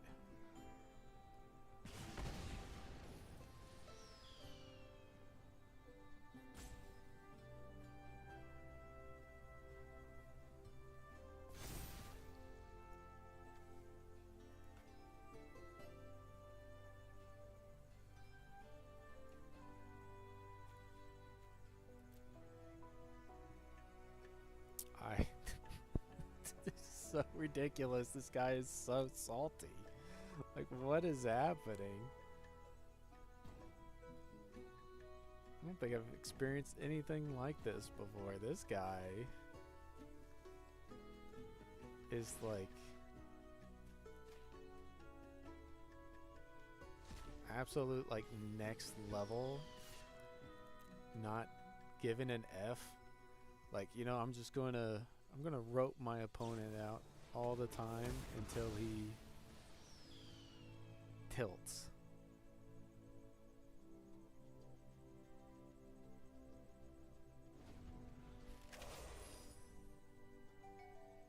But these Burrogs holding priority for him.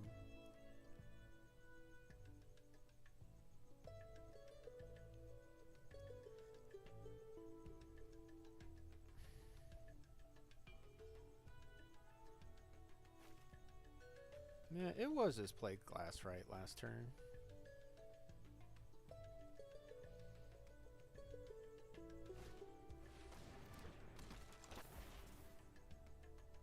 Okay.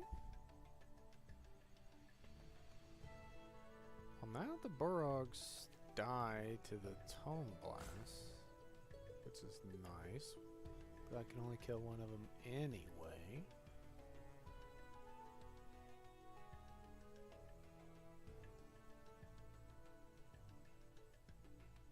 Yeah, if I played this instead, you know, he probably still kills this anyway, but then I still have my dig site inventory for value. Okay, practical joke is pretty good. It's pretty good. And a seething song.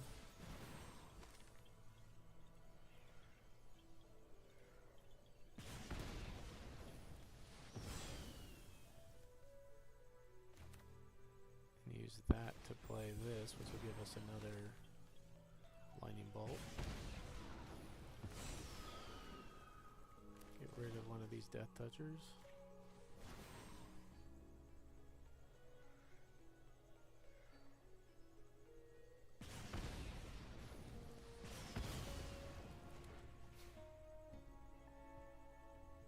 And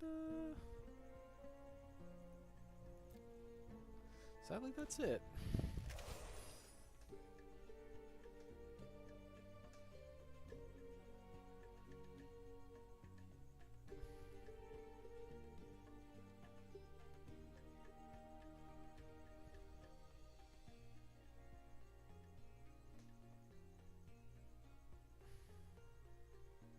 Have you got anything else for me besides activate Banemaker? And it's nice though having the Tome Blast in the yard that you don't really feel the need to surveil here. I could just play it, kill a Leech Collector, swing in.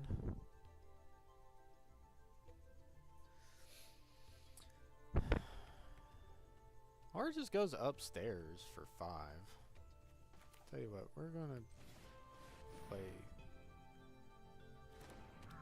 Dawn Speaker though. Pump one of these guys.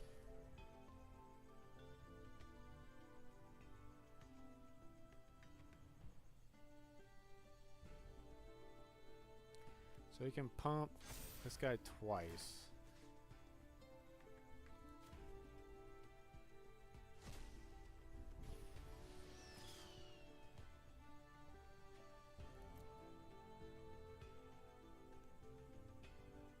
Maybe I'm being a little too conservative here by not attacking with Strife Scholar.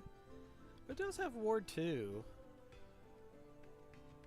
So there is some value in there.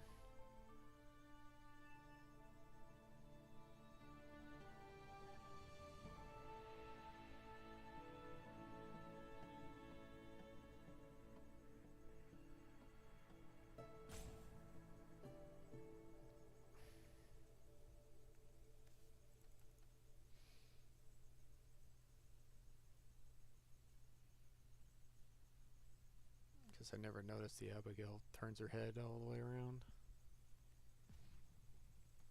She's doing the owl thing.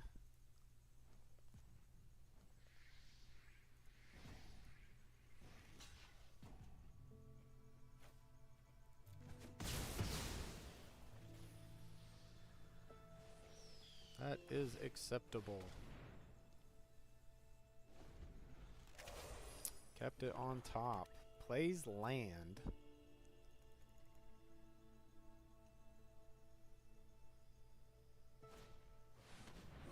Plays a 5/5 fractal.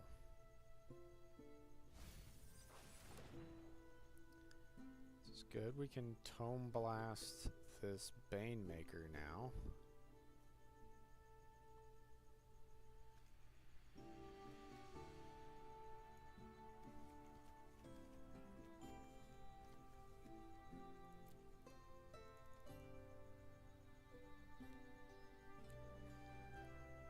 If it ever gets to be my turn again, we can do the stuff with the things. Okay.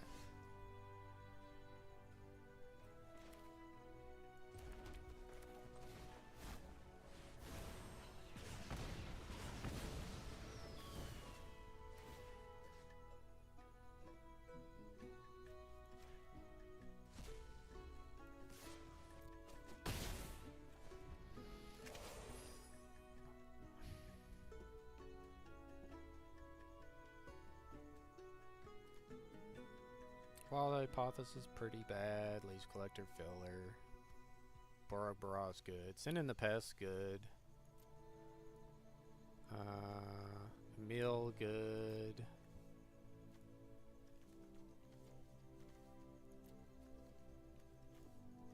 This deck's not like that much better or worse off than mine.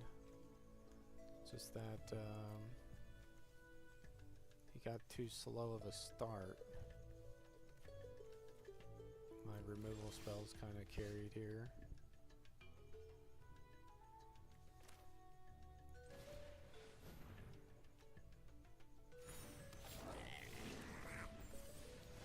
Or a ping.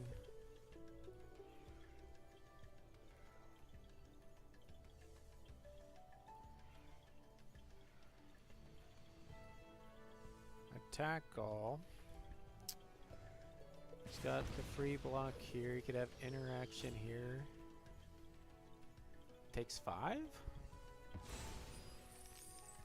So if he has something, this isn't lethal. Whoa, that's an Ancestral Anger. Never mind. It's X plus O and Trample.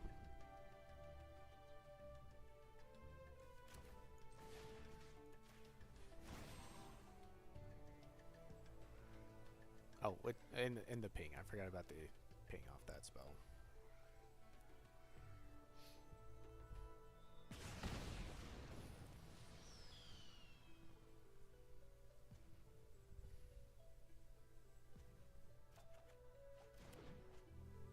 Okay. We remove Wild Hypothesis, and he's just over it. Okay.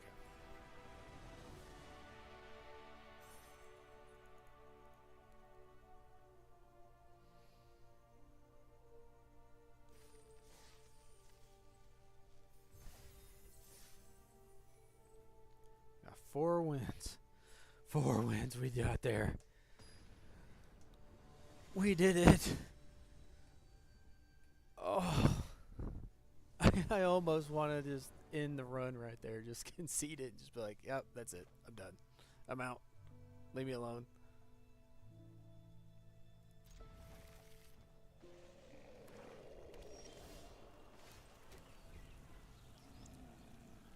But maybe, just maybe. Is this exile?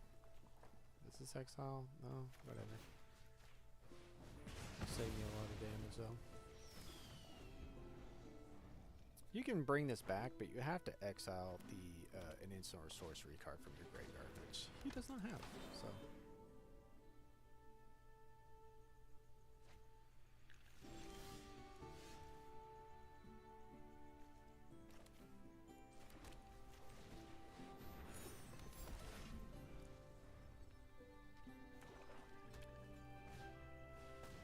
Limerate?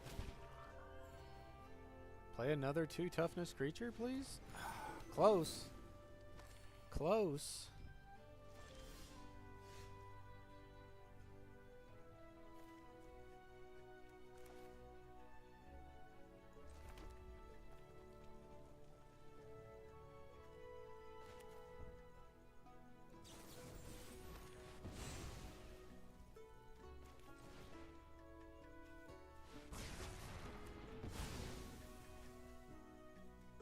Do I want to joke this?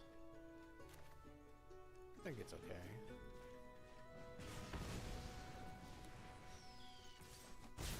It's aggressive. It's really aggressive, but I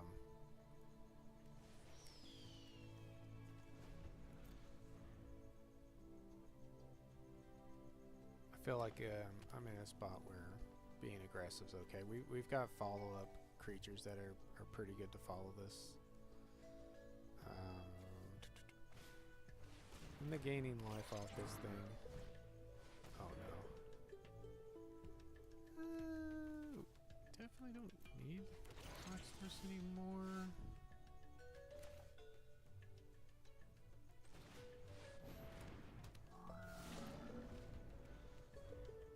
So he now has a spell to exile to get his dude back.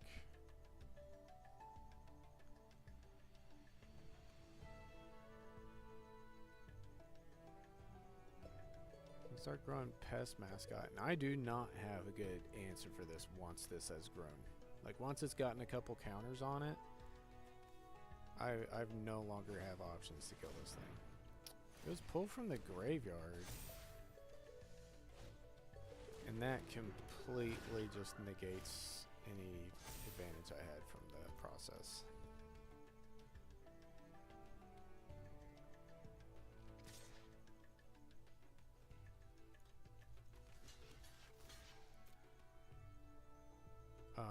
Thank God. What was that?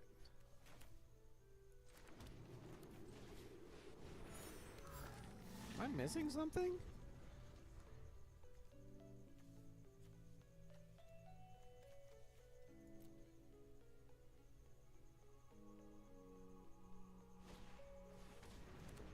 Like, maybe he was just that scared of the tackle artist.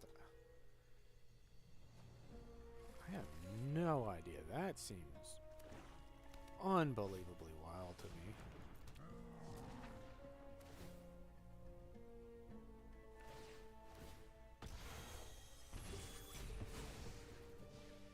Okay. What is happening?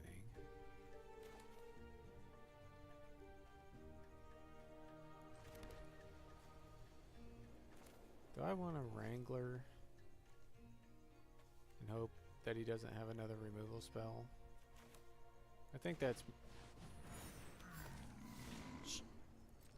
It is by far the most upside play that I can make. But if it gets removed, it is disgustingly bad.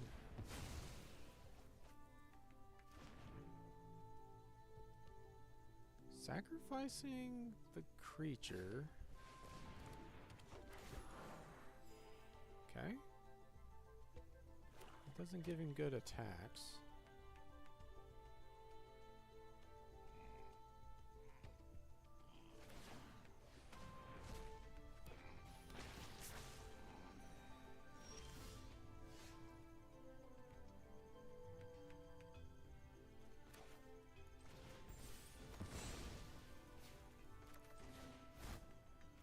Kill this. And can I look in the graveyard? So he's got instant and a sorcery.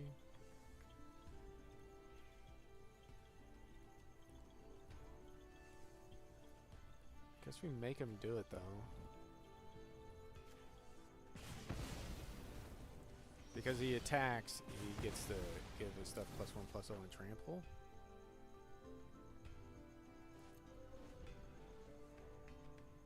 So we just kind of delay that until I can actually block with a first strike trick here. This does not say it needs to be done at sorcery speed, does it? No. You shouldn't be firing it off quite that.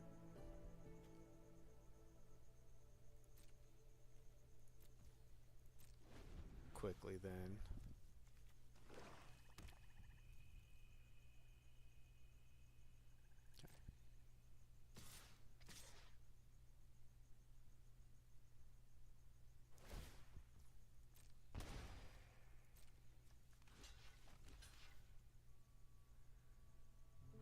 I could take 4 and scry.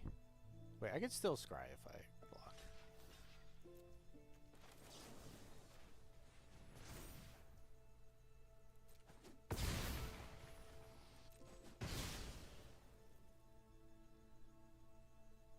Can bring it back again.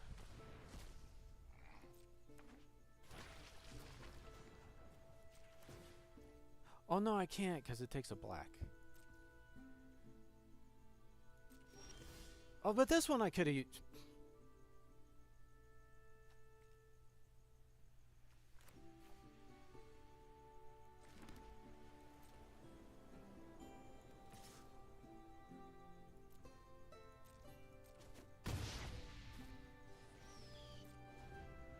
I'm having a bad day. This is... Haha, that's the name of the channel. But it is very bad. This is why I say I hope you're having a better day than I am. Not because I'm a bad player. Which I am, apparently. Okay. Strife Knight's a playable card. We can keep that.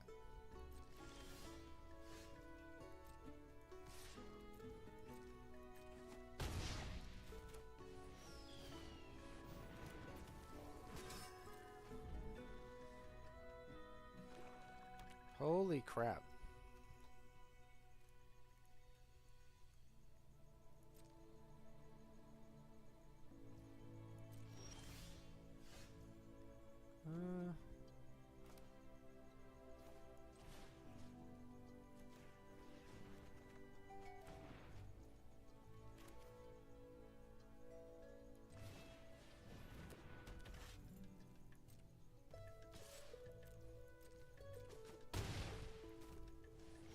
Hey, we can start pinging. Get this game over with before he hits some bomb that I guess he doesn't have. Again, he's not dead on board. Like, you got more turns. And actually just a removal spell for my frickin' 4/4 flyer. And you're fine. But that guy, maybe he was on tilt from the pest mascot punt attack. After he already played a recursive spell. So maybe he didn't have any more ways of getting it back.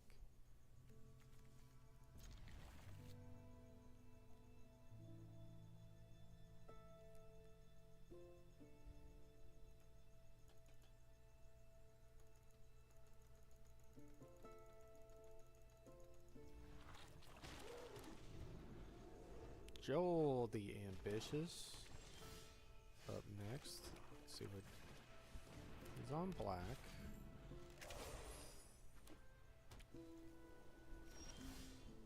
Okay. Well, attack, sir.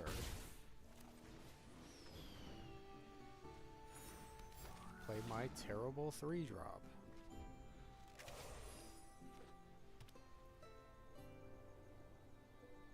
Like, they gave this card, they had to give this card ward pay 2 life.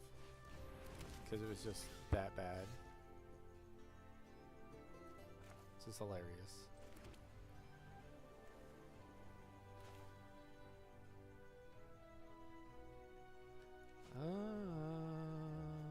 I'm pretty scared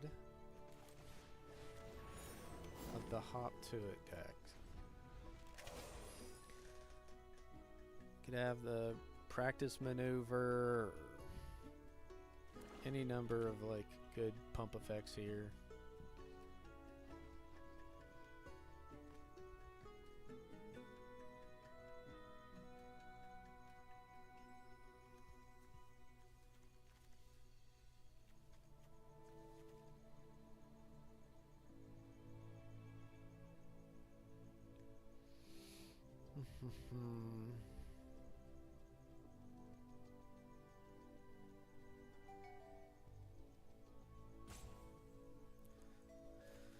Setting up my next turn, I was looking at, like, I could play Blazing Fire Seeker that previous turn and have access to the Seething Song mana to maybe dump out some more stuff, but I liked the idea of, like, okay, now I can play this Fire Singer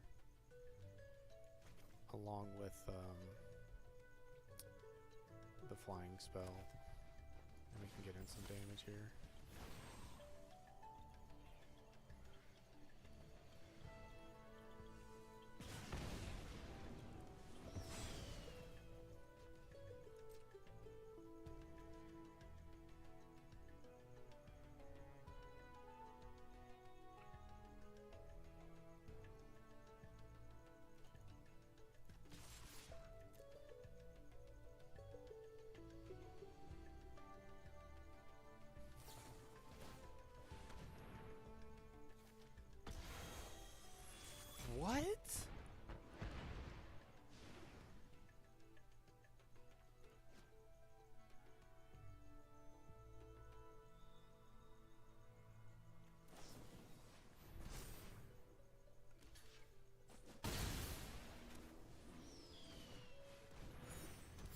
Okay, okay. That makes sense then. Like, why would you not just kill the first striker? That guy's just a 3/2 ground creature after that. Like, he's that afraid of the spell going off? I mean, it's...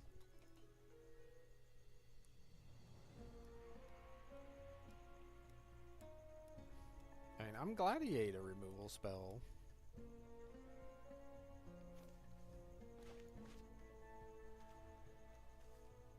And we've seen these Ascendant Dust Speakers, but we haven't seen the 4-mana Menace dude that combos with them to make 2/2 creatures. That's unbelievably scary.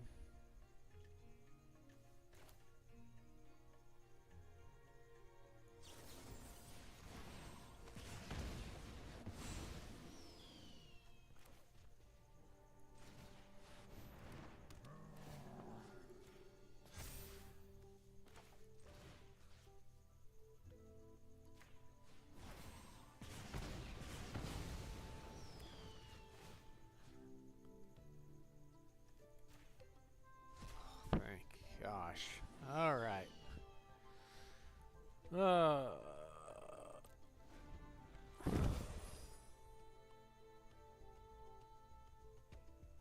Maybe firing off the Impractical Joke was a little loose. And I definitely should have targeted the Inkling mascot with it instead. I mean, the second I clicked it, I'm like, oh yeah, I should have just hit this. It's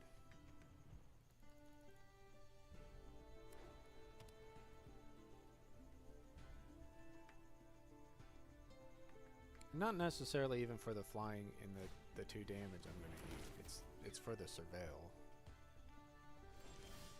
Getting better draws now is going to be a pain.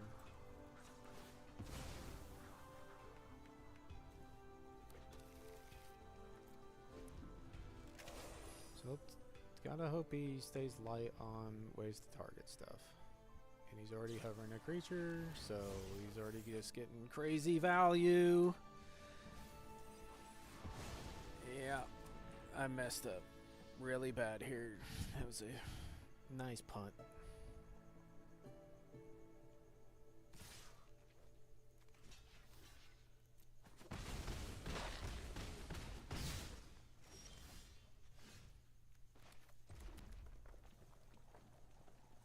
Lorecaster gets back just Impractical Joke.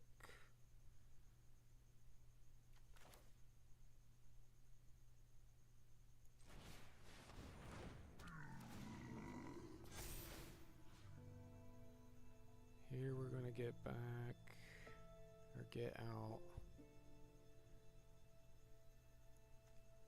I would say a creature?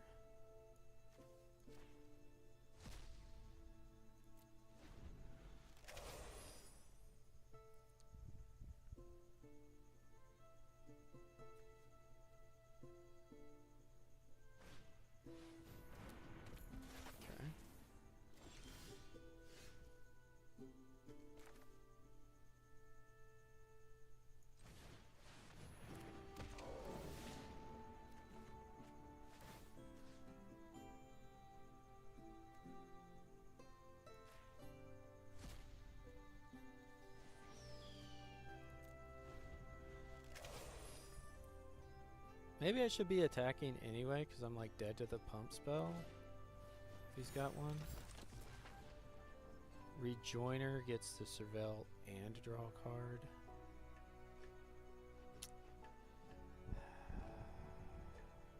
He surveilled two of the cards away, right? He surveilled this land away. No, I guess it's just one card he's got deeper. And he's got that one too. Okay.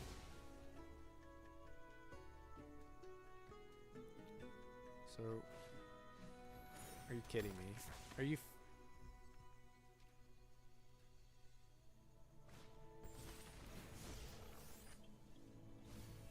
Okay, yeah. It did lose me the game, killing this. I don't know why. I was so worried about the freak. I was like, oh man, that flashback card makes him 3/3s. Ah, let me kill it. And it's like, no, I'm removing it anyway with this guy.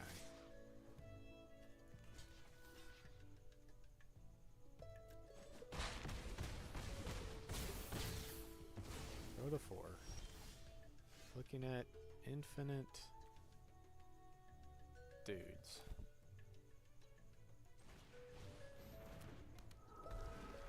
We can dig site inventory.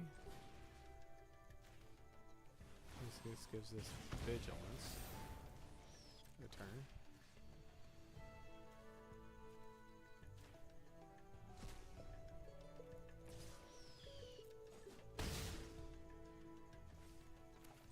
Joke away the life linker.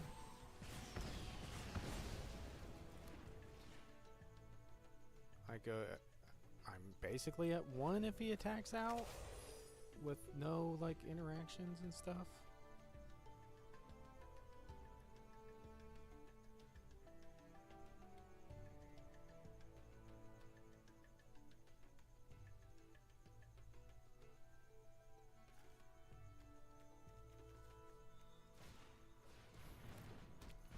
Administrator. He doesn't swing out. Okay, okay. Because I'm dead. Now.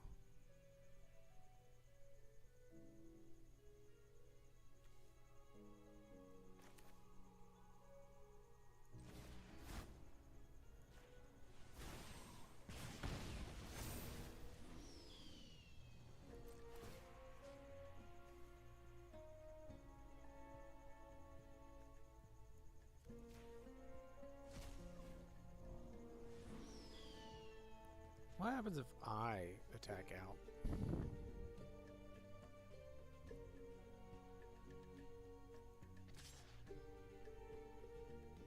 Blocks. He has to block there. Can't block. It's just nothing. He just blocks with the 1/1s.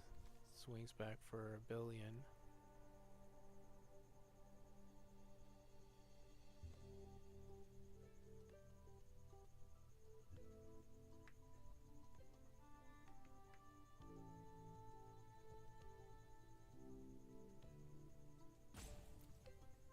So what I'm hoping here is he actually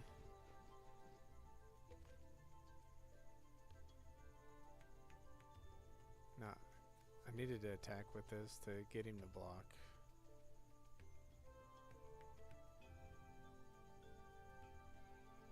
Six, 7 damage. It's pretty close.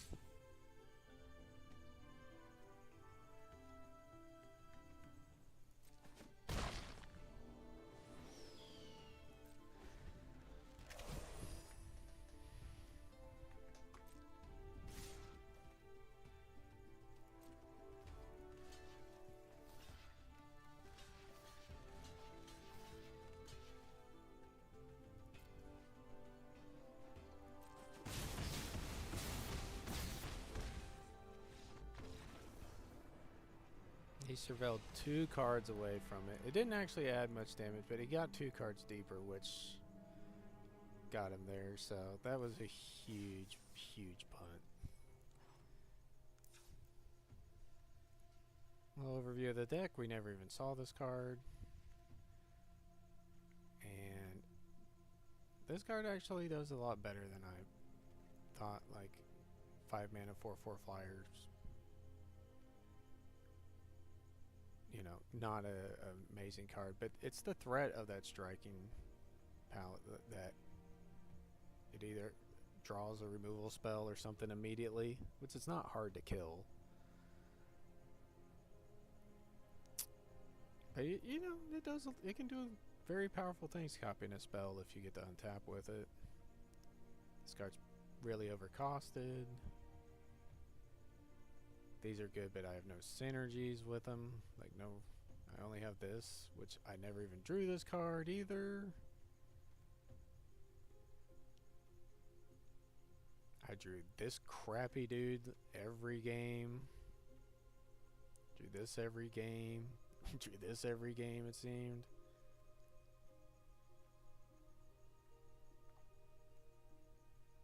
So, yeah. Not much to be said here. You need more reasons to be in this than in this. Of course, I started off, I was hoping to take some burn spells for the early game in my Prismari deck. That was not there. So, not draft did not go my way. And like I said, I'm going to look back at that, and I'm pretty sure taking that Abigail pick 2 or 3 was correct, and leaving myself more open because there was a much better Silver Quill deck to be had in here, but I would have had to given up all this burn spells, which would have been hard to do because at that point I took Process. I think I took Mockery over the Abigail, but having double Tome Blast and Impractical Joke, that's hard to give up. But it's got to be right. I mean, you gotta take what's open to your seat. And if you're supposed to be the Silver Quill player, then be the Silver Quill player. Don't force anything else. With that, I'll leave it there. Get my gems back, and hope you have a nice day.